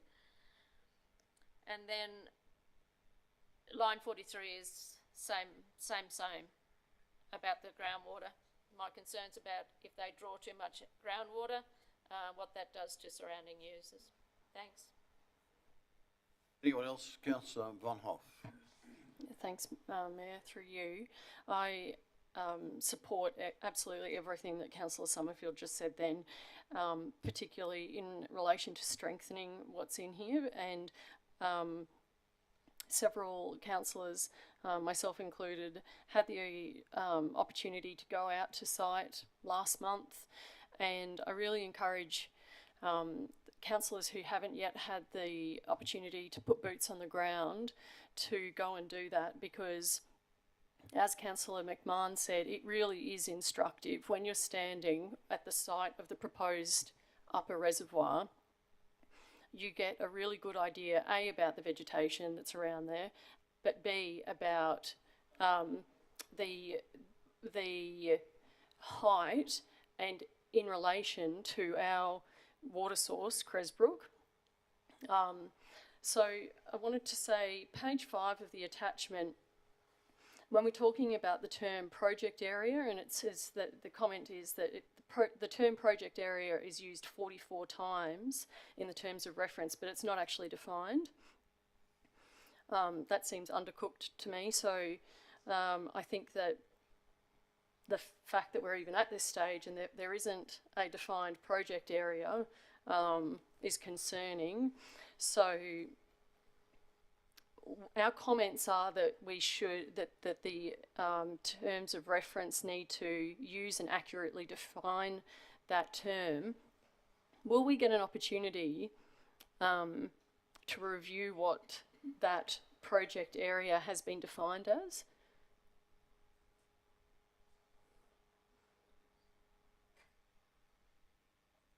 Yes, I believe so, Councillor. So I think what this is referring to is the term project area has already been used significantly throughout the terms of reference, but we are yet to actually see that defined, and within that draft environmental impact statement that we would receive from the Coordinator General and the proponent, that's actually going to define that project area for us. Thank you. And then again, line 30, as Councillor Summerfield raised, about the water losses. Is there an opportunity for council to feed back what our modelling of the water losses has been so far? What you're suggesting is that they should replace that water at their cost.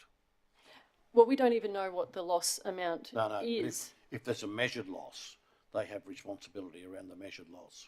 Well, I don't even know how I feel about that actually yet, because I think that we're at, again, when you stand at the top there, you understand that where are they getting that water from? Because it's sort of at the top, it's at the top for a reason, and we all know it's really hard to get water from aquifers when you're at the top of a hill. So I don't know how they're going to find this water. And the evaporation losses haven't yet been quantified. So I think it's premature to say that we're compensated, because we haven't, there will be a point where we can't be compensated. You can't put a price on water loss. And then, Elizabeth, the overall comment in the report, your first, and you pointed it out when you were giving your summary, was about a lack of focus on avoiding or minimising environmental impact, including the significant impact on core koala habitat. And I didn't feel confident that that was really reflected in our attachment. So we've got what's listed in objective, like number 50, page 10 of the attachment. And it says that flora and fauna section generally needs a stronger focus on minimising impact as opposed to simply quantifying the impact and developing associated mitigation measures. And that we suggest amending it to ensure impacts to critical habitat are minimised. But even that wording is that we are accepting the impact to critical habitat. And I don't think that we as a council are at that point. So to that point, can you suggest it's different wording to avoid the loss of critical habitat? Certainly, Councillor. So I think our options there is we can definitely strengthen that by using some of the similar wording that we used with our inland rail responses. So we talked a lot about avoiding, mitigating, offsetting, and it was that hierarchy of environmental protection that we talk about. And obviously at that top of that hierarchy is to avoid all impacts. If you cannot do that, then we look towards mitigation measures, with offsets being a last resort. So that's certainly how we can strengthen that. Okay. Throughout our submission, is to refer to that avoid, mitigate, offset hierarchy. Thank you. Councillor Carl, you were next. Yeah, and just while I think of that, further to that point, may we be specific about the quantum of offset, and that it's at council's discretion where that offset happens, not indiscriminately. It's no good planting trees and understanding it's the lowest order. It's the least desired impact around that habitat. So, the point I wanted to make was back on 16, through you, Chair, officers, Dave, it's in point 16 in the first column, text needs to include management of impacts, fluctuating storage levels and reservoir bank stability. Is there a way we can strengthen that? Management is it's a fait accompli. It's we're prepared to accept. Is there another way of saying that unless this can be clearly demonstrated, because that's a showstopper for me. Well, there are other things, but that's one of the big things. Because management of those impacts, that cuts across a range of things around water quality, as mentioned, the stability, sedimentation, all those things that are mentioned down there. So is there a way? Is there what wording could be suggested, or how is that normally? I think management is an after the event. I'm not prepared to go there yet. As that's me personally. Michelle, you wish to answer that, please? Thank you, Chair, and I might also, if it's okay, ask David to elaborate a little bit more. What we're looking at today are the terms of reference, which provide the guiding information that the applicant will need to provide full details about. And so the response to that one in the column is really about the applicant providing further models to provide information about the water storage and the way that it's drawn down. So it's not about this point in time making the assessment. It's about making sure that we are clear about the information that we would require in order to have considerations to those impacts when the EIS is actually prepared by the proponent. That will then be subject to further public notification, and council should be provided with, or any, the public, including council, should be provided with enough information in which to understand and make an assessment of what they feel the impacts are for a future submission. David, do you have any comments about whether there is an opportunity to include more information in that one? Yeah, I think picking up on your wording, Councillor Carl, that we can adjust the wording to, instead of how it's going to be managed, to demonstrate that there will be no detrimental impact on water quality or costings. Yeah, and I fully understand that this is not an assessment stage, but to my mind there is no benchmark of what we want to attain, or what we at least want to see considered in the modelling. If you want to model here, down here, then you can. If you want to model up here, you need to be instructed to model up here. This is the terms of reference. Yeah, no, I think that, as I said, I think your wording was good to demonstrate no detrimental impact or something along those lines. I mean, there are probably some other areas in this as well where I'd like to see that benchmark clearly defined for these evaluations to be made, so that they can come back. Absolutely. And if I could also just pick up on a couple of other points about water loss and impacts on, for example, the Great Artesian Basin and so forth, just to clarify, this is picking up on Councillor Von Hoff and Councillor Summerfield's comments, that the water will be pumped from Crestbrook up, and from my reading of the initial advice statement, and again the terms of reference, and there's a lot of detail to come yet, but the majority of water loss will come from evaporation. So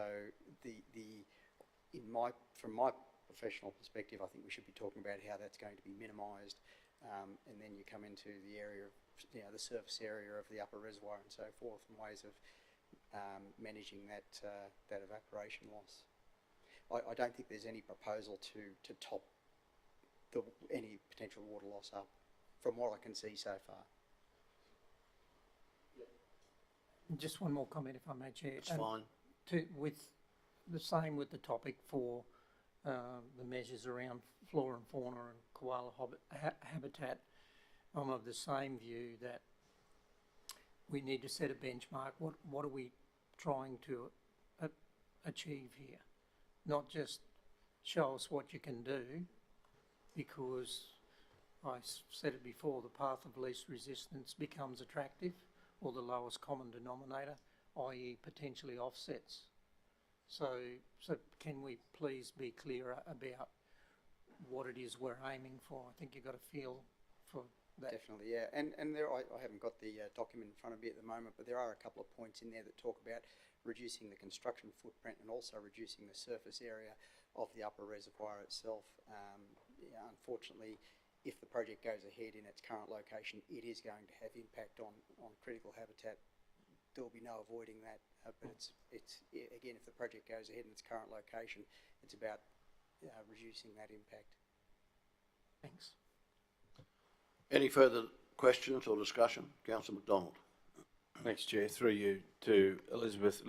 Well, maybe it's through to David. I'm not sure. On page 110, it's actually right down the end, actually, and I appreciate firstly the cumulative impacts in regard to transport, employment and construction, and the add points to existing lists for transport, employment and construction. I think that's valuable for us, given the discussions we're having at the moment in regard to, you know, accommodation generally. But the second part is 76 and 77, which look identical to me.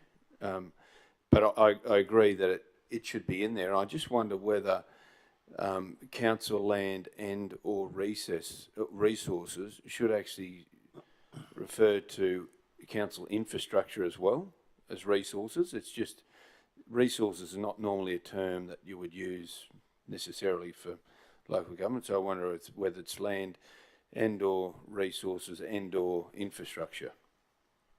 Or land, comma, resources and or infrastructure. The General Manager has suggested perhaps assets, council Yeah, assets. assets. Yeah. Yeah. Well, it would cover all items. So I agree with that. Thank you. Are there any further questions? You're comfortable to move forward with those adjustments? Councillor Von Hoff? Thank you. Can we just have can someone provide council now with a recap of what those adjustments are? Right now? You want that now? Just what was noted from this, so we know what's being taken away. Sounds like you, Elizabeth. So similarly to the previous motion, this one will be changed to reflect the amendments and variations that councillors want for the purpose of the typing at the other end. So Elizabeth, if you would just detail what those changes will be, and we'll make sure they're added. Sure. So based on the discussions today, councillors, line item number 12, in relation to recreational opportunities, we're going to broaden that recommendation to include all recreation uses. Line item number 16, in relation to the point where we say text needs to include management of impacts, we're going to change that wording around there to be demonstrated that there's no detrimental impact, and that will be overall strengthened, that point there in relation to 16. Sorry, I've missed a point in relation to line item number 15. We're going to strengthen that point, and we're also going to start including the terminology of avoid, mitigate and offset when it comes to environmental loss and vegetation protection.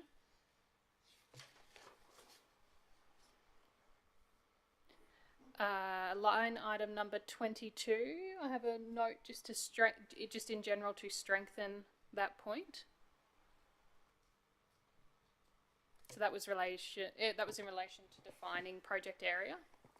And that point should also include that the EIS has a clear definition of the scope of the project and the area.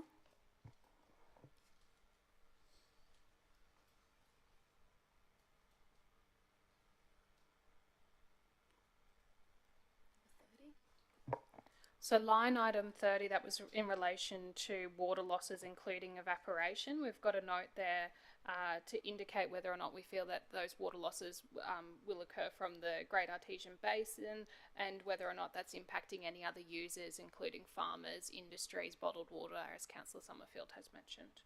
Sorry, just on that one, I think probably a more accurate reflection would be will be calculated and mitigated or avoided, because initially, as with all projects, council says you can't have a negative detrimental impact on our water. So I don't think just managed, it again is that avoided.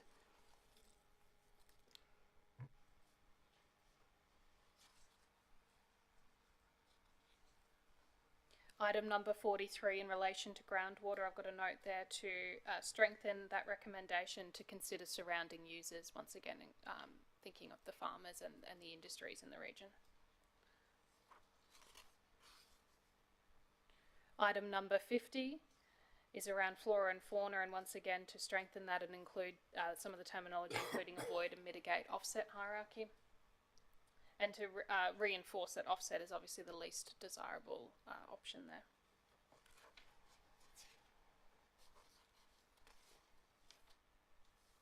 Item number 76, as raised by Councillor McDonald, we're going to include council assets there, so it'll be council land assets and or resources. And we also acknowledge that items 76 and 77 are a direct double up, so we will be deleting that double up there. Councillor Bonhoff. Thanks. Line item 52 is along the same lines as what you mentioned for 50. So it's not just minimising the vegetation clearing and habitat destruction across the project. Again, it's that avoiding the hierarchy. So we go avoid, mitigate, and if we have to, offset. Please.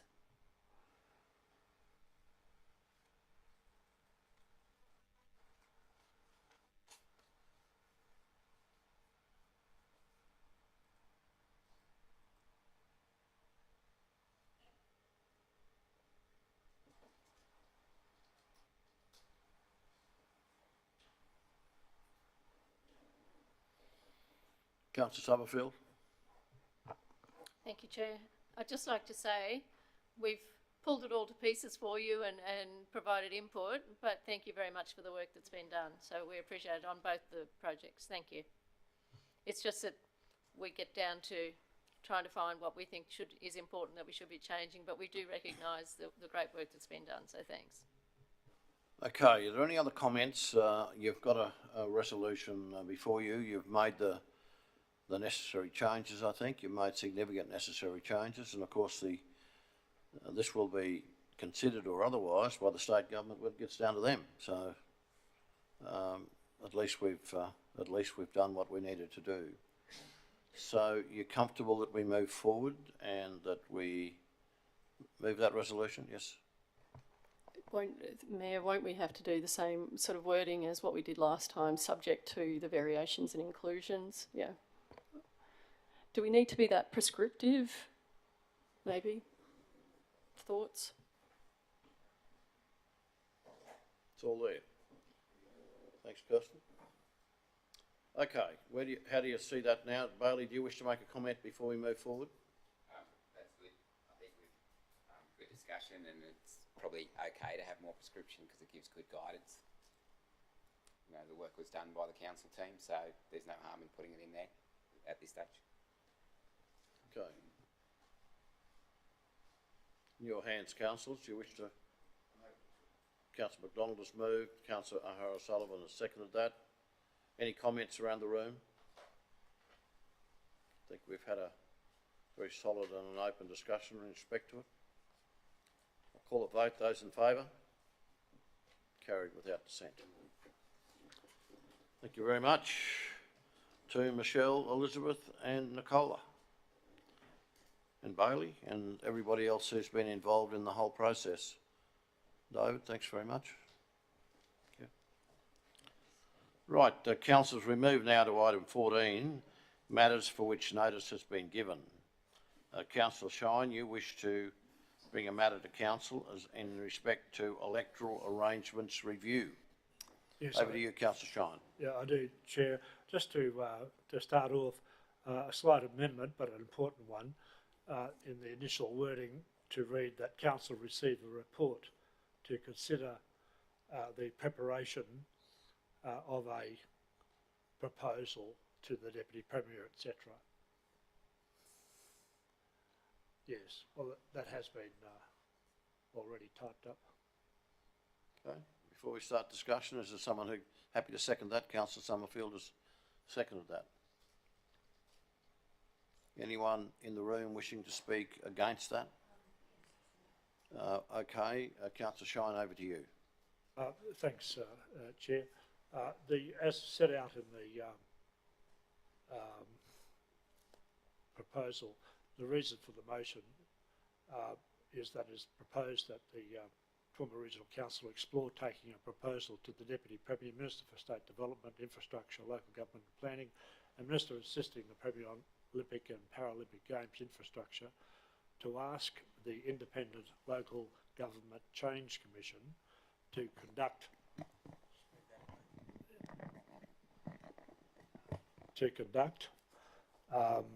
an electoral arrangement review that would consider Toowoomba Regional Council moving from undivided to divided or multi-member divided electoral arrangements.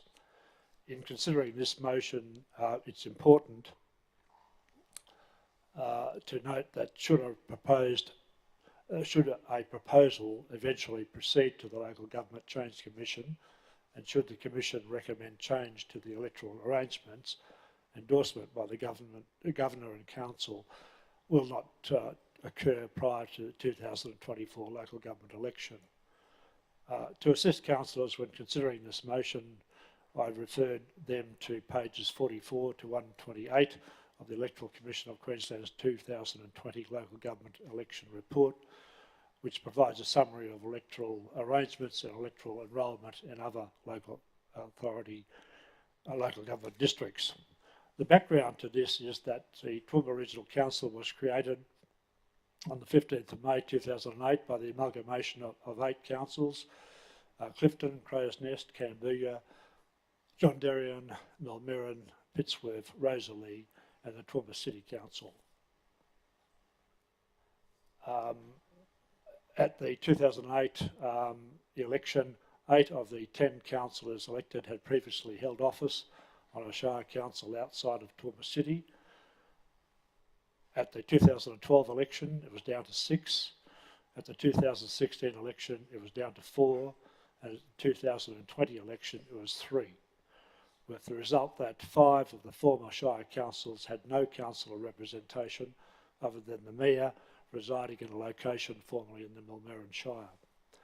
In addition to this, at the 2020 election, based on public available information, all 4 of the newly elected councillors reside in Toowoomba.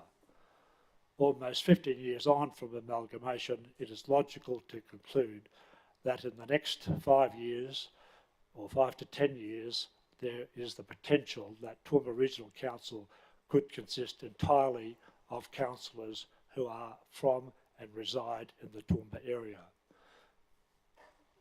In my view, the only way to guarantee that there would be representation for those areas outside the city would be to adopt the proposal that's been suggested by me. Thanks very much. Councillor Carol Taylor. Thank you, Mr Mayor. As much as you might wish this to be how you want it to be, it can't be and it won't be, because it always works on Electoral Commission and the numbers that are there. And when the council was elected and amalgamated, and I was one of those mayors, if there had been a divided, it's like half a pie. It's half a pie. The range is the cut-off point. So to get the numbers, it's cut like a pie, which would mean that Yarraman's representation probably would still come from the city, because it would have to come in like that to get the numbers of people that are there. As it stood, when it was amalgamated, and again in 2012, there would have been, on numbers, 1 councillor representing the former shires of Clifton, Cambodia, Pittsworth and Millmerran. And I know that, 1 councillor. And then the other would have been 2 councillors to represent John Darien, Rosalie and Crow's Nest Council, and 7 dedicated councillors for the city. Nothing has changed. And most of the people who reside in the city, it would be exactly the same, and that if you were going to cut it to get your numbers, and that's what it works on, numbers, and I think they used to have a tolerance of less than 5%, and I think it's even gone down now. And why do you think that the state boundaries keep changing? Because it's got to do with population numbers. So at the end of the day, whilst I agree it would be nice, you will not do it, because they have to, all electorates, all divisions have to be somewhat equal. So the only way you're going to do that, it would be to come into the centre of the city to get your numbers that go out like the slice of a pie. That's the actual reality. And nothing has changed for that to happen. So that is how it would be. I've tried to tell everyone so many times. The public come up, I try to explain it to them. Councillors come on here, new councillors, you try to explain it to them. It's not council's law, it's the Electoral Commission's law and the way it's drawn up. So you could either go with that those councils would be there. You'd have 1 for Clifton, Cambodia, Pittsworth and Millmerran. As it turned out, we had 2 last election. That was me, I've moved, but we've also had the mayor. And we had, and out the other way, 3, because of the numbers, 3. But if you're going to do it now, they would cut it like a pie so that Yarraman would come right in here to the corner, out this way, and Pittsworth all would come in, cut like half a pie, and that would be, and the CEO might like to comment on this because I'm very certain I'm right, and that would be how it would work. So everything else is just what we might like to happen, but what won't happen. Thank you. Speaker for Councillor Shine's motion, the second to Councillor Summerfield.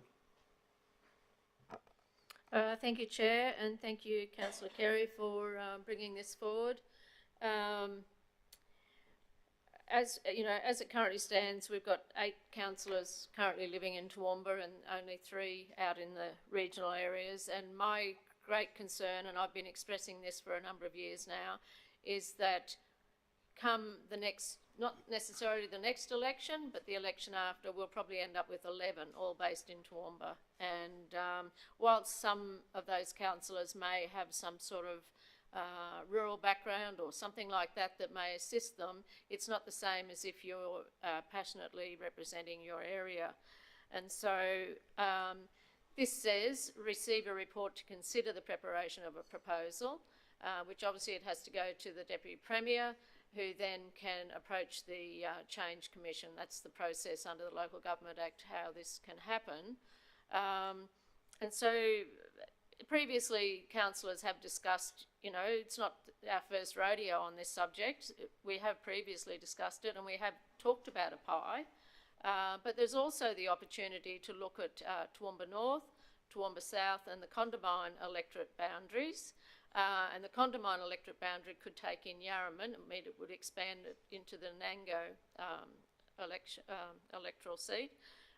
But that would be one way of doing the boundaries. And you could have, North could have 3 representatives, South could have 3 representatives, and then you could have 4 in Condamine, given it's such a large area, or something along those lines. I'm just saying we need to think outside the square on this and not just assume that it's got to be one particular way.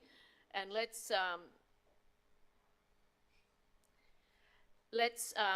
have our minds open to the potential of what we could do, because I think we have to be fair and reasonable in representing all of our communities and just have a look at this with our eyes wide open instead of having closed minds to it. So I'd appreciate consideration be given to that. Thanks. There is an additional state seat, of course, in Southern Downs, the seat that's held by the guy at Warwick. And that covers Mulmerran and quite a big area there. That's right. So the Condamine that I'm talking about could actually cover all of that, so that right, Southern Downs and the... Righto, we've had 2 for. Is anyone wishing to speak against the motion? Against? Councillor Bill. Thanks, Chair. Dare I say the chestnut gets rolled out again.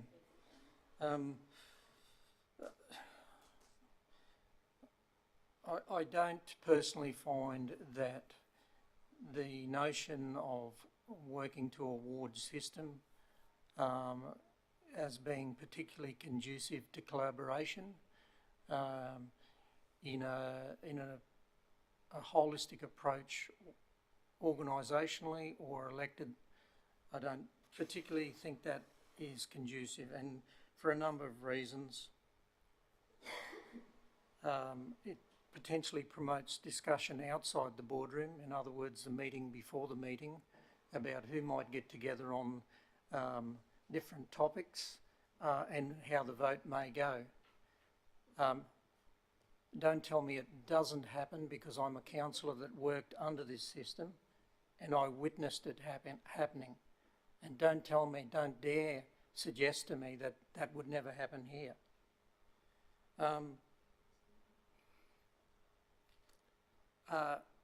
The notion, no councillor representation,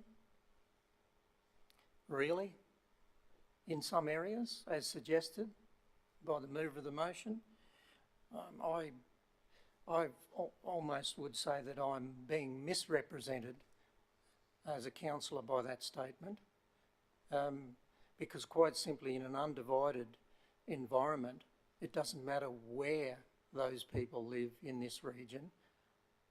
If you want to break it down to basic votes, every vote counts. But I can assure you, as a person who's worked in a ward system, there was less priority on voters in another ward, and that's simply how it worked. And I'm being frightfully and frankly open about that. Another point for us to consider is please do not benchmark us against predominantly static, major, urban local governments. We are a community of very different communities over nearly 13,000 square kilometres. And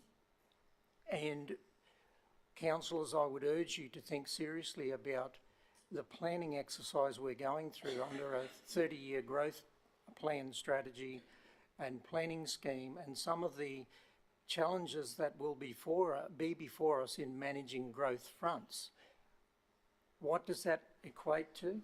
Changes in population in these growth fronts and the ever-shifting sand of this local government managing electorates in making future submissions to the appropriate departments around those changes. Operationally, I think that becomes more onerous. We spend more money on administrative action rather than actually representing people. And finally, as I say, one who has been accustomed to this system, it surprises me that the mover of the motion, former state member, who is very much accustomed to the system of wards and very much accustomed to, I would imagine, the conversations and caucusing that happens outside the boardroom in order to determine decisions within the boardroom or influence the decision-making process within the boardroom. I say, very respectfully, let's keep politicking out of the boardroom at local government and let's be all in the boat together, regardless of where the electors are. Let's be responsible and work collaboratively as a team of leaders willing to represent all the region. And it has very little to do with geographics. Otherwise, if it's too big for you, don't stand for the next election. Councillor O'Hara-Sullivan, you wish to speak for the motion? Yeah, thank you, Mr Mayor. I support this motion and have always supported a divided council. I think in Queensland there's very few undivided councils, so the notion that it can't work and won't work is just proven not to be true.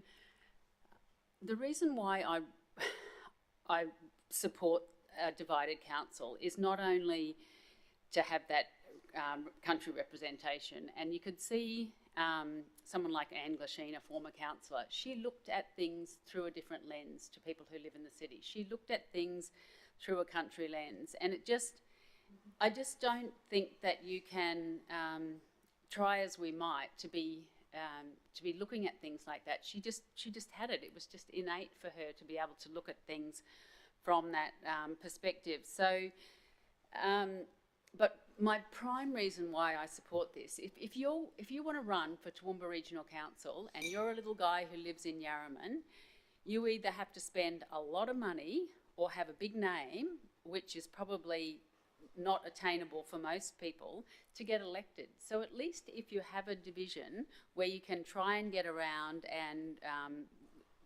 campaign in that division, at least you've got some chance of getting up. But at the moment, it's just sort of coming down to the people who have the capacity or the name to be able to get in, and I just don't think that that's fair. So at least this is going to open the doors to some of those really great talent that we don't hear from, don't have, don't know about. So yeah, I totally support it. Thanks very much. Anyone wishing to speak against the motion? If I can just say a few things, having lived in a three-division council and having had the good fortune of a previous mayor who had the strength to make sure there weren't divisional budgets. There were divisional budgets, and so you've you had two divisions up against one division to get what they wanted for themselves. And in saying that, I'm rather concerned about the future of TRC because I'm getting messages from people in some of the outlying areas that are quite associated. If you take the area around just out of Dalby, what is it, about 5 or 7 k's out of Dalby, is where TRC ends. There'd be a fair bit of logic about changing the boundary there. That would be actual logic. I know in the case of some other areas, there's some very early work going into potentially moving to a different region that are extended, and that where they've felt the centralisation of a big shire, which has sort of caused their community to lose a lot of influence and a lot of staff and a lot of standards they feel. So, I guess there'll be a fair bit of discussion which won't involve me in the future and years to come, but I think there are people out there who are beginning to think about, you see, when you bring 8 councils together, I think that's one of the biggest amalgamations past what happened in Brisbane all those years ago. There was a massive amalgamation of many small shires. And it's been a difficult journey. There's absolutely no doubt about that. The different standards we had in that first term, the different standards within the shires, there were shires who were using very old equipment, as you'd remember, Councillor Carroll. Then there were shires that kept their equipment up to date. And, there were a whole lot of things. There were rate levels in some shires were proudly, in their case, were the lowest in Queensland. Yeah, Australia. And that wasn't good, and that's where there was a fair bit reflected. So this requires a lot of thought. I personally can't support it at this time, but I guess we just see it's very early in the process. We just see how it develops. Councillor Shine, would you like to sum up prior to us having a vote, please? Thanks, Mayor. The disquiet that you hear is certainly my experience too. That's the reason for bringing this today, because of public concern in country areas, and that there is a perception of lack of adequate representation. Initially, what I had in mind was that we would still have an undivided type system with 8 from the city instead of 10 now, and 2 from outside the city, both undecided. Perhaps one out in the country north of the Warrego and one south of the Warrego Highway. But we are restricted, as other councillors have made reference to the relevant law, mainly the Local Government Act, and to a smaller extent the Local Government Electoral Act as well. The Local Government Act, under the heading Councillors for Divisions of Local Government Areas, basically provides that the number of electors in each division of a local government area must ensure democratic representation, and Councillor Taylor was referring, I think, to that. It further goes on, each division must have a reasonable proportion of electors for each councillor elected for the division. It defines reasonable proportion, basically equal number, with a 10% it is, a 10% plus or minus variation. That's section 15. The effect of this is to rule out having 2 divisions, one for the city and one for the country. That is simply because they wouldn't be of equal number or equal size, even with the 10% plus or minus that I referred to. So we have to go from undivided to divided, in my view.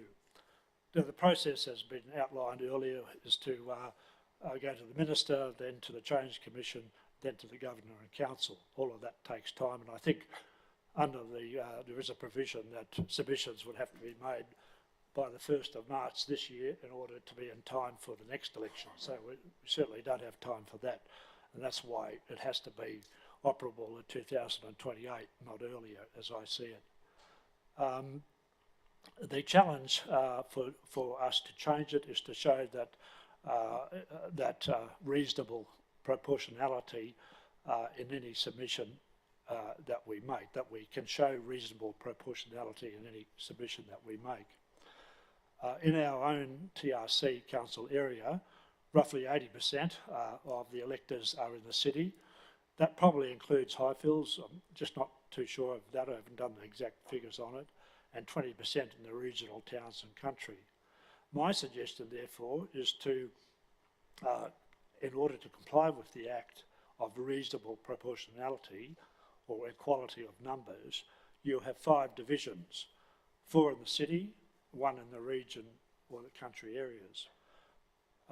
You'd still have 10 councillors, but you'd have 2 from each division.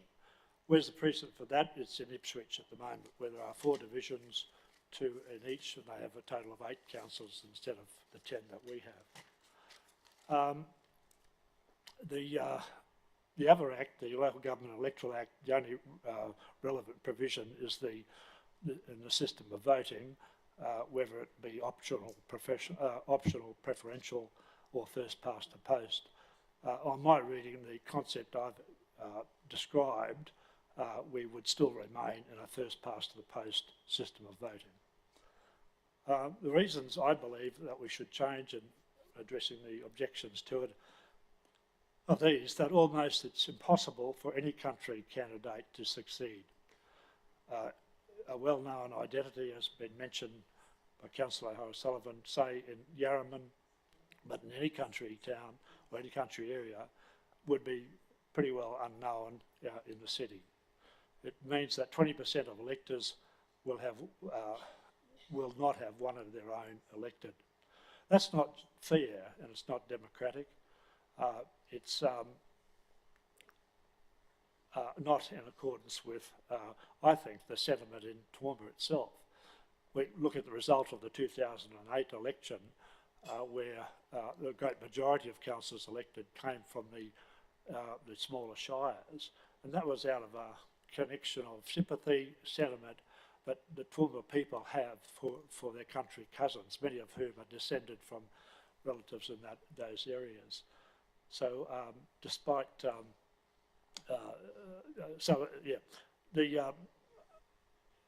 as we recall, the main reason for the amalgamation all taking place was to achieve financial sustainability, particularly for those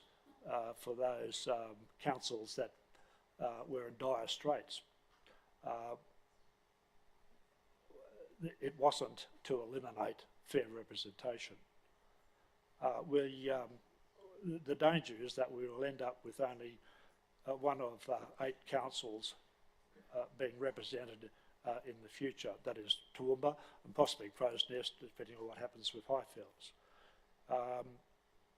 The trend was set well and truly with the last election, where the 4 new ones, including myself, all came from Toowoomba. It would be a brave person who would predict that something else would happen in the future. The other point I would just indicate is this, that at the moment we have an odd situation, which is likely to continue, that half of the councillors here, other than the mayor, half of the councillors all come from a very small area of the region, that is East Toowoomba. I just don't know if that's all that, no, half I said, I don't include you in that, all come from an area, a small suburban area. Now, no reflection on the councillors. They're passionate, they're competent, and they work really hard to get out and about along the region, out and about in the region. But they all do come from that small area, and going out to the country towns in Pittsworth and Clifton, Yarraman, and these places, if you ask the people there, is that a good result to have half of our councillors all coming from a small area? It just wouldn't pass, I believe, the pub test. I think, if I could continue, thanks. I respect very much Councillor Taylor and Councillor Carl's comments. particularly because of their long service. The experience is a great teacher, and that's why I respect their comments and their passion in relation to this. But I believe that in order to achieve a good, effective and trusted local government, we need to have wide representation. We need to be able to show those people out there that we support a system that gives them a voice in here, rather than us going out there as often as we can to listen to them. They can tell us what their concerns are, as we do ourselves now. You know, as a council, we spend a lot of time with our corporate goals, etc. We talk in rapturous praise of our rich traditions, and particularly the agricultural tradition that we have here. Now's a chance to put our talk into action. Nationally at the moment, there's going to be a referendum on a voice for a certain section of our community. What I'm advocating for is a voice for the country people who live in our region now. Thank you. Could I just say, and it's something I should have said before, that my real home is 102 kilometres to my front gate from here. If I were to live there, and I couldn't service this community in the way that I have, attend the meetings till 10 o'clock at night, be at a 7 o'clock breakfast and drive home to my home. Initially I was paid to travel and paid to travel naturally, a car, but I was paid to be accommodated in Toowoomba. Then my circumstances changed and I had to have a house in Toowoomba. But I could not service my responsibilities as mayor of this community or as a councillor living that far away. You could not do it. You'd have to have some sort of support to live in the town 2 or 3 or 4 nights a week. But anyhow, just one short point. We're about to close the debate. I appreciate that. I welcome the debate. I wonder if I might ask a question of the mover, just for clarity in my mind before we vote. Okay, and I do intend to ask Bailey about the content of that resolution if he Well, mine sees was it. on similar lines, Chair, so we can team up. But the Local Government Change Commission, what little I know of them, and I'd ask the mover what he knows, they work whether we ask them to or not, right? So they may have been looking at this or have looked at this or don't want. I just wonder, through you to the mover, could they be looking at this anyway, and do they work like that? Yeah, no, as I understand it, the Act provides that their consideration is dependent on the Minister making a referral to them. So it's without that referral, they wouldn't be, in my understanding, well, the law says that it has to be on a referral from the Minister, as I read it. Section 15, I think. Yeah. Thanks for Check it that, out. Councillor Carey. But the only other, could I mention while I've got the thing on, Paul's point. It's an important issue.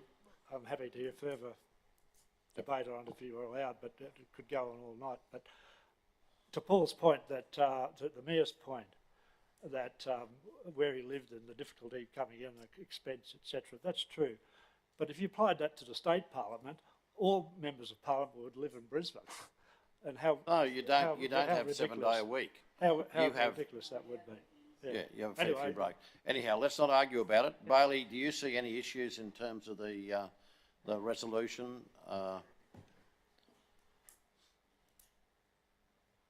I don't see any issues, but some clarity would be good. I don't have a view. It was healthy debate. We didn't ask you for a view. Okay. It should say the council will receive a report from management or the CA's office, because it's not clear who's doing the report. And once again, it's leaving just sort of the end should round off. When do you want the report back by for clarity? Because you've got community members are wondering when we're going to come back to you on the issue.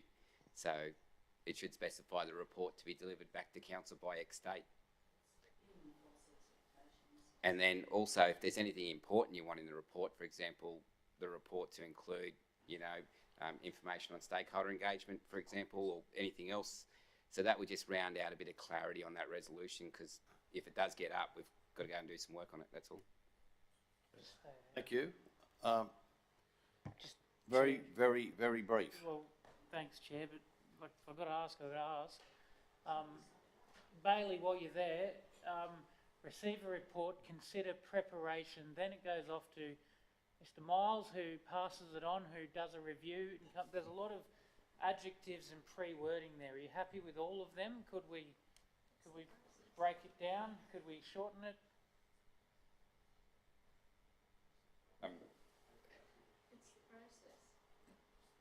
Well, that's what I'm asking, Councillor Simon. I'm comfortable because as long as we clarify that council receive a report from the Chief Executive Officer to consider. So you'll get a report and then you consider whether you want to take any next steps. But that's, so it sort of just gives internal clarity and external stakeholders what we're doing and when it's expected to be returned. Thanks very much, Bailey. Okay, I did just ask the CEO beside me here a brief question, and the look I got back was very clearly this is strategic, it's not operational, I'm not involved. Would that be about right, Brian? Yeah, okay. The motion has been put by Councillor Shine. It's there before you. Those in favour? Well, I think this. Sorry? It's missing. It's just got a couple of question marks. By? Yes. So just some clarity around that, if I could, Mayor. The CEO has said that the report won't be for him to do. That's what you're saying, CEO. I wonder what will be in the report, because from my perspective, happy to receive a report to understand the pros and cons of this. I'm not saying I agree with it happening, but the motion is to receive a report on the pluses and minuses. Is that something that can come back from a report, given what the CEO has said?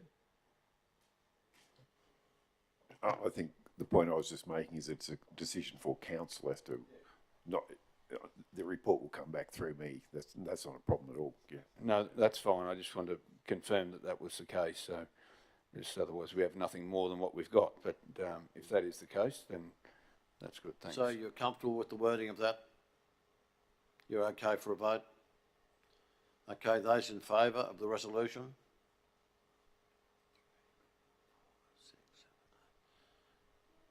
Those against? That's carried. And I'd like to call a division too, and I'd like to point out that people in Pittsworth and they have never put their hands up for nomination for election. So, we have to get perspective here. Okay. I don't know about you, but I think it would almost be time for just a little stop. Someone like to move accordingly, please. We've only got item 15, general business, and then we're on to a closed session. So maybe we could do that. Item 15. Has anyone got any business they wish to bring forward, which will have to be brought forward by resolution of council to accept that? Nobody? Someone like to move an adjournment, please? Councillor McDonald. Move to A seconder, please, for adjournment. Councillor Von Hoff, those in favour, that's carried.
Councillors, your attention please.